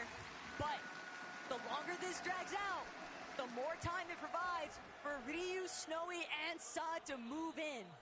Yeah, just a kind of scary situation, because even with the knock on the Agers, Peterbot, Cold, and Ritual didn't play aggressive, and that's usually something you see out of this team time and time again, especially since they have a deficit that they have on the leaderboard, 14th place versus 18th. You'd expect both of these teams to try to make some sort of a play, but they also know this is the two teams we would see all year long essentially battle it out for 1 and 2 in terms of actual top spots and grand finals leaderboards, but in terms of the community as well. But Boyo and Peterbot, Jacob, they were just global champions. They did that together. And now, here today, both of them going on huge recovery tours just to try and bring themselves back into contention for top 5. But Peterbot, Ritual, Cold, they're just continuing to push themselves up the cliff face there. I have to check back in to see whether or not Acorn Pollo even decided to pick back up on that engagement. But for right now, Reason, Chap, this is dangerous. They've got Chino, Prodoxy, and Pablo trailing them, and they've already lost Mr. Savage. They want to play for the reboot, but they've got to deal with Hero first. Yeah, they're kind of faking it. Faking like they were going to try to crash pad away, get somebody on the other side to make a mistake. Even though they didn't peek, they realized where they were and immediately start to put pressure down. They have the Stinger. They have the minigun. They are going to melt through these builds if they can focus all on the same target. For Reason and Chap, they are 1,300 damage above the threshold, dropping down to 1,100, but they have more than enough to focus on trying to get Savage back into the game. No other team, or at least not many, can say that they have that amount of comfortability. So Prodoxy, Chino, Pablo, they're just going to continue to try to rotate, use the Flowberry Fizz, use the crash pad to get out. We can get a chance to look in and see what happened. Mr. Savage just too preoccupied dealing with Halad on the other side of his wall. Doesn't get a chance to close off his back tarp. That is a big play to come into fruition there. It's going to be a huge setback too for Chap and Reason to try and bring it back. But Matias, Pixie, Vanya, they've got so much damage right now above the surge threshold, Jacob. All they want to prioritize is the high ground hold. They have made that very clear here today. Yeah, and they got a smooth rotation in. Every other team in front of them is also doing the same thing, so they're not going to be contested by many up until the point where they start to hit that line on the zone. You see it's getting stacked more and more on the south side, where more and more teams are going to have to rotate into. On the whole northeast side, there's 3 teams stacked up. Malibuca, Pings, and Walks going to be one of them. Day 2 today, their run has been impeccable. 345 points, doing their best to close the gap as much as they can, but they're kind of in a tough situation here. Talked about 3 big teams all around, ready to fight if they make a mistake. And they're all going to rotate out first, beating Malibuca, Pings, and Walks on this rotation. Smart that they're not trying to overcommit. Talking about overcommitments, Chap sees FKS. They were trying to bring him back into the mix, but Chap's taking full advantage of the situation, just bragging out entirely. FKS, the secondary elimination there. And that is exactly what Chap and Reason needed. Breathing room. Maybe we'll see Mr. Savage back in this one. And for Queasy, Swizzy, and Merstache, this is a moment. This is a moment because they've had 2 lackluster games so far. One decently well-played one, and that 185-point gap got dropped to 81. But with still an 81-point lead, it's about a game or so. They have a cushion. They just need to execute here and now. They cannot wait, because if they falter early, that's just opening up the floodgates for anybody and everybody to start to catch up. But the north side of the zone, it's starting to pull so much congestion. Clicks, Iamzo, Higgs, they want to take over the position that Curly, Reed, and Cooper currently reside in. But they don't even realize, just on the other end of that box, Chino, Pablo, Fredoxy, and you want to talk about guys who are looking for a fight, just look at the amount of eliminations they've already acquired by 7th zone. This is one of the few teams, it might even be the only team capable of dropping a double-digit elimination win. Capable, they did it yesterday to close out the day. 19 eliminations. This is giving me flashbacks of just that. They're moving from Clicks, Higgs, and Iamzo to a whole nother trio towards the north side of the map. That's Baka, Pars, and Pump. And they have the luxury. They can wait.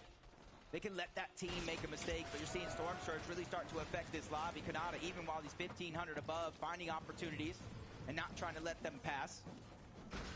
They started off the entire tournament with a Game 1 victory royale and doing their best to remain consistent ever since. NA's best hope to win the entire tournament and stay inside of the top 5.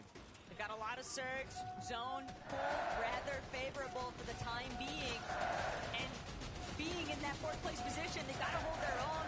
Vortex, Goofy, Mountain, it could be a real threat, but Kanata just immediately pushing them back.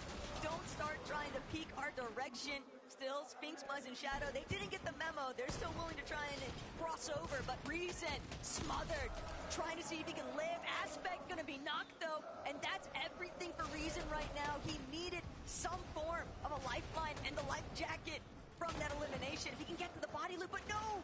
Another team, Mixin and Upple, they're gonna take over. And just a little bit more than those siphon materials. Upple and Mixin, just like you said, they went ahead and stole all of that loot from the other loot. That Reason desperately needed, but he gets tagged up. Oh my, a turnaround 180, turns and burns to take down Kazi. And I was talking about how low of resources he actually had. Well, that siphon is going to help tenfold. Reason knows Amar is watching. He's trying to deliver the best sort of birthday gift, and what's better than clutching up a nice set of eliminations here to keep the dream going. But Reason starting to get a little lobby focus. Some heavy hitters right in front of him. Demon, Starman, Picks, but as a solo, what more can he do? He has to stay hidden. He has to conceal himself in the backside of the zone. Mustache, he's lost his IGL. He's lost his other fragger. It's Poyo who's taken out his fellow gentleman. Swizzy eliminated. Agers gonna come at a cost, but the double revive, they might be able to pull it off. They're gonna drop all the way down to the bottom of the mountain face, but it was too far. They weren't intending to stand themselves directly outside of the zone pool. The zone pool is saving them. Yeah, the zone pool is truly a blessing for Agers, Acorn, and Poyo, because it also stopped them becoming a focus of that lobby on that side. But with Queasy, Swizzy, and Mustache having some difficulties in this game, it leaves high ground open for none other than Vanya, Marius, and Pixie. Does anybody challenge that high ground? Fredoxy, Chino, Pablo would probably be one of my best bets, but you can see a huge amount of resources missing. 6 HP, only finding bandages, and eventually we'll go back to 2 empty slots. There's so much metal, all these pre-existing builds, and not only that, but the shift in elevation. Pixie well overhead. He might be able to even see this team scattered through the low ground. They're trying to get whatever hidden positions they can, but Fredoxy, he runs into the wrong box. Fredoxy's immediately put down into the dirt. Pablo and Chino, they're gonna have to get it out the mud, and Pablo with the elimination onto Upple now means that they're stuck inside the building. They've got to break out. But this is the point in time in the game. Top 17 teams still left alive. Placement points will start to click in with every team that falls and cascade further and further, with the eventual winner getting 65 points. But in the feed, you see Chino, he's going to go down. Oh no. Yeah, that puts pain and hunger inside as Pix is now feeling that same pressure. He's gonna fall. Demas is being stuck by himself. He has to try to figure out a way out of this situation because they have no resources. Darn, they're separated just a little bit. No materials, and now the zone and somebody else moving in. But oh my, he does it again. Big Darn is gonna take down Poyo. And this is exactly why they are the prospects of Poland. Darn just doing everything he can to make the impossible happen. But Marius, Pixie, Vanya, they're just so healthy overhead. Darm is going to meet his demise at the hands of Mustache, but Mustache just not enough gas left in the tank. He's taken out. The rage coming through. The frustration is felt. So many placement points lost. A ton of placement points lost. They got around the top 15. It is wide open if Pixie, Marius, and Vanya can figure out a way to win this game with a certain number of eliminations. For one of the first times today, we could see a new first place team. But Taco, don't let me get too ahead of myself. 2 different games today. We saw them on high ground and they faltered. This could be third chance to charm. But look at the amount of materials they have, Jacob. 85 build, and that's just on Marius. They are so strongly overhead. The rest of the lobby collapsing into itself. It's cannibalizing itself underneath them. They hardly have to do anything at all.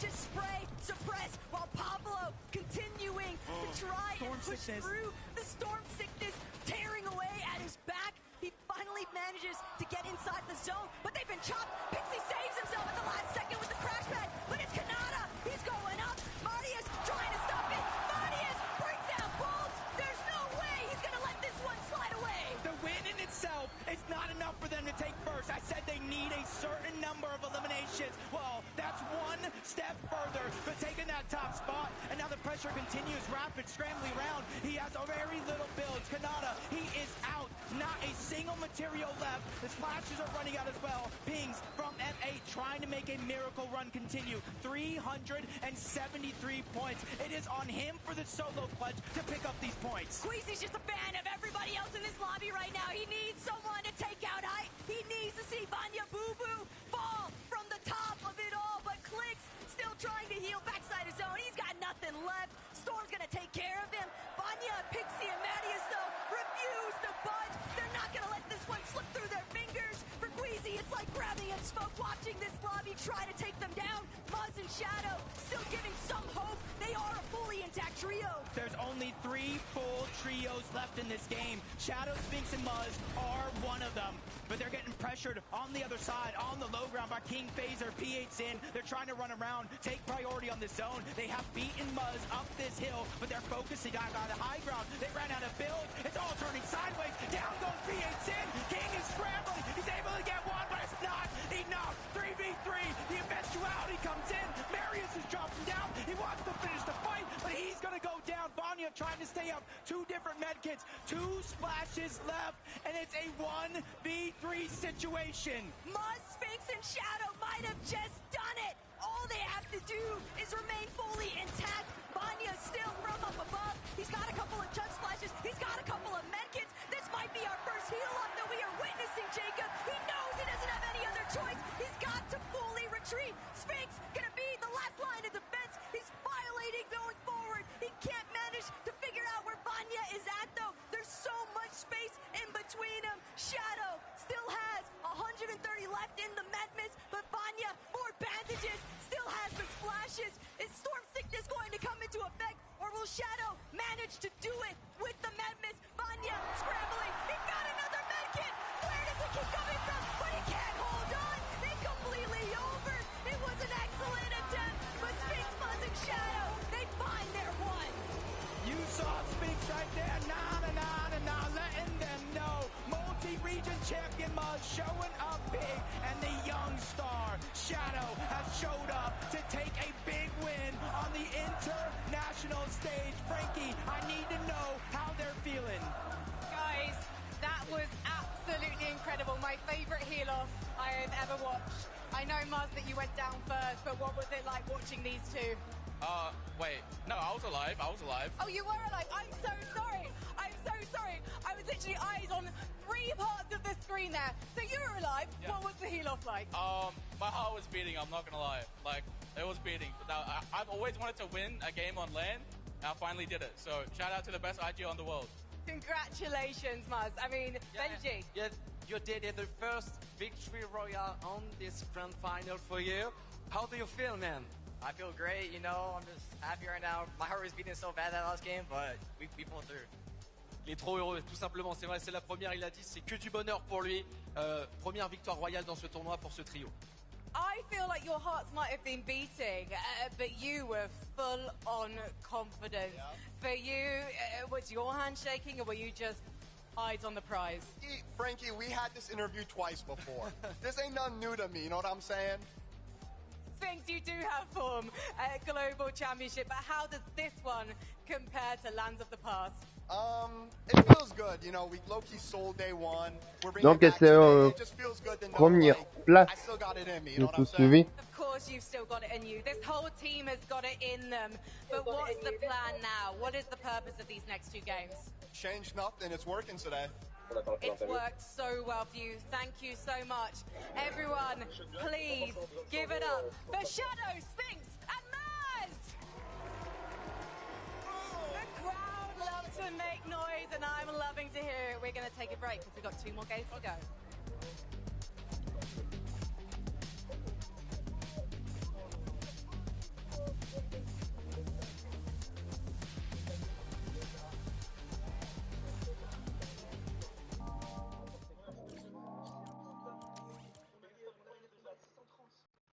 Et en petite relance. Mais la Sweezy Merstaff aujourd'hui, c'est un train de piquer de leur côté. Oh là là, les gars, on n'a pas stop 1 encore, on n'a pas stop 1. Regardez, on est les seuls quasiment du top 10 à ne pas avoir de top 1. Il nous la faut, les gars. Il faut qu'on aille la chercher, qu'on aille mériter cette première place. Pix qui est un tout petit peu moins de 100 points de Pixie. Et Seti, Panzer et Japko qui reviennent tout proches. Je pense que la 3e place va se jouer entre Pix, Seti et Canada. Et la victoire, j'ai pas envie de m'avancer trop, mais si jamais la dernière game ça file un peu de ce sens-là, on devrait avoir une bataille féroce entre le trio et notre national Paniac et Marius. Les gars, on voit ici à drop. Si malheureusement, vous l'avez vu après 2 retours lobby d'affilée, suite au rush de Starbucks. Donc le problème c'est que du coup il est passé 11e. En bas,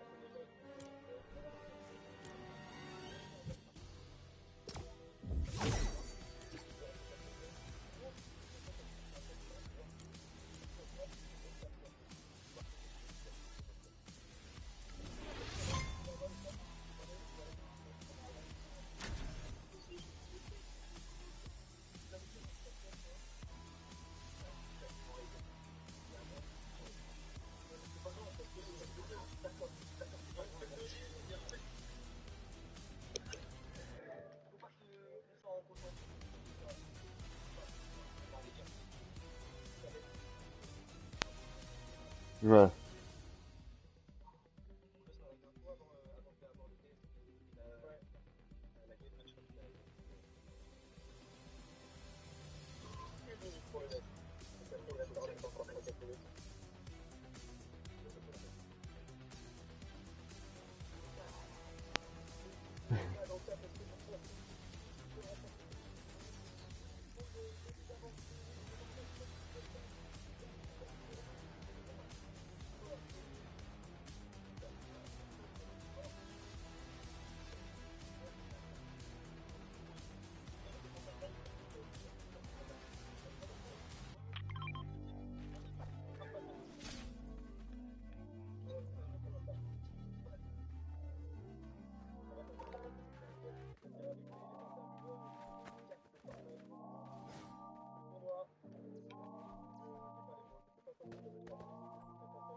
Get scared?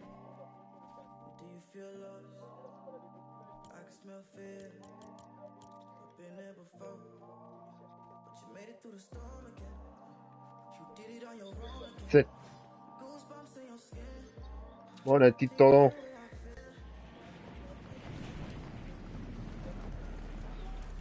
Fortnite fam, we did it. Muzz got a victory royale at the Global Championship. Muzz, my boy! I cannot believe it, guys. In case you didn't know, Muzz, Shadow, and Sphinx, these guys had to qualify through the last chance qualifier. They took it to the hardest part of the competition in a major, and then went on to that major and qualified to the Global Championships. Come here, the hardest stage of this competition, and get a victory royale on land. Mini, I'm good. I can go home happy. I mean, wow. What a win it was as well. You mentioned it through the last chance qualifier. These guys know how to win, and doing it on this big stage is so important for them. It's going to boost them so high up in the standings as well. The way they played this low ground Kelly was so good. And off the back of the third place in the game before, now getting into a win, that's going to boost them. victory against the likes of Marius and Pixie. What, they got a little greedy, they got a little overconfident. They dropped down thinking, oh, this low ground team, we can easily eliminate them. Wait, is that much? Uh-oh. And so two of them go down. They know that they have the heal off potential, and they got close. Vanya was able to find a medkit in those final moments. Shadow, Muds, still able to stay alive, still able to grab that victory royale and a win for North America. What helped them so much was that Vanya had to go into Storm so early, right? They could stay inside of the zone, keep that med miss that was ultimately so crucial for them winning that game. So they were just able to stay inside of the zone. I love the reaction as well. And yeah, what a fantastic win for them. Really well played. Oh man, this is what I love to see. Live it up there, Sphinx. Live it up. That's your moment there.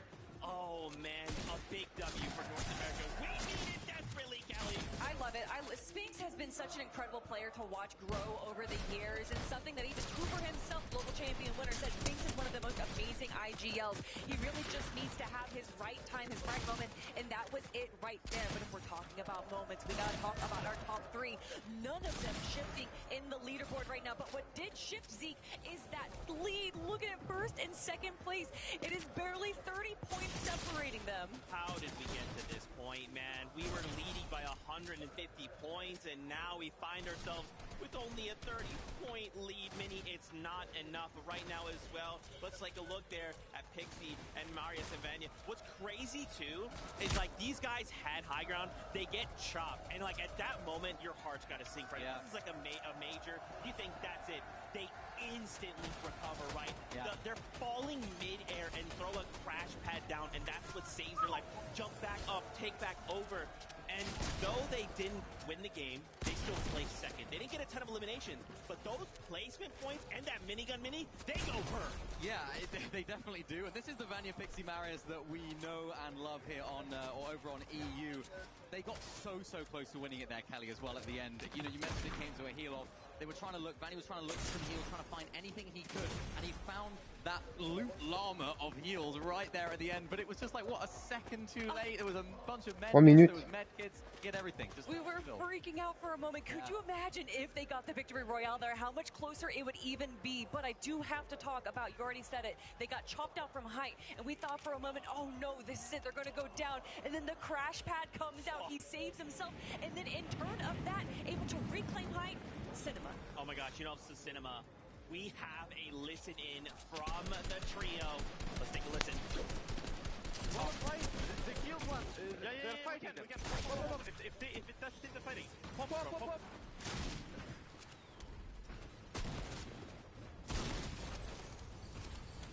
You good. 60. Mercer's died. Nice. Yeah. I got pumped 100. I'm low. It's healing. Let's break. Fuck. 180. Nice. I'm killing it. 60. Emma box. I'm dead. It's a fear. Go. No, I'm dead. I have nothing, bro. Go away. Maybe our witches.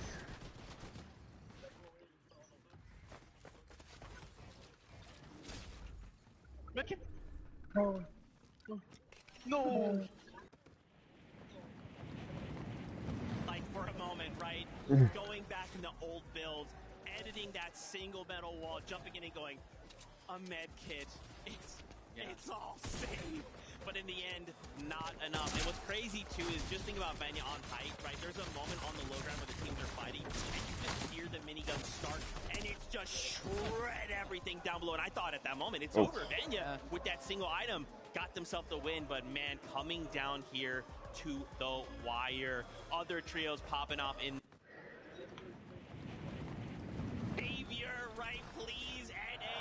The difference is, though, Kanata actually is moving down a placement. Now, we can still make this up, right? It's not that many points far behind, but Kelly, we've got 2 more games.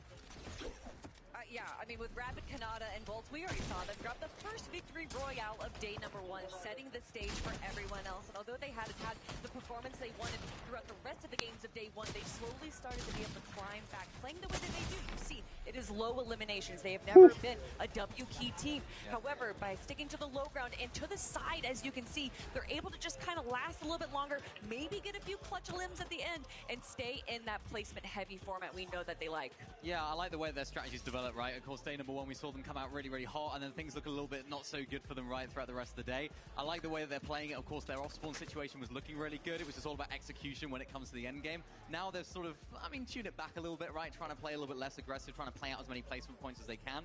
And now, 2 games to go, maybe they'll try and go a little bit more aggressive, try and push higher up, because they still drop down right there, right? We don't have long to go here before we jump back into the game. I wanted to highlight really quickly, Queasy, right? This is the first time we have seen him single elim. Now we only have a 30-point lead. Guys, this is uncharacteristic. Maybe that reset wasn't helpful, but listen, we still have 2 games to go. Kelly, we can still pull this off. We can still do this. Listen, everyone always talks about caster curses, and I think that's hogwash, but then I spend half of our halftime show talking about Queasy's story in 2nd place, missing out on 1st place in the Invitational, missing out on 1st place last year. Now I'm wondering, why did you do this? Are they going to get 2nd once again? What I hope is he's learned. I hope he's learned from that last time out, right, getting 2nd place. And I hope that they can now hopefully left it all the way down to the end last year. So, they had to make a decision. They decided not to land on the 1st place team. This time, maybe they'll make a decision. Maybe they'll switch things up. I think they need to here, Zeke, because Vanya, Pixie, Maris, they're closing in and they're doing exactly what they needed to do, which is consistency. Dude, I'm telling you, and that's the thing, right, is we can't make a single mistake. Now, what started like yesterday is like, oh man, this is looking like Quee's game. Now we could be going into game 12, super close, and that's what we live for, right? We go into the last game not knowing who could walk away with the win. But again, Vanya, if Queasy makes a single mistake, Vanya's right. He's waiting, praying on it. Yeah, and it was something I mentioned at the beginning of the show as well. The games that Queasy don't do well in, Vanya's team have to make the most of it. It's absolutely essential, and they're doing that to a T right now. After watching that replay, actually, I mentioned that Vanya actually found heals.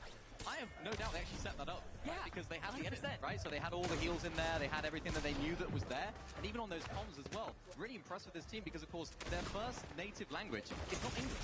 They're communicating in English. We heard it in that listening right there. And that's so hard for people that live in, of course, different countries and are from different countries, speak different languages. I mean, I feel like we don't talk about it enough in Fortnite, but that is a skill in itself. I mean, and that's a really good call out when you say that when Queasy is doing poorly, that's when Vanya does well. And I actually think those are the few games that they've win for height. Yeah. Paying attention to that elimination feed, noticing that, the team that is being able to control height is down. This is now our opportunity to take it. They're taking full advantage of everything. Again, it's awareness, and usually I use that in the sense of map awareness, but just all of the game sense that you need to be at a top level. That is what they're showcasing here today.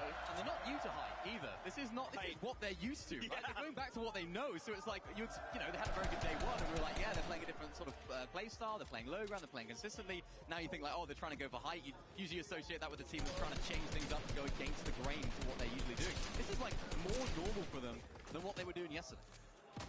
Another team that I really want to give a shout out there too is, of course, one from our smaller region in the top 10 right now, and that's King, Phaser, and PH. They played that game so smart, where they kind of went for this dead side rotation. The zone went up the hill, and everyone started to climb up, fighting for a position, and they just kind of went around the hill. That can be a little dangerous. Obviously, building up the hill, if the zone doesn't pull favorably, can be disastrous, but Luck had it their way. They were able to pull zone and then kind of control the low ground. It was really smart from them, and I love to see our Brazilian trio up in the top 10. Can't forget as well, they came to NA, right? They decided they wanted more practice. They wanted to kind of refine their skill set. And Mini, that's showing here on a global stage. That looks so good. And also, they played in EU last chapter as well. Chapter 5, they came on over to EU, had a little go there as well. It wasn't necessarily successful for them, but showing what they can do here. That's right, Mini. I'd love to keep talking. That battle buzz horn has come, so it is time. Game number 11. Let's go.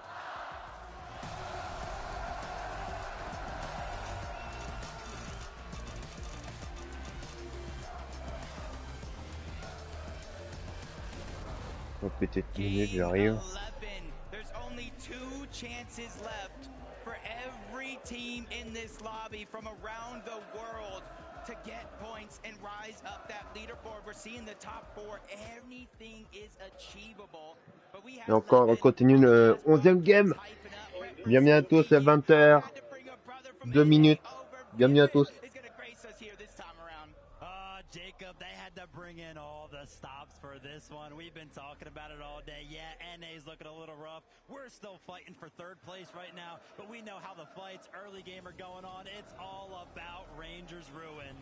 And Tayson, gonna be the first touchdown, grabs the chest. Chino running around, but nowhere left to run. Pablo, though, with the sweeper finds Tayson. It's gonna be Chicho brought down next by Ferdoxy. 2 versus 1 scenario, but Atris has a real chance. Atris takes out Pablo. It's all down to the 1v1, and Ferdoxy immediately heading for the high ground. Doesn't want to get trapped with the swarm, but that separation, he hasn't had a chance to utilize his shield potion just yet. Atris, on the other hand, wrapping around, taking out, stopping Fred in the midst of healing, but Atris, he just can't close the gap. He doesn't have any materials. Ferdoxy doesn't have a whole lot left to work with either, but he has the build in his favor, and Atris, he'll opt to try and trade, but it's the patented Fred lurk, and he's creeping up. Atris can't get the revive. Ferdoxy through the window, and Atris still can't find it.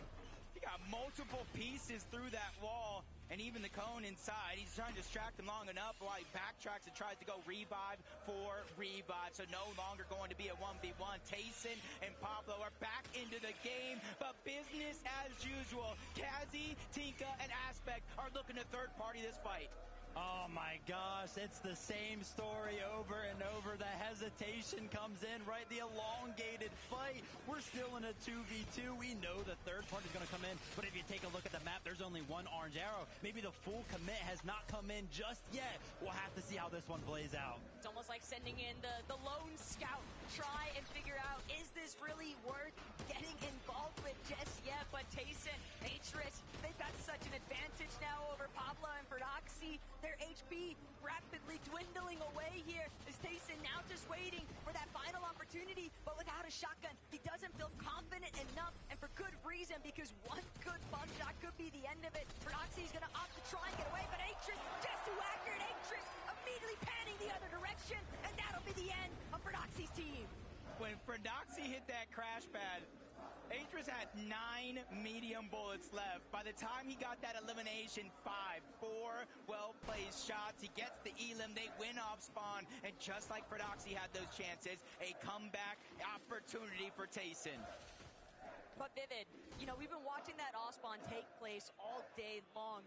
You have to expect that surely third party is still going to want to get involved. Yeah, I mean, the reboot, right, that's going to be on their minds. Is that going to be possible? We know when you go ahead and reboot, there's a giant beam that comes down from the sky, lets everybody know, but oh my gosh, Darm, Damus, and Pix, they're in trouble. Yeah, they're in trouble. Pix is going to be down. Malabuka walks and pings. They have advantage in this fight, and they know how stacked the top side of the leaderboard is, and they're not scared. They want to continue to put the pressure. It's just a matter of, did they see Darm? Did they see Demus rotate over in that direction towards the rainbow field? And I do think they did. Crash pads coming out. They're trying to close the gap. Battle between 3rd and 7th. It's just not worth it. The juice is not worth the squeeze here for Bolin and Demus Darm. Fortunately enough for them, Malabuka not checking the bushes. A little bit lackadaisical.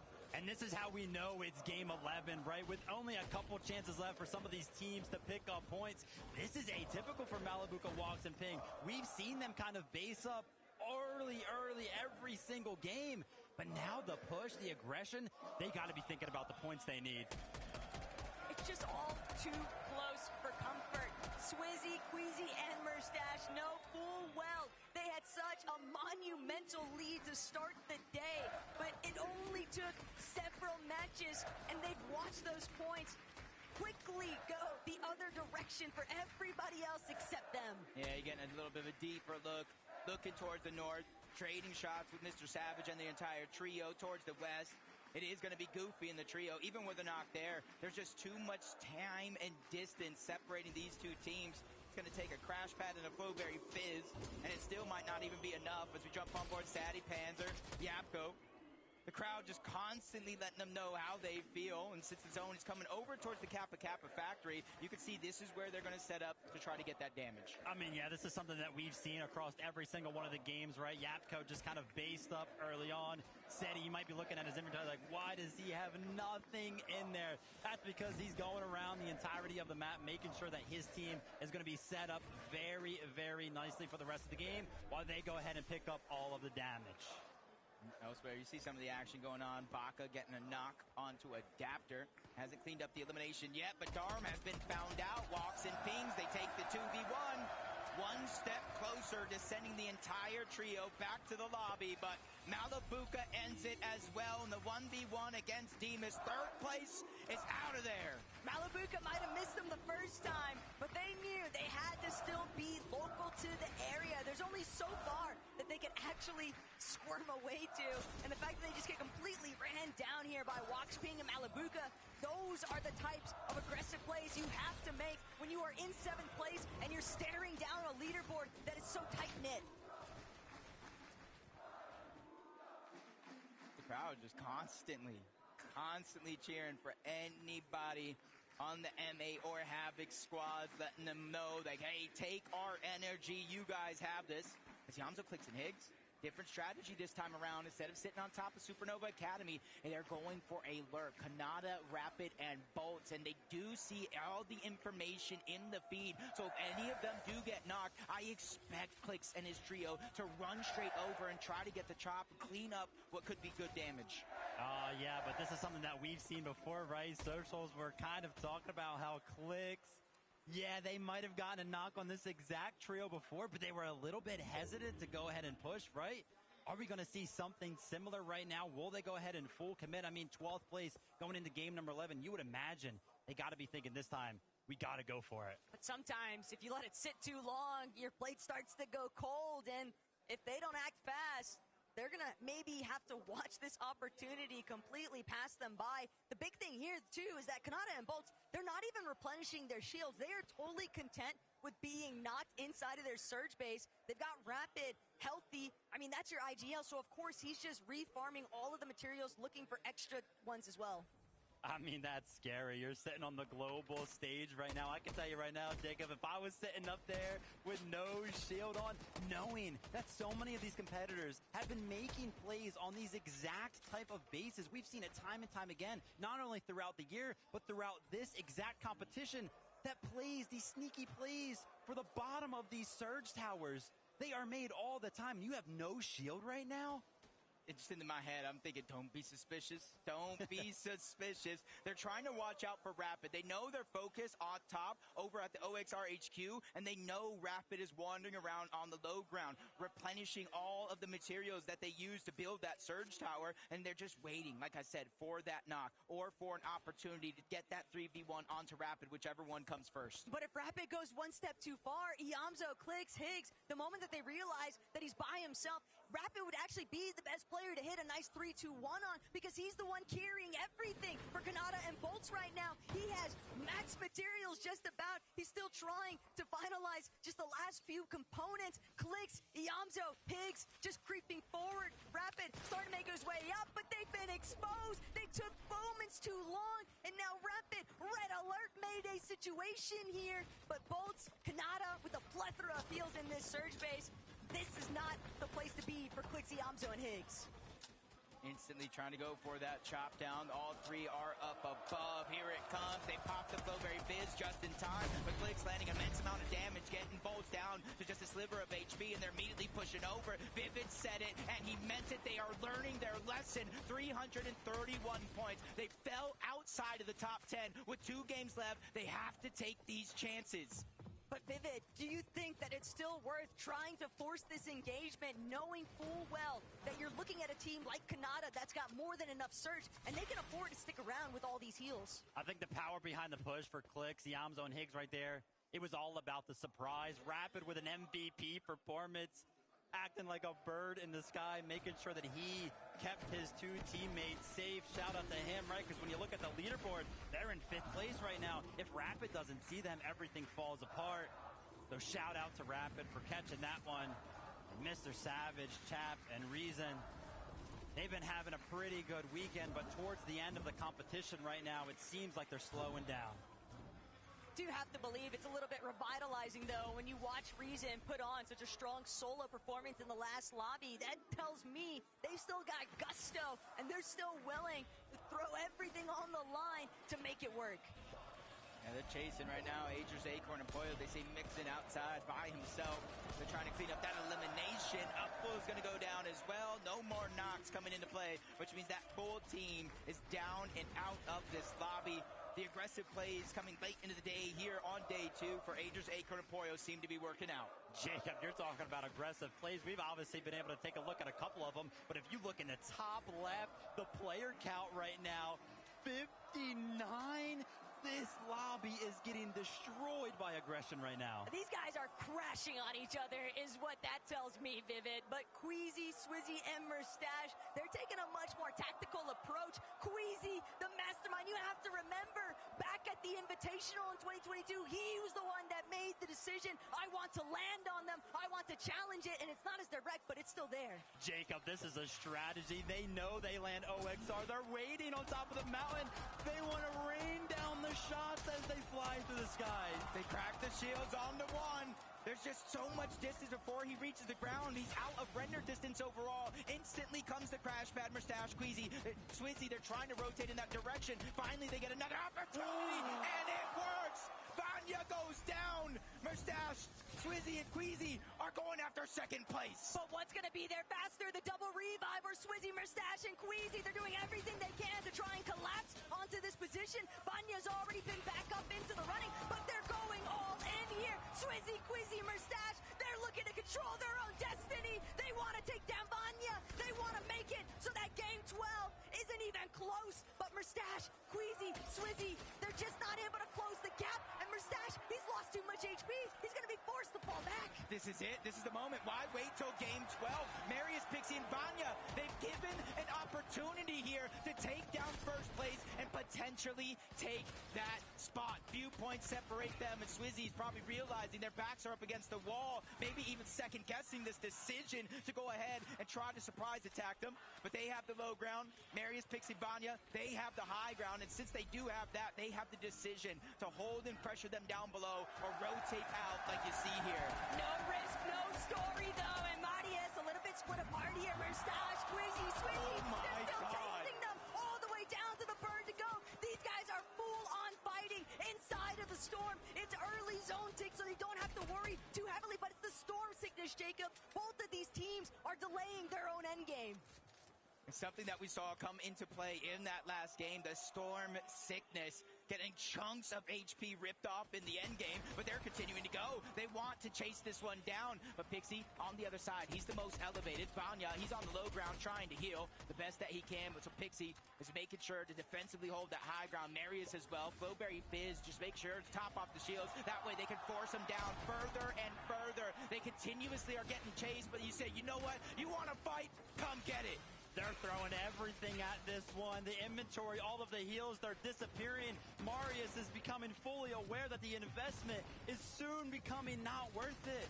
How aggressive they're going to get. They're coming right box to box, wall to wall right now. But think about the biggest differences here. Queasy's team, they're not actually carrying shotguns. All they have is the Wrecker revolvers in comparison to Marius, who's rocking both, but it's a gray Sentinel at best. And that Wrecker revolver just not able to get close enough. Pixie, Vanya, Marius essentially at a standstill right now with Queasy.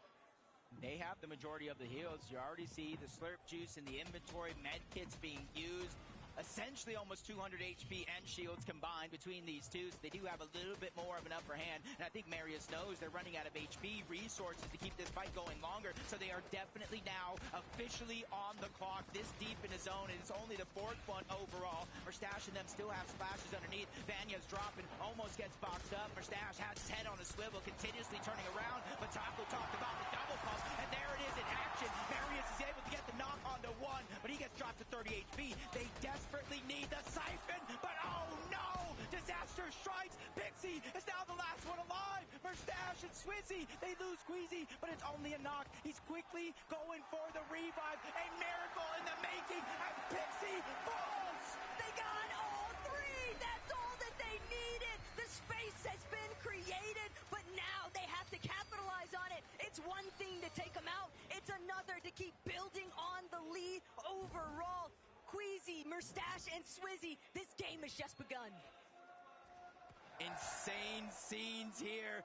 Two top teams from EU fighting. Now it's NA's chance as Peterbot, Ritual, and Cold end that fight as soon as we turn in, and he's using his own emote on him, showboat, and said, hey, you might be ahead of us on the leaderboard, but we know who's the king. Peterbot, Cold, and Ritual, we just tuned in 6 eliminations. That one's gotta feel good. Coming all the way over from NA to the global stage, kind of that back and forth that happens between those two trios. That one's gotta feel good, but I can't lie, Taco, right? Ritual with 4 eliminations himself, showing what a year's worth of mechanical training can really do on the big stage. We all witnessed the Richie 1v3s throughout the divisional cups, Vivian, and even in the majors, Ritual was putting up quite a stellar performance, but now things are going to fall directly into the line of sight here for PH, Zen, Phaser, and King. They've already spotted out 2 other teams based on mountains right next to us. These next couple of rotates could be rather difficult, but Kanata, Rapid, and Bolts, they're still looking to press forward. They're actually trying to do it from underneath. They're hoping that they can just collect whatever leftover hard mats they can find. With a sold-out crowd, you know they're going for M8. You know they're going for Havoc. So everybody at home, watching on Twitch, watching online, you need to give your energy to NA if you want to see a miracle comeback, because 2nd, 3rd, 4th place, all of them down. 5th place, that's Kanata, Rapid, and Bolts, and a chance to close the gap. Especially more so if they can figure out a way to take down Queasy, Swizzy, and Merstash. But we're now into the top 17. This is where placement points are going to come into play, and they're going to start moving quickly. Vivian, how do you feel seeing this rotation by Savage? Reason and Chap, it looked relatively healthy, but they're not the only ones. Other teams in EU definitely making their presence known. Yeah, the chase is on right now for a couple of our teams, namely Malibuca, Walks, and Ping. The aggression early, they want to go ahead and catch up to Rapid, Kanata, and Bolts, right? That's the only team that is currently alive that is ahead of them right now. And as I say, that pressure starts to rain in. Why does this look like one of the practice lobbies right now, though? Down to our last 17 teams and only 6 zone. Ping, Walks, Malibuca, they're trying to see if they can bring down Agers and Acorn with it. Boyo's already been claimed. Acorn, Agers just trying to create a little bit of space, but they know this might be a fight that they can't avoid any longer. They're going to have to try and take a crash pad out of here, but Malibuca, Walks, and Ping, they are fully wary of what lies ahead. Yeah, and you can see in the mini-map, Acorn, Agers, they immediately rotated out with or without the reboot card. A couple more teams rotating in and around this path for Pings, Walks, and Malibuca. Could be opportunities for elims or more damage, but they see that coming. They want to continue to rotate in. Right next to them, Queasy, Merstash, Swizzy, all trying to get this elevation differential for this next zone.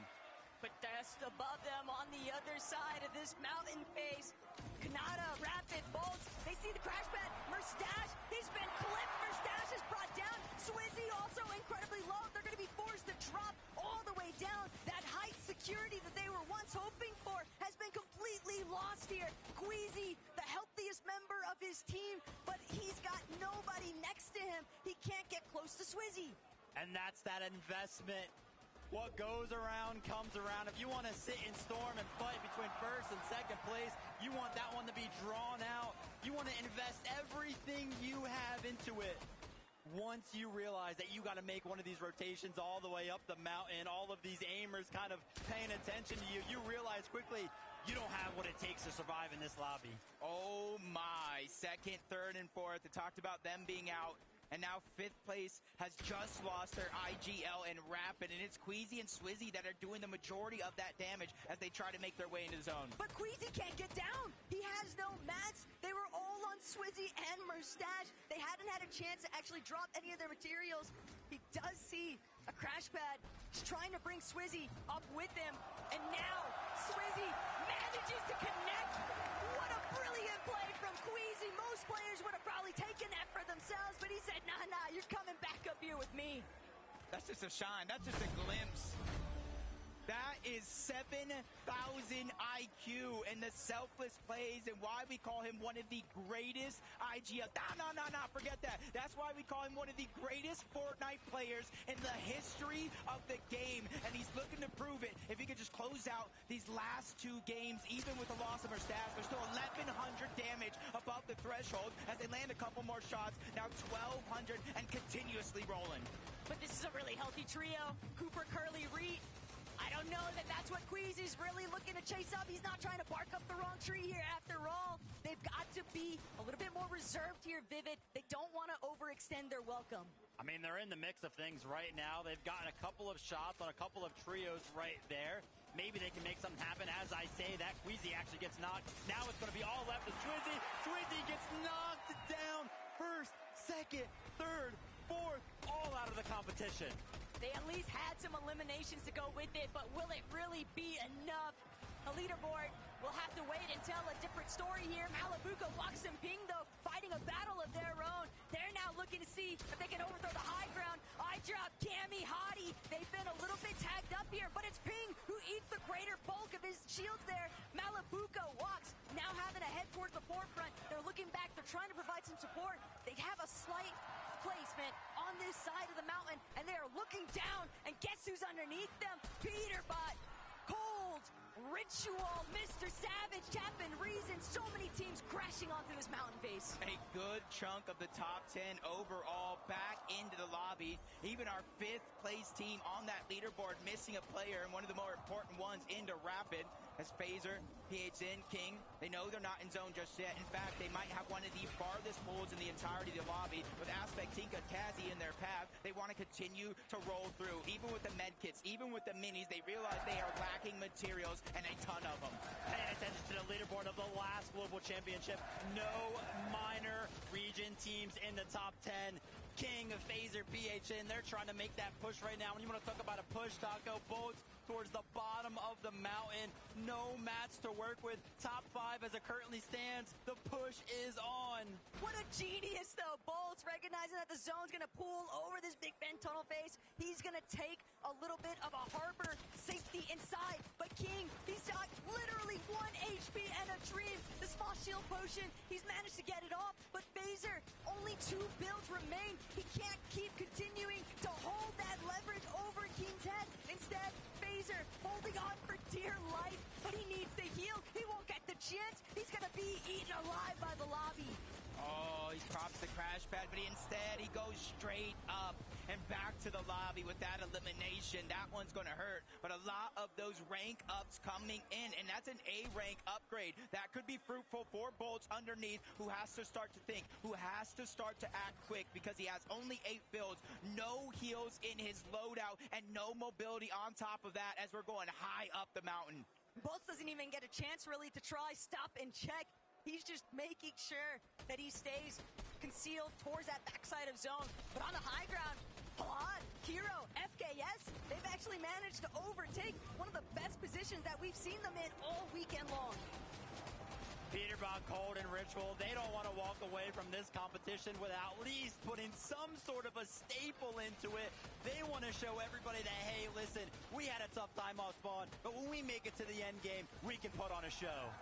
Yeah, Bolts just went down off the side of that mountain. Their run in this game has come to an end. Did they get enough to move into the top 4? But Peterbot now battling for it all. And he is by himself. Cold and Ritual are all down below. And he's done it. He's gotten the high ground. He's gotten an elimination. Here he is. He's finally woken up from his slumber. And he's continuing to pressure down and stealing the high ground away. He joins Ritual and Cold on the other side and takes what's theirs. Yesterday, Peterbot said, it's my day off, but today, it's a whole new beast coming alive here in the final hour.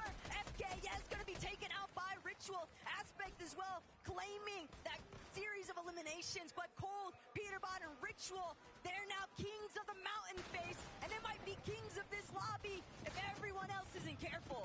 There's still more than half of the placement points still available in this lobby, and I think Reason knows it. That's why he's moving to the outside of zone. He saw 3 different med kits, a replenished amount of materials, and this could be the difference maker. And in terms of point differential as that leaderboard goes down below. Malabuka, he's struggling all around, rejoins his team. The splashes are coming out, but they're in the backside of the zone. They're sacrificing HP to try to catch any team off guard. It's because of the way that the zone is pulled over this slight bridge of elevation, though. Malabuka, Ping, they don't have a whole lot of builds. Malabuka is going to be forced to try and play heals, try and acquire whatever placement points are possible. The siphon materials going to give him a little bit of extra time and the 2 med kits, but still, he has to make his way forward, and he's going to have to crash directly into Reed Cooper and Curly. But the moment they head down, they're taken out by Peterbot.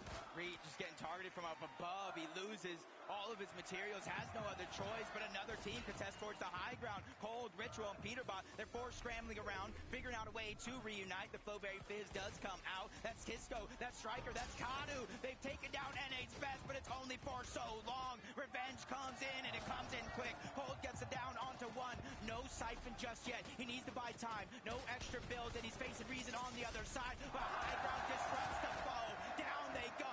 3v3 here for the end game. Kami, Hadi, that's relatively loose because iDrop is down. Kadu, Striker, and Tisco, they could take it all. And this is what the international scene has needed all weekend long. But no, Kami, Hadi, Kami's not going to be able to make it through. It's only Tisco, Striker, and Kadu left to deal with Hadi. But Hadi, he'll be forced to charge forward. He tries to head towards the high ground, but he just doesn't have the HP. Tisco just needs one more shot, and he finds it. That's going to be the first victory royale here this weekend for an international scene. The Brazilian region is on top. They've showed up. They've reached the top 10 in the leaderboard with a whole nother trio, and this is their chance to shine bright. Frankie, we need to know what they're thinking.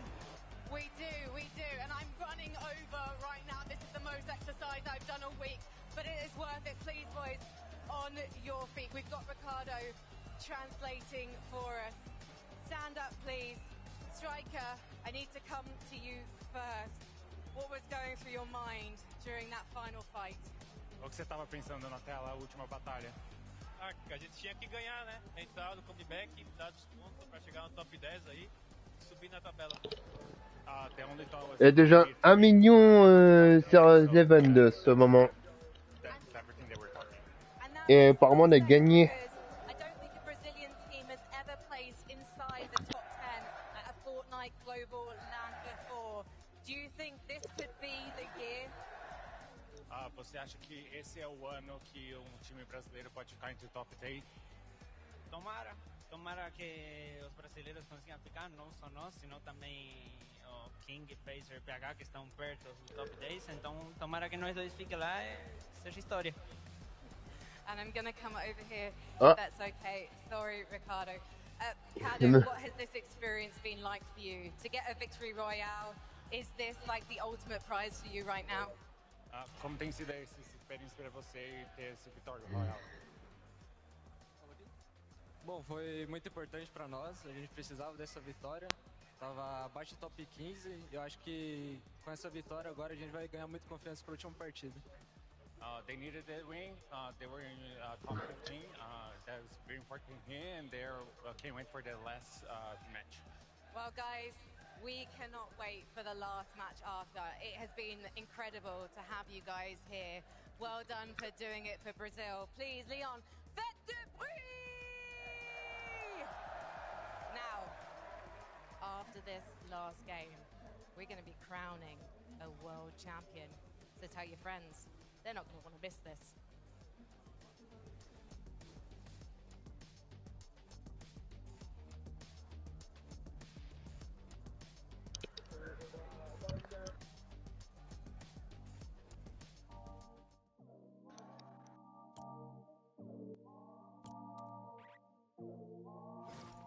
Do you get scared? Or do you feel lost?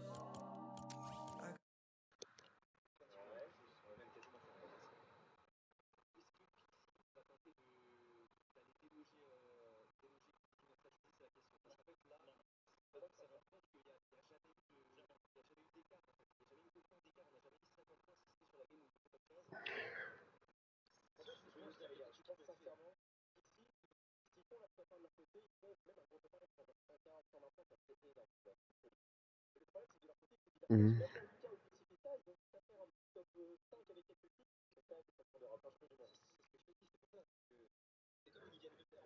game d'avant, ils ont juste assuré la win avant l'heure pour marquer énormément de points d'avance, ça s'est mal passé pour eux. Et du coup, notre seul espoir de win, c'est d'aller tenter un truc pour eux. Honnêtement, ils peuvent le tenter. Ça, c'est que si jamais tu fais une équipe de lance, ils font les contests. Le problème, c'est que Fusil sera à la maison, ça se passe.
Get scared?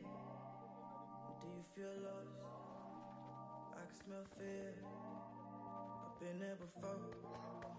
But you made it through the storm again. You did it on your own again. Goosebumps in your skin. Do you feel what I feel? I'm waiting on you to know. Fortnite fam, I hope that you are locked and loaded because that last game, so many developments. BR coming up, massive 16 elimination victory royale on land. Oh yeah, Brazil, that's what I like to see. You love to see it, right? You love to see it. I always like it when the sort of smaller regions come out and, you know, come out strong in games. Of course, we didn't have as many big hitters in that game, right, in terms of the leaderboard, so perfect opportunity for them to do it. And the way they took height here, Kelly, was so good, even towards the end. They weren't fighting against any slouches. It was Cammy and Jari, right? There was a final sort of 3v2, so not easy for them whatsoever. They played really, really consistently, and something we haven't necessarily seen from them today. We saw it a little bit yesterday. I think they had a 5th and a 3rd in yesterday's game, so it's nice to see them finding that form right now. I think they listened to our complaints. We were asking, why is no one fighting for high ground on day 1? And day 2, everyone is fighting for high ground right now. And they see there's all this contention going on the high ground. Why don't we third-party this right now? We are a full trio. We can see that those are wood kills. Players are going down. This is our chance to steal it away from them. It looks so good. And again, you know, we might not be fighting for first place, but we are fighting for life-changing amounts of money. We're going to be sending ourselves straight up those standings. Now, of course, guys. Wow. That last game, Merstash and Swizzy versus Vanya, Merstash, and Pixie. I cannot believe Queasy just said, you know what? It's time. It's time, Minnie. This is giving me flashbacks. Yeah, this is giving me flashbacks too, right? Think back to the Invitational.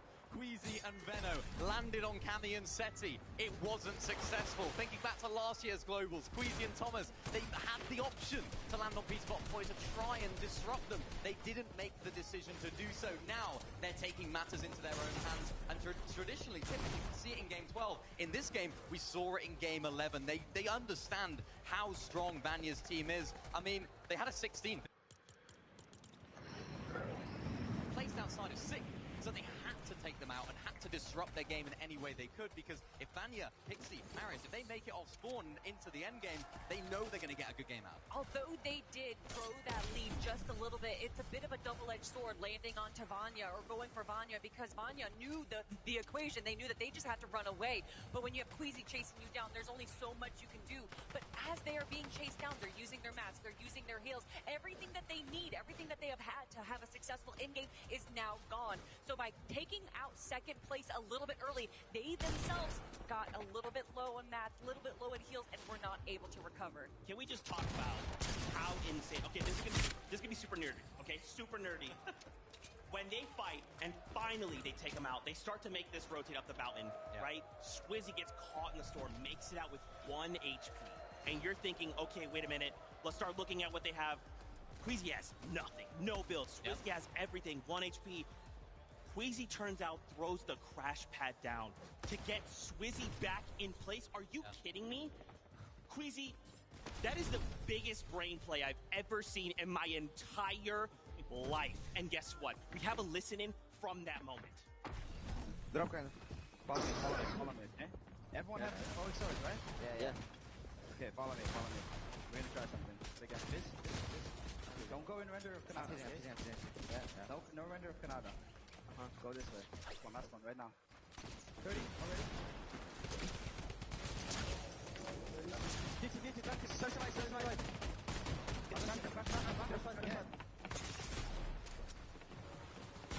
We don't have that much rice, by the way. We probably got more. We can play white, by the way. Yeah, you're taking out back. Let's try, careful. Yeah. Took my roof. I'm dead, probably. I think I'm fine. I'm out. I'm dead. Dead. Okay. I got it! Okay. One speed, dead! Nice! I got my finish! Nice! I got my finish! Play slow! 100! Nice! Res, go bunker! Can we go bunker, you think? The crazy thing about this moment, right? Just think about it. If we were to do this again, right? Even though they didn't get a victory royale, even though they didn't get top 5, they didn't get all this stuff, they delay Vanya. They go on, they slow things down. If we do this again, imagine, even if Squeezy goes down, you're going to put Vanya in the same exact position to be in shambles for the remainder of the game. Yeah, absolutely. I mean, but Vanya's team now maybe know that's coming, right? They could prepare for Queasy's team to do that and maybe change up their strategy, because if Vanya take out Queasy, that could be a very, very interesting endgame, because like I mentioned, these guys don't miss a beat when it comes to the endgame. So they're going to have a good game. So I don't know what's going to happen.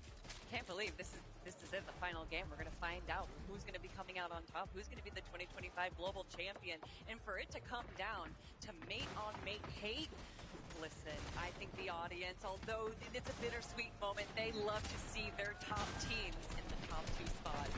Yeah, I mean, obviously, if you're an MA fan, you're happy, right? You're like, hey, one of our MA players are going to go on to be global champions, right? So exciting to see, but how does that last game end, right? Do we just take it to the off spawn again? Do we change things up? Do we play conservative? So many questions. In that game, though, something of note that happened. Peterbot, Cold, and Ritual finding themselves up on the high ground as well with, you know, they've been quiet for both days, and finally there in game number 11, we see him on hype. We see him pushing teams, kind of what we've been used to seeing in majors before this point. Something that we don't used to see, though, is Ritual carrying the team with 5 eliminations, with Cold and Peterbot being the fraggers only with 1. And of course, as they were able to control that high ground, they do what they do best, and they just spray the lobby below them, making sure that although they might be getting low on mats, they're still going to be getting those points through eliminations. Yeah, I like the way they play this, actually. I really want to give a shout out to Ritual and Cold, the way they actually play this front side. So important right there. While people were sort of fragging at the back, Voilà. they held down Bon the front side, appétit. making sure that nobody else could take it. Really, really well played from those two in particular. And I think the way that these guys have gone this weekend, it hasn't gone their way necessarily. À tout à l'heure. They were able to pop off. Remember, a lot of our big names that we were seeing on the leaderboard, sort of top 5, I think, were down and out in that end game. So we didn't see our sort of hype team that we would expect to be in there. But still, a solid game from these guys is going to push them up in the center. It's so good, guys. I'm just thinking about this, man. I gotta see those standings one more time. This is a fight for first and second place right now. It's a fight for first. Everyone else is fighting for that third place spot. And again, you know, we might not be playing for first, but life-changing amounts of money, even flipping down to this second page, right? If we could break up into that top 10, this is going to come down to the last game. Fortnite always be doing this to me. We start day 2, it's, oh man, it's going to wrap it up. We know how it goes. Game 12 comes around, says, Zeke, hello. We're Fortnite. You know what we do best. We save it to the very last game. Saving it for the last game is definitely something that we've seen time and time again. But to have all of our top teams, third, fourth, fifth, and then second place, going down early there makes me a bit nervous. I want to see all of these teams up and alive in the end game. I want it to be close. I want it to come down to the final moments, and that might just happen. I hope so. I really hope so. I mean, I'm just thinking about sort of Vanya's position. What would they do in this situation? Is it for them to take it into their own hands? Do they try and outplay Queasy's team? Do they try and avoid what was going on? I know we had that in that listening right there. We listened to Queasy saying, we're going to have more whites than them. We can play the storm, which is exactly why they won that fight. We were sort of watching it just here, and I remember saying, I was like, yeah, they're going to win the fight because they have all these whites, of course, from their drop spot. We broke it down at the beginning of the weekend, how powerful that drop spot is. They can get the slurp juices, of course, from there, all the splashes that they get from there. Super, super valuable for them. And now, maybe we're going to see a little bit of a change of strategy for Vanya's team. Do they try and stack the whites, stay back in the storm a little bit? Not too sure how they're going to play it out, but they have to respond. They have to do something to try and stop this this push from Queasy. You know what I want to see? I want to see that victory royale turn from 0-0 to 0-1 to get practically a 5.9 average placement, but still just be so short on claiming that. Man, I mean, Minnie, what is it? What can they do? I mean, I think they just have to try and... I wouldn't, if I were them, try and land on Queasy or anything crazy like that, because they are so good at endgame, right? We haven't seen the day two that we saw from day one of Queasy, right? We haven't seen them have that performance that we saw in day number one. So it's almost safe to assume that they maybe not have that great performance in this final game like we saw. Maybe they could. It's Queasy. We don't know. But for Vanya's team, maybe they just play it out. They have to think about that in the back of their mind. What could Queasy do? It's gonna be so close. It all comes down to that. And this is what they are fighting for, that beautiful trophy. But it is not just a physical object. It is an emotional one as well. Being able to come out on top, to be able to claim that in front of all of these incredible fans, that is a life-changing experience. You talk about life-changing. I mean, Pix, Darm, and Demus, right? Going up against Seti, Yapko, and Panzer, and even Rapid, Kanata, and Bolts. 500 points out of Rapid, Kanata, and Bolts. Up to 512 in third place, Pix, Darm, and Demus. This could very easy. I mean, guys, just look at this. Yeah. Right from 5th place all the way up to 3rd place. I cannot stress this enough. This is life-changing amounts of money. The game isn't over. Even if we're excited to see the first place team come out and win, there is still so much we are playing for. Changing a single placement, a single elimination, a single placement point could be the difference. Yeah, it really could. And a team that's no stranger to that, of course, is Kami, Chari, and iDrop. I mean, these guys had a really nice second place right here. Exactly what we'd expect from this trio, sort of playing low ground really well. They did actually end up as a duo as well. It was iDrop, I think, that ended up going down, but they played it to perfection. I think they did move up a couple of places in the leaderboard as well here. So a really nice, solid performance from them. Again, we just saw the prize pool breakdown. They're not going to be getting first place this weekend, but every single placement counts towards such a huge chunk of that prize pool. And Cam and Kari doing what they do best, launching up, trying to take high ground as a solo, as a duo. But of course, it did not go their way. It did go to the way of the Brazilian trio right there. But you do have to give props to them making that effort, going for the 2v3. I mean, Pixstar and Demus as well, Zeke. You mentioned it right there. They're not used to the stage. This is not their environment, right? This is a team that's sort of on the come up throughout the entire year. They've put in incredible performances, and every single time we go into a major, you know, they had an amazing major number one, and we were like, oh, this is a new team coming into the grand finals, and you know how we expect them to do. People didn't necessarily have them up there. Then they were sort of favorites coming into major 2 and 3, and then there was sort of, you know, there were a lot of questions again. Can they do it on the global stage? Is it possible for them to continue this momentum? And it just seems like for that team, every single time a question's asked of them, they keep delivering. And they're doing it here today. To end in that 3rd place, you saw that prize money. Yeah. You saw that prize money. But again, remember, Kanata, Rapid Bolts in that 5th place, only 12 points behind. So for these top 5 from 3rd down to 5th, we're kind of fighting each other, right? We know what's happening at the top. Can I say how much I love to see Kanata's trio in this position all year long? A lot of people people have just kind of been ignoring them because the story of NAC has been, oh, is it going to be Poyo or is it going to be Peterbot? Maybe Clicks can finally win a victory royale, and Kanata has just kind of fallen by the wayside. That was until this most recent season where he has just been the most consistent team in NA time and time again, and then finally in week 3 winning that Div Cup, and he was so confident. I actually got to talk to him right before day 1. He's like, who do you think's winning? And I was like, well, who won the last week of the last week of tournaments? And he's like, it's me. And you know, every single time he is just so confident, and I think that really brings so much to the stage to even go down, have like a rough end of day 1, and he just doesn't let that affect him. Yeah, it's so crazy, man. Once again, here we are in getting ready for that last game. My heart is pounding. I'm sure you guys at home are going crazy as well. What are we hoping to see? All right, putting you on the spot. Okay. Final game. Give me your hopes, your dreams, your aspirations for this game. You know what I'd love to see? I'd love to see Vanya's team try and land on Queasy. Queasy's team try and land on Vanya. And we end up just having a crazy end game where they're both fighting for height, and it's like a full-on, like the excitement takes it through to the entire game. It'd be so, so exciting. That's what I'd want to see. I don't know what will happen, though. Okay, I like that. I'm going to continue off of that. Okay. They both switch drop spots. They both make it to the end game. Queasy on high ground, Vanya on low ground. 3v3, final moment of the game to win it all. Oh my gosh, you guys have got me hyped. I mean, Leon, you guys have got to be feeling this, right? This has been so incredible to hear all of you in the stadium going crazy, getting excited with us, cheering, crying, even booing. I mean, guys, this is such an amazing time. It is so, so good. I'm just so thankful we...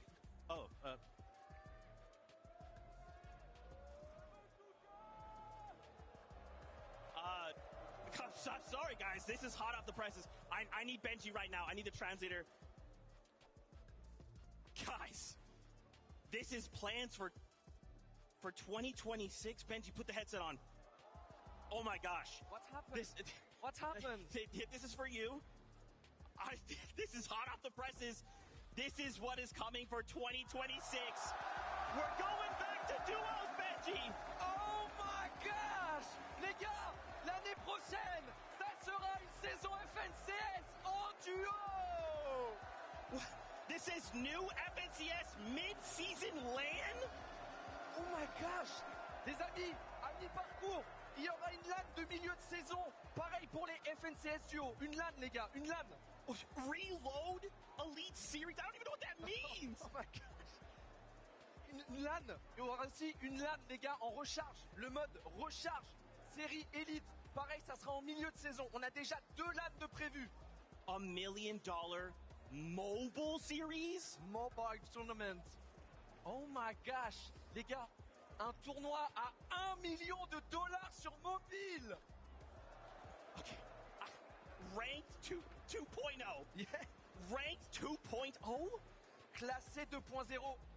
Les gars, il va y avoir un nouveau classé. Incroyable, un nouveau classé, Zik. We're getting another Pro-Am. Un nouveau Pro-Am aussi, regardez, tout en bas.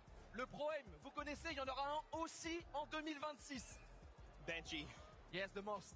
The LANs are returning to Europe. Les gars, on va parler français.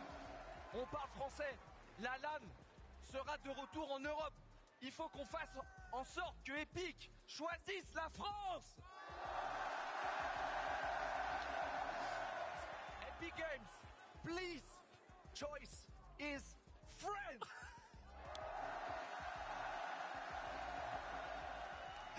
Oh my gosh. My heart was already pounding. I'm shaking right now. 2026. That is what is coming next year. You saw it. It is here. They apparently went huge. Guys, it is that time. Game number 12 is ready. So let's take a moment and make sure we are too. Leon! The finish line is approaching once more. But who will cross it first? The world has heard your noise all weekend long, but you must be louder than you have ever been before. This game is where errors come to an end and new ones are born. This is the last chance to forge legacies. This is where champions are crowned. So Leon, I've got 3 words for you. Are you ready?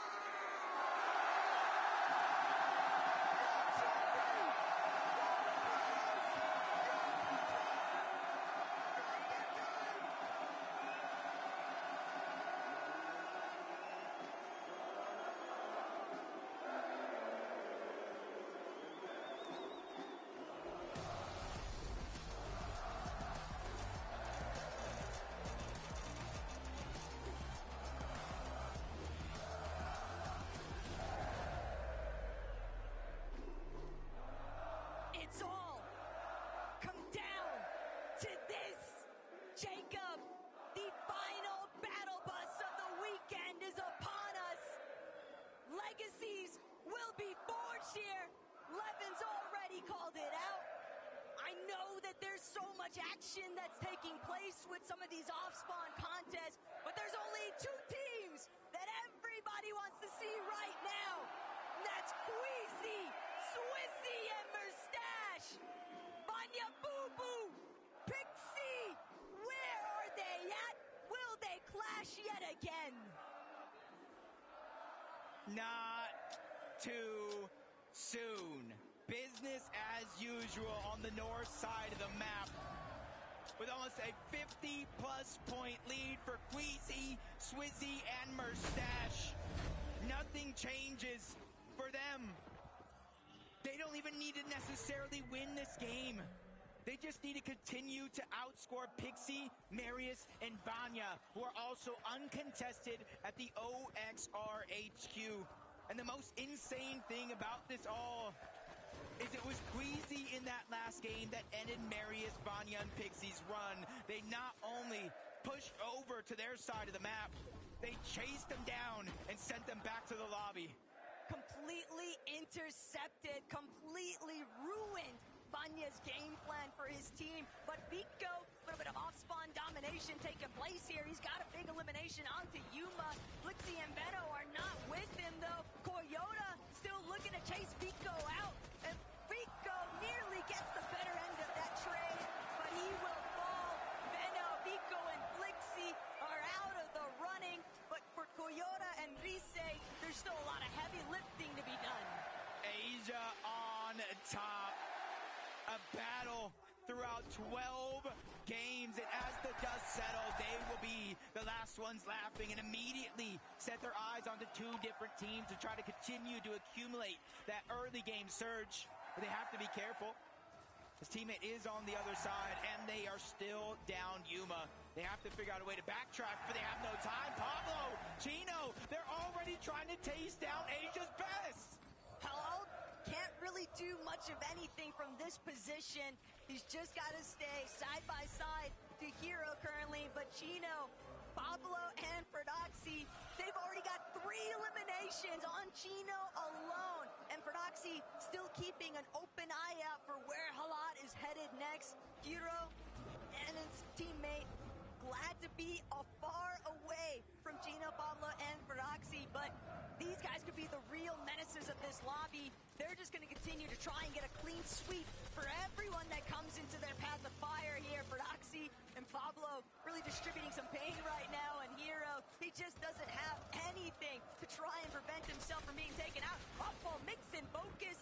They took notice of what was going down, though. They decided to come crashing down on top of Chino, Pablo, and Ferdoxy, but Jacob, this is a box fight that I don't know if Chino's necessarily prepared to take it up, but he's got so many splashes, he'll be back to full HP in no time. And this is a team right now to start the game. I know they have 411 points, but they were at 399 Chap, Savage, and Reason, 403 above them. I dropped Hottie and Cammy, 434, and then even Ping Walks and Malibu at 441. If they continue to play in this pace, get these eliminations, and make it deep into the end game, they could overtake some teams on their way up the top of the leaderboard. For Pride, Gory, and line in their pockets with that much more money, what they came for, as Ferdoxy continues to move forward, not slowing down, and Havad is going to go down. And Ferdoxy's kind of been calling it out, even in the events leading up to this weekend. We know that we're contested. We know it's going to be tough. Winning likely out of the question for that trio, but they can still put on a strong performance to see what more prizing they can possibly secure. Seti, Epco, Panzer, 506, only 6 points shy of Pix, Darm, and Demas.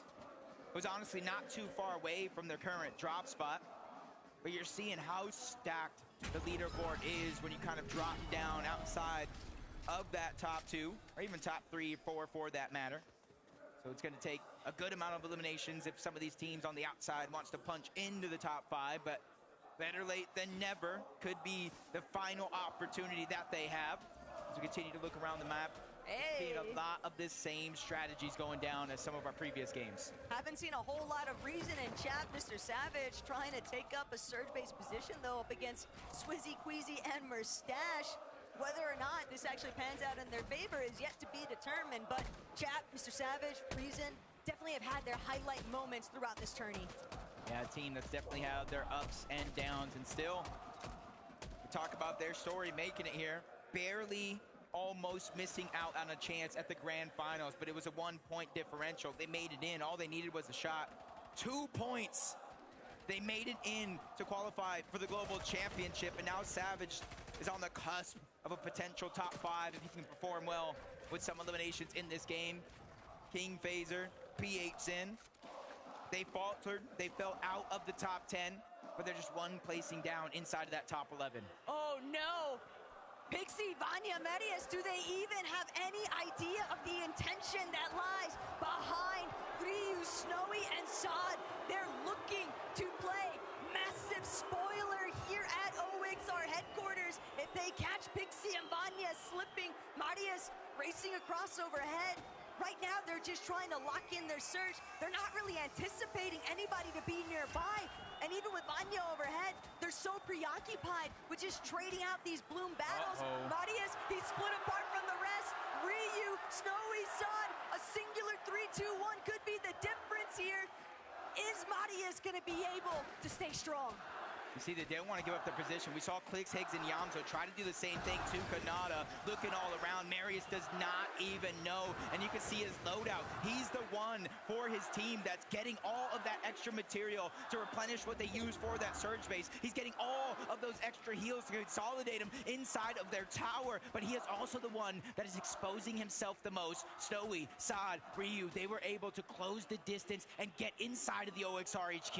We've got another perspective. Malibuka, Ping, and Walks here at Kappa Kappa Factory. They are just chasing down Pix, Darm, and Demas. They don't want to allow these guys the opportunity to try and maintain their position within the top 5. Malibuka, Ping, and Walks going on to the aggressive forefront here, but it's Ping who's opening up big shots here onto Demas, forcing him to pull further back inside of the box here. Malibuka, Ping from a separate direction. Demas, Darm, Pix, they're trying to keep the hopes alive for themselves. Rookies of the year, essentially, Jacob, but they still have to break through these veterans. Malibuka's using his experience not to get caught off guard in these situations, just trying to spray down a couple of their piece control, get them to expose themselves. But right now, it is going to be a 3v3, but you see at the bottom of your minimap, 2 teams from the Kappa Kappa Factory that could be looking for Surge to try to interrupt this one as Demas continues to scramble around. Oh no, 17 HP, 2 builds left. Walks continues to put down the pressure. Good thing for him. I do believe it was Darm reunited in the same box trying to hold the covers, but that leaves out Pix to go down. They isolated the 1v1. Malibuka, Pings, and Walks are hunting down 3rd place. Darm, Demas, and Pix might be phenomenal fighters, but Malibuka, Ping, and Walks simply having the material counts in their favor. They've completely shut off Darm's entrance back towards Demas. Malibuka trying to see if he can make that wing flank approach. Malibuka, though, big tag, but an even bigger one on the Darm. Darm's going to be put down. Elimination after elimination now as Demas meets his demise.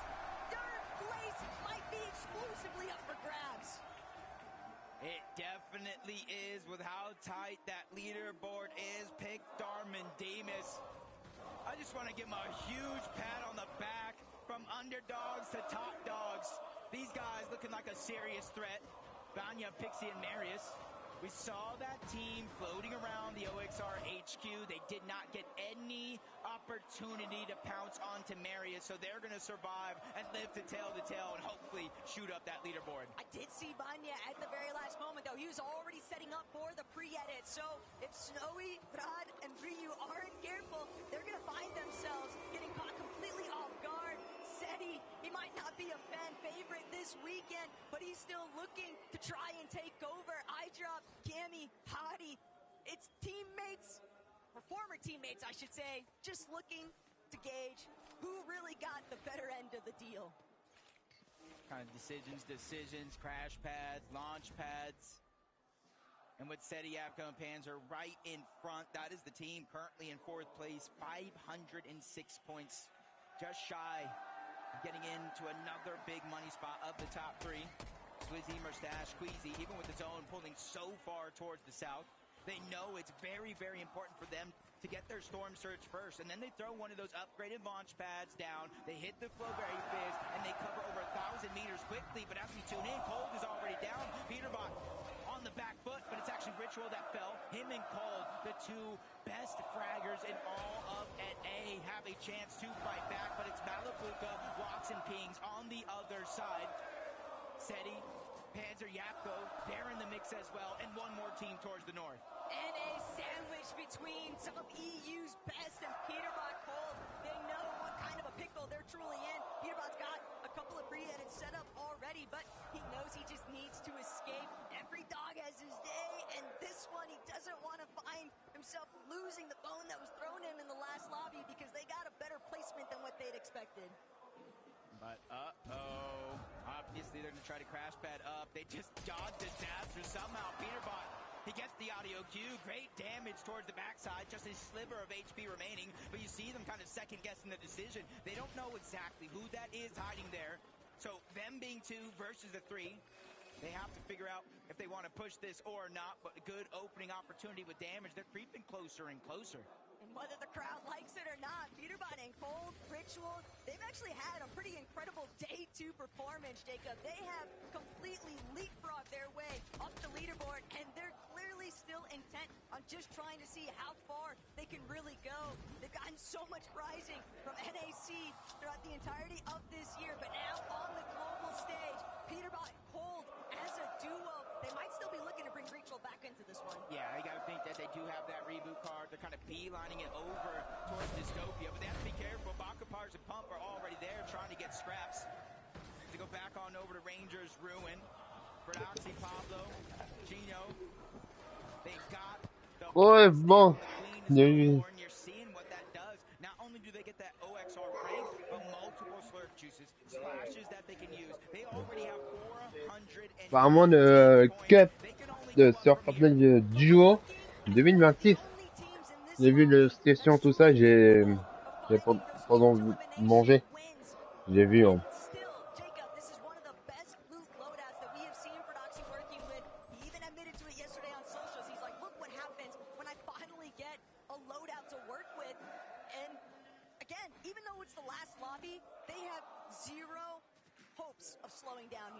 And every placing down that leaderboard just gets more and more money. I should say upside. You got 450,000 for first place, 300,000 for second, 225,000 for third, and that's just kind of a showing of like every placing you go up, even if you might not be able to win, can be a life-changing amount of money.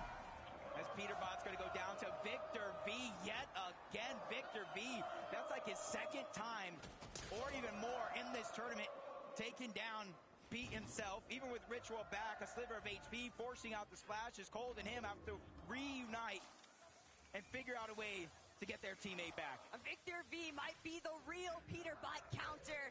Now that he's on 0 ping, people forget Victor V, when he's playing on West, he's tackling on 60 ping, so now we're getting to watch an elite young fragger on the come up. So excited to see where this goes next, because even though the weekend hasn't necessarily shaped up to the position they wanted to be, and they've still got a lot of fight left in them. That's kind of how they have, bro. He's just trying to fire off. He's just hoping that his aim is better than the distance they can cover, but no, fall damage.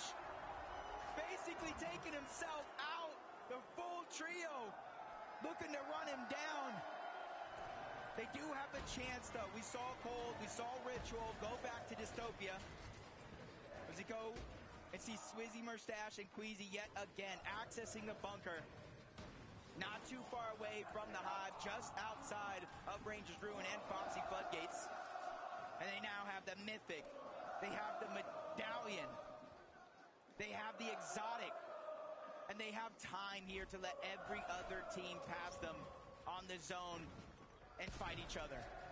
Victor B just picking up where he left off. Unfortunately, Ritual just not healthy enough to stay on both of his feet. He's just going to be tackled. It's only Cold left alive from that trio. And now Victor V, he'll have the opportunity to heal. But not only that, 4 eliminations, it's so much surge.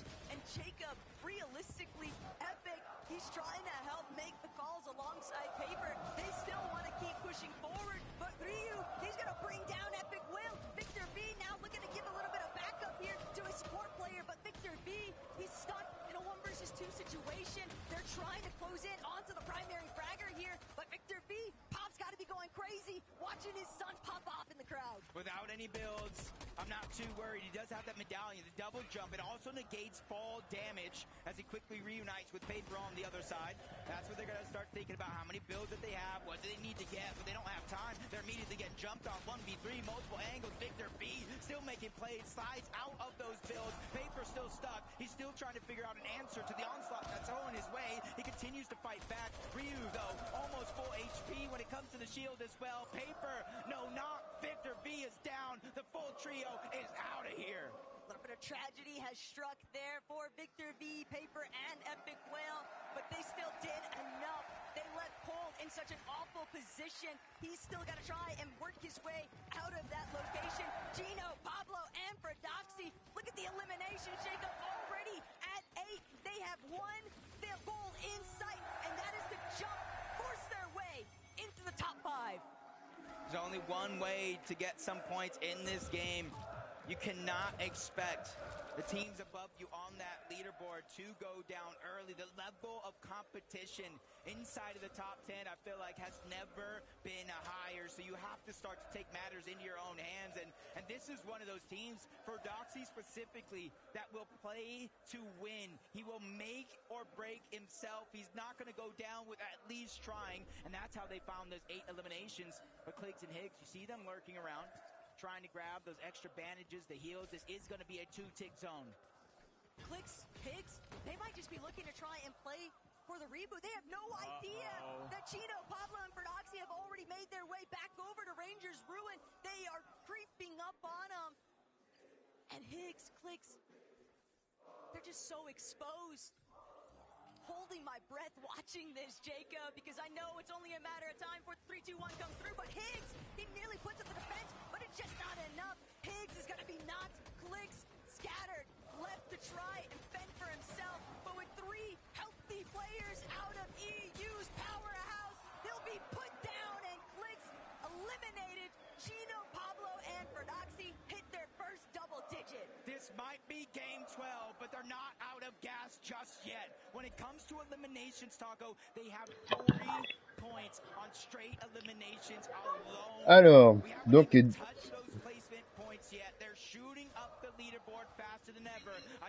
duo 2026 duo MCF, un meilleur but de saison.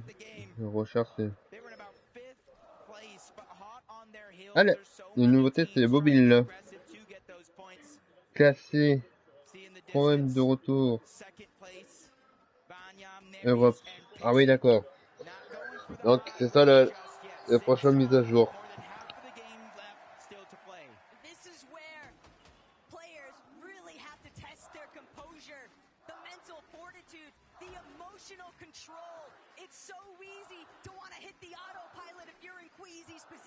You start to see the lights, you start to think that could be crowd is chanting, but the same case scenario for Vanya as well.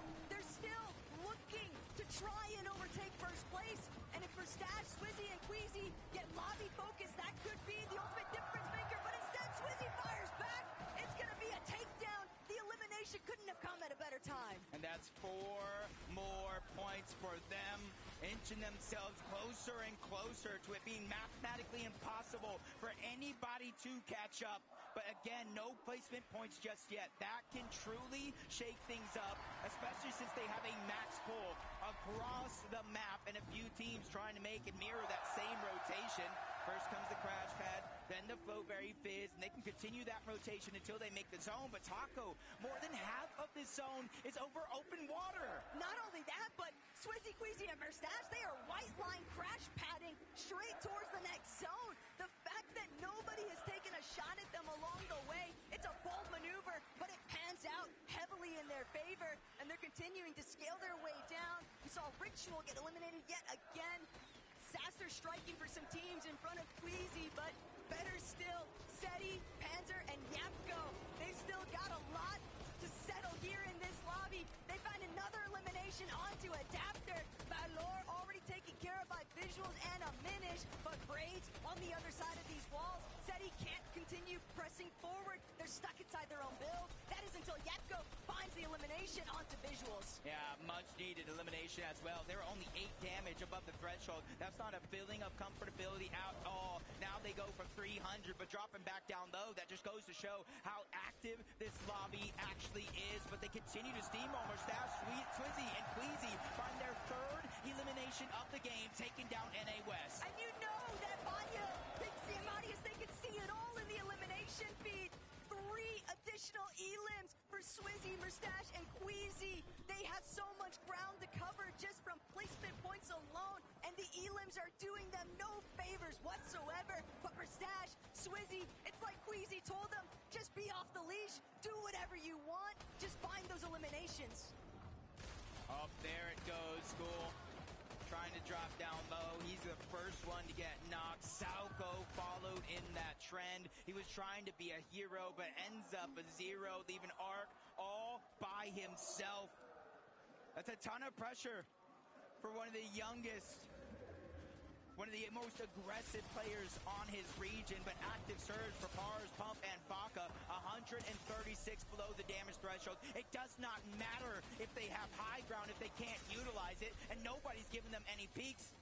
So they're going to go ahead and utilize that Flowberry Fizz to get a triple heal going out. They're stuck looking to heal instead of being able to look for tags. Malabuka, Wax, and Ping put on so much pressure, but now that they've made their rotation, we're a little bit exposed. Not sure that was enough for Baka, Pars, and Pump to get across the finish line there for the third threshold. And now the medkit comes out. Baka doesn't have anything to work with. It's just those couple of crash pads. He might as well leave them somewhere for his teammate to pick up.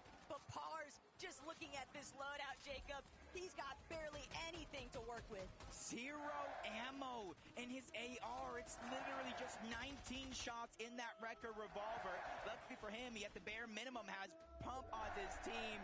But underneath, sharks in the ocean. They're ready to take a bite out of NA West, but Malabuka's trying to beat him first. They crash pad towards the high ground, and they solidify it while Surge reactivates. Down goes Pump. Pars is now officially on the clock, which runs out, and he's out of the game for good. But these audio cues aren't doing Malabuka's team any favors, because Verdoxy, Gino, Pablo directly underneath, more than happy to see if they can close in. They knew that there were weakened trios directly above them, but they just want to see how bad off are they really. They're still trailing underneath, but Wax, Malabuka attempting to hold height. They might only be a duo, Jacob, but they have so much surge. 62 points. That's the difference between first and second place. And the time is truly running out. They have to make sure Queasy, Mustache, and Swizzy somehow go down outside of the top 8 as they continue to move through. It's becoming more and more impossible. There's 600 plus damage above the threshold. They're looking down to the backside of zone, trying to figure out where the weakness is for any of these trios trying to rotate in. Even with Kanata down below, they're lurking. No visual audios, but if you look at the sky, that's Marius, Vanya, and Pixie, but they lose Vanya Vanya throughout this mix. They're on that middle ground where all the chaos ensues. Vanya just barely managing to start to get his life back up to a healthy level. Swizzy, Mustache, Queasy though, they see the high ground. They're starting to go for the chop. Malibuca gonna be forced to drop eventually, but can Malibuca even get down in the first place? I don't think so. He's a victim of the lobby now. Swizzy, Queasy, they don't hesitate. They're immediately surging upwards. They know height domination is where the thrill will be tested.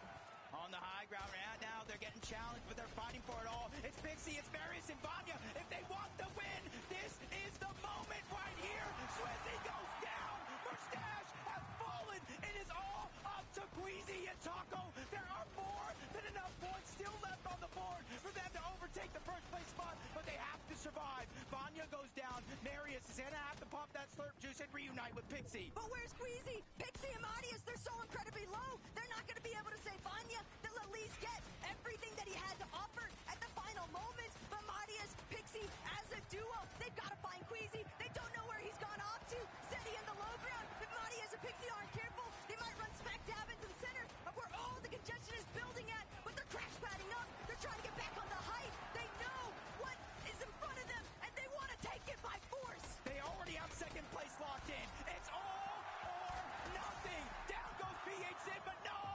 Marius is now down as well. Pixie with the pressure on his shoulders. You got to remember, though, Queasy is down. They are 50 points shy. He needs to win, but he gets denied. Mustache, Queasy, and Swizzy have done it.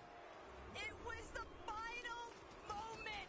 It was going to be so bittersweet, no matter the outcome for the gentle mates here, Jacob. But Queasy has finally overcome. The GOAT debate has been settled. He is the GOAT of Fortnite when it comes to IG yelling and as a player in general. And he's got two GOATs with him. It's Swizzy and Mustache.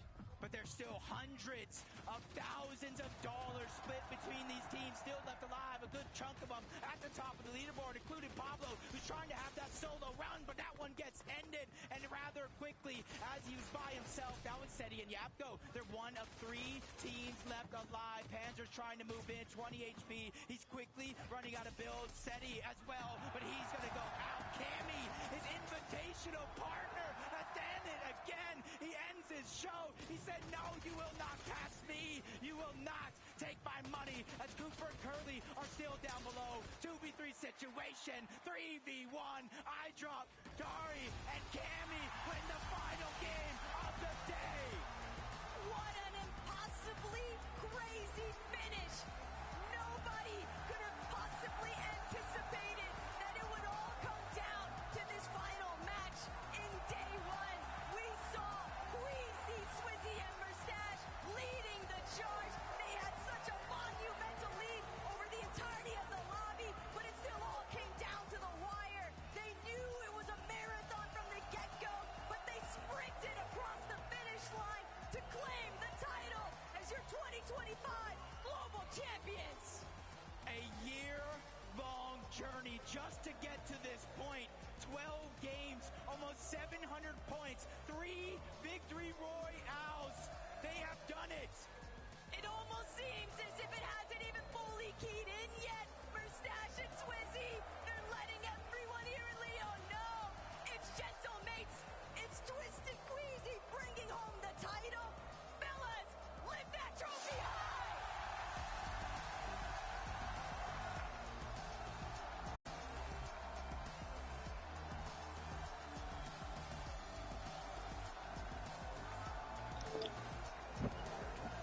GG. GG, bravo. 21h29. 19 plutôt. Bienvenue à tous. Vos champions, Queasy, Mustache and Swizzy! Mustache, you have been to so many of these global events. You've never placed inside the top 10. How does it feel to be a global champion? It feels nice. I can't believe it. Still, like, we've been playing this year. We played so bad every grand. We should have won every grand, but now this is the day when we won. You might not have won an FNCS major final in 2025. But that doesn't matter right now. You are the best team in the world. Queasy, you are the greatest IGL Fortnite has ever seen. Can you believe it? I mean, after today's performance, I don't know about that, but I mean, we pulled through, we got it, so that's all that matters. Well, talk to me about today. Yesterday, we were all saying this trophy was surely yours. But this morning, those first 3 games, they didn't go your way. Did you think you were going to have to settle for second place again? No, I was playing only for first. That's why we did what we did at the game 11, and I mean, shout out to them, because we went into this like thinking like 99% we're going to win. And it pushed it to the last game, so shout out to Vanix Trio. Like, I don't even know. They did amazing. Guys, I'm with Sweezy. Je peux pas vous le dire autrement. Sweezy a les larmes aux yeux. Sweezy est ému. Regardez, Sweezy, I saw the real tears in your eyes. How do you feel, Sweezy? I feel amazing. Last year I couldn't play with my duo. Now I'm here and I win. Cette année, c'était la bonne pour lui. Enfin la bonne. Il est tellement ému, Sweezy. Good luck for the future. Guys, I have to ask, what makes this a world-beating team? Them too, just fragging ability. I mean, they solo clutched the game 11 with 2v3. I don't know. I try to do my best. Today, I feel like I underperformed by a lot, but they pulled through and they got me the win. Well, you're not going to think about that anymore because you guys have a trophy to lift. Guys, please take your position. To Le Mans, please, one more time. Give it up for your 2025 Fortnite Global Champions. It's Queasy, Swizzy, and Moustache!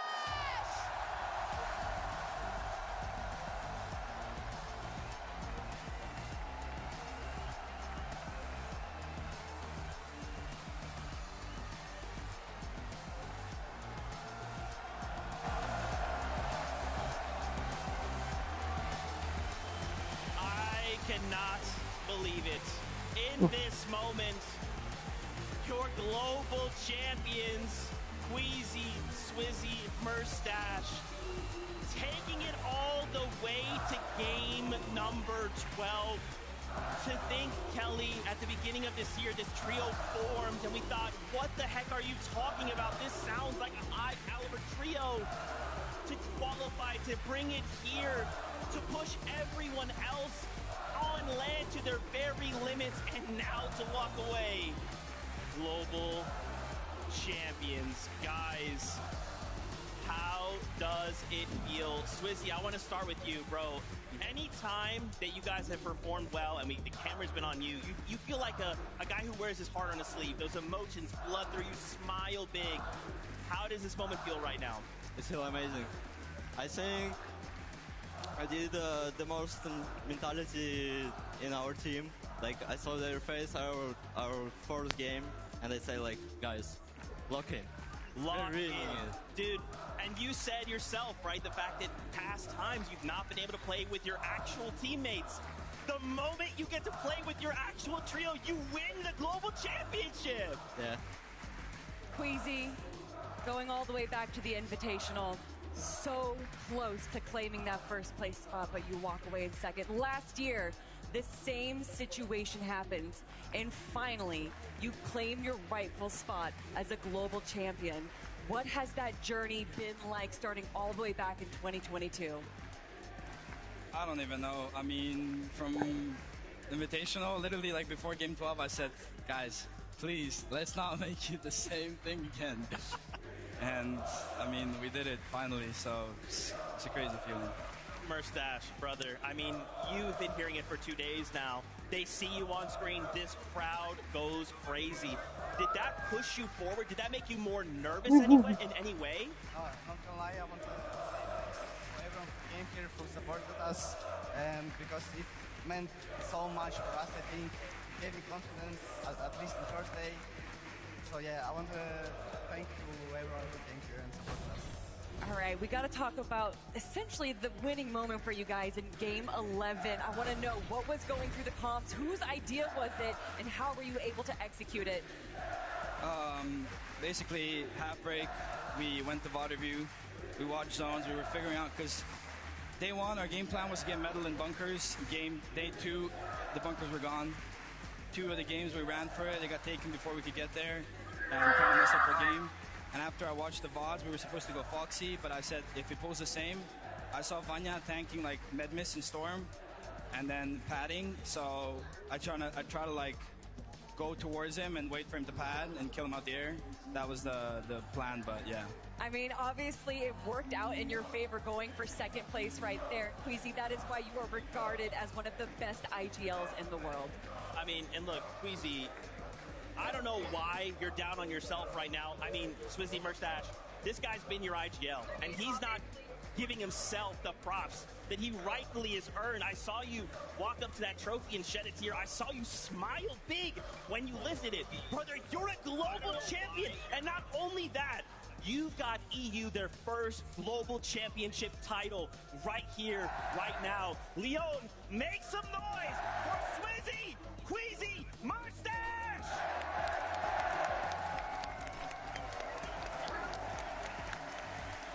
Forever in history, you guys have made a moment in Fortnite. Thank you guys so much.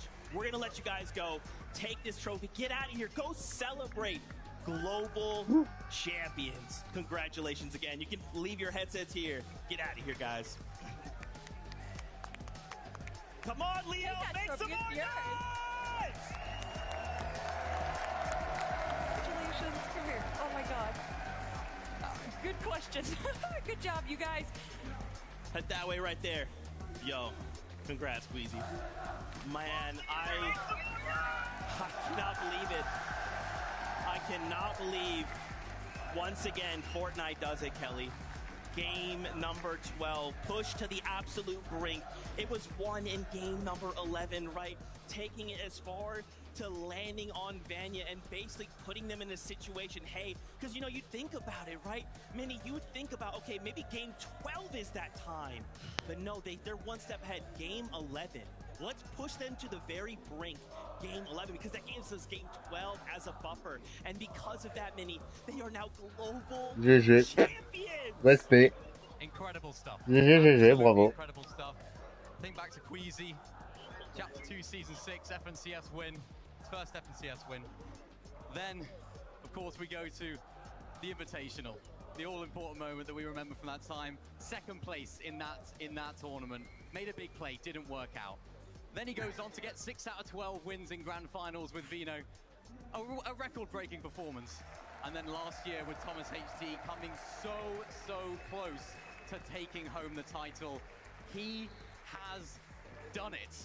And I couldn't be more happy for him. He deserves it so much. And it's the final thing ticked off on his list. He hasn't got the LAN win yet, Kelly. But now, he's finally. I mean, this is a story that hasn't even just been building up from the start of this year. It's been building up since the start of Fortnite. Yep. And there is no person better to finally grab that global champion than Queasy. Everyone, even before day one, before they got the back-to-back victory royales, said that Queasy is the best LAN player in the world. Yep. And he said, let me make honest people out of everyone that is believing in me. And we got to talk to so many people saying, who do you think has to win it all? And Queasy's name was brought up time and time again. I mean, and again, Queasy, when you wake up tomorrow and you start to doubt yourself, look yourself in the mirror and think, I am a global champion, and let that doubt fade away forever, brother. You guys have done something incredible here. You have made this crowd roar. If there are any M8 fans, you know they're also going crazy. The fact M8 came out in that #1 spot. But don't forget, other players, other trios were fighting for that prize money. Let's take a look how things ended. We saw there early on in the game, Pixie fell, but in the end there, it looks like Panther, Seti, Japko come out in third place. I kept saying, Kanata, now's the moment, but Seti said, hold on. We're going to make sure that Globals 2025 is dominated by EU. Yeah, what a performance from Seti, Panzer, and Yapko. Really great. They played the meta really well all weekend. Fixed a couple of issues that they might have had. You know, we were looking at them this weekend. They were contested. A lot of people had them written off. But no, they put on an absolute display of excellence all weekend, and really happy for them to get third there. Listen, as the NA representative on this desk, I do have to give a shout out to Canada, Rapid, and Bolts holding it strong in 5th place for North America. And a lot of people said, would you have expected Canada to be the one to represent NA on top? And I say every time, yes! He is one of the best players in the world, the only player in the world to go to every single grand finals. To see him represent his region like that, it just makes me so happy. Yeah, I mean, obviously, NA, we're going to have to come together. Okay, group huddle after this because 2026, we know we're making a return to Europe. We're going to need to show up there, but it's fine. You guys can have one. That's fine. We still have two at the end of the day. My friends, final kind of closing thoughts after the weekend before we kind of start wrapping up and saying goodbye. I mean, what a weekend overall. The atmosphere here has been absolutely electric. All the fans here have put on an incredible display themselves, right? Let alone the players on that stage. Every single one of them put everything into preparing for this event, of course, playing this weekend as well in front of a crowd, which at times wasn't necessarily as positive towards some of the players, but they showed grit, they showed determination, and they showed that they can pull through. And this, I think, has been my favorite globals. 100%. There is so many moving pieces that go into a global championships. Beyond the players, beyond us, there is just so many people involved that want to make sure that we bring the best show possible. And I think we did that this weekend. And a lot of that is due to the incredible fans that we had supporting, making sure that they made so much noise because they know that the global championships only happens one time a year. So if it's going to happen now, we're going to make some noise. Oh, man. Yeah, thank you so much, Leon, for all your love and support. You guys have truly made this something special. Thank you, thank you, thank you. As we start getting ready to say goodbye, let's get the rest of the crew in here. And, of course, you know I want to get the crew, the French commentators who kind of helped bring this whole thing to life in venue.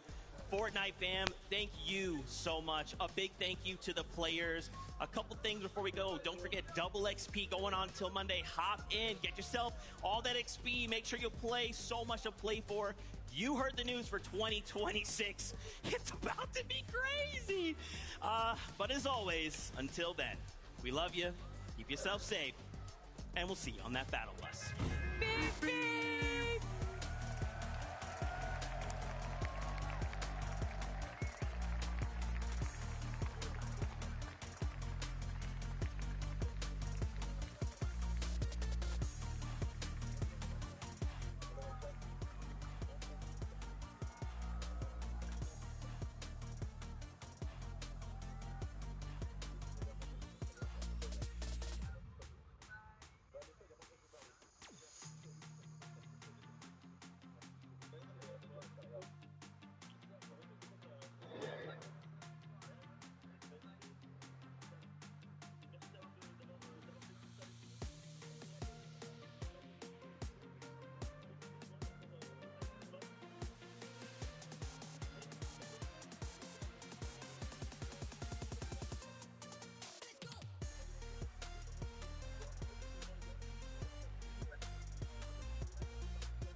Bon, bah, au moins, on est fini.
Bon.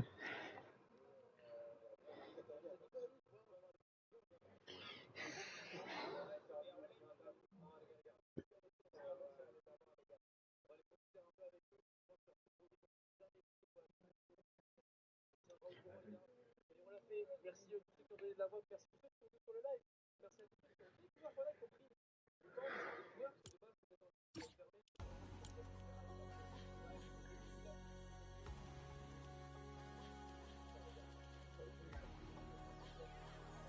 Du monde dans le chat. Vous êtes censés du monde, les gars. Du monde, les gars. Merci beaucoup. Globalement, j'ai fait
Bon. Oh, il est con.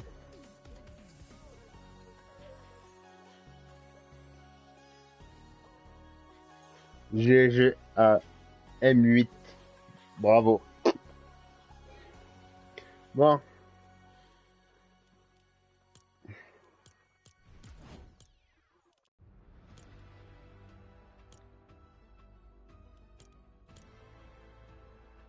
Le premier, c'est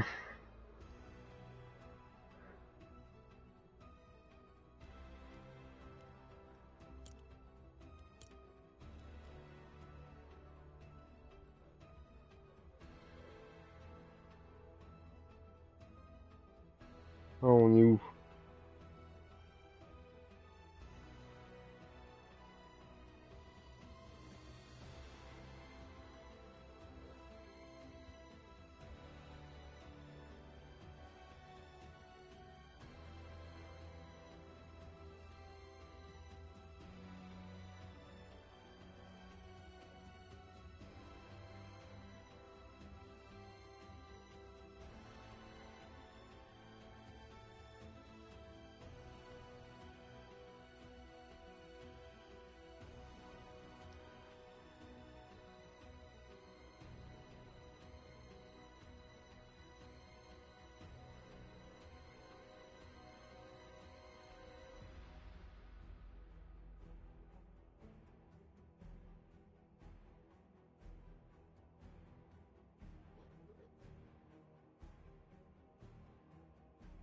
En ce moment, jusqu'à 100 euros.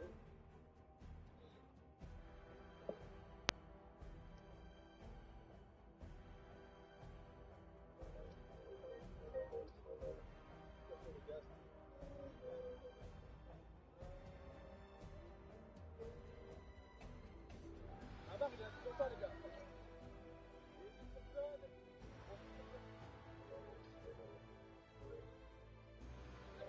Amar, il avait été soumis à Copenhague déjà. Ah ouais?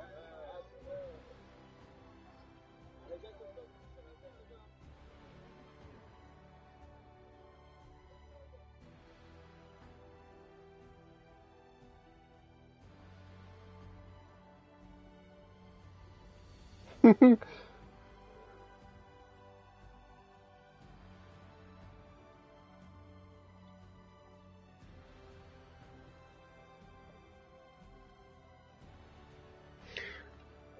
GG.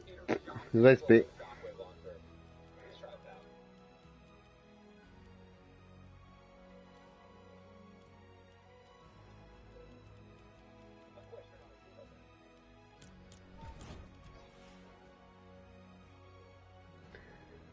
Respect, respect.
Bon.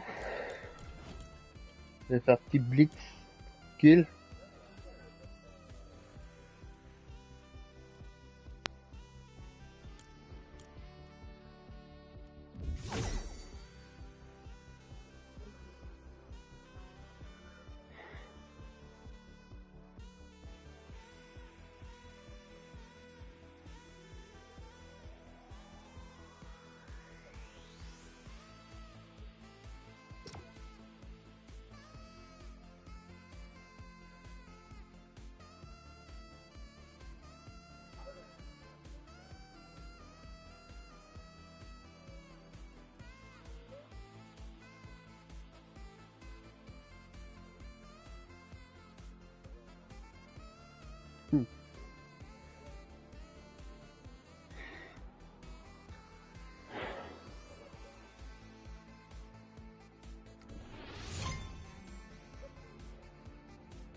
Aïe.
Aïe.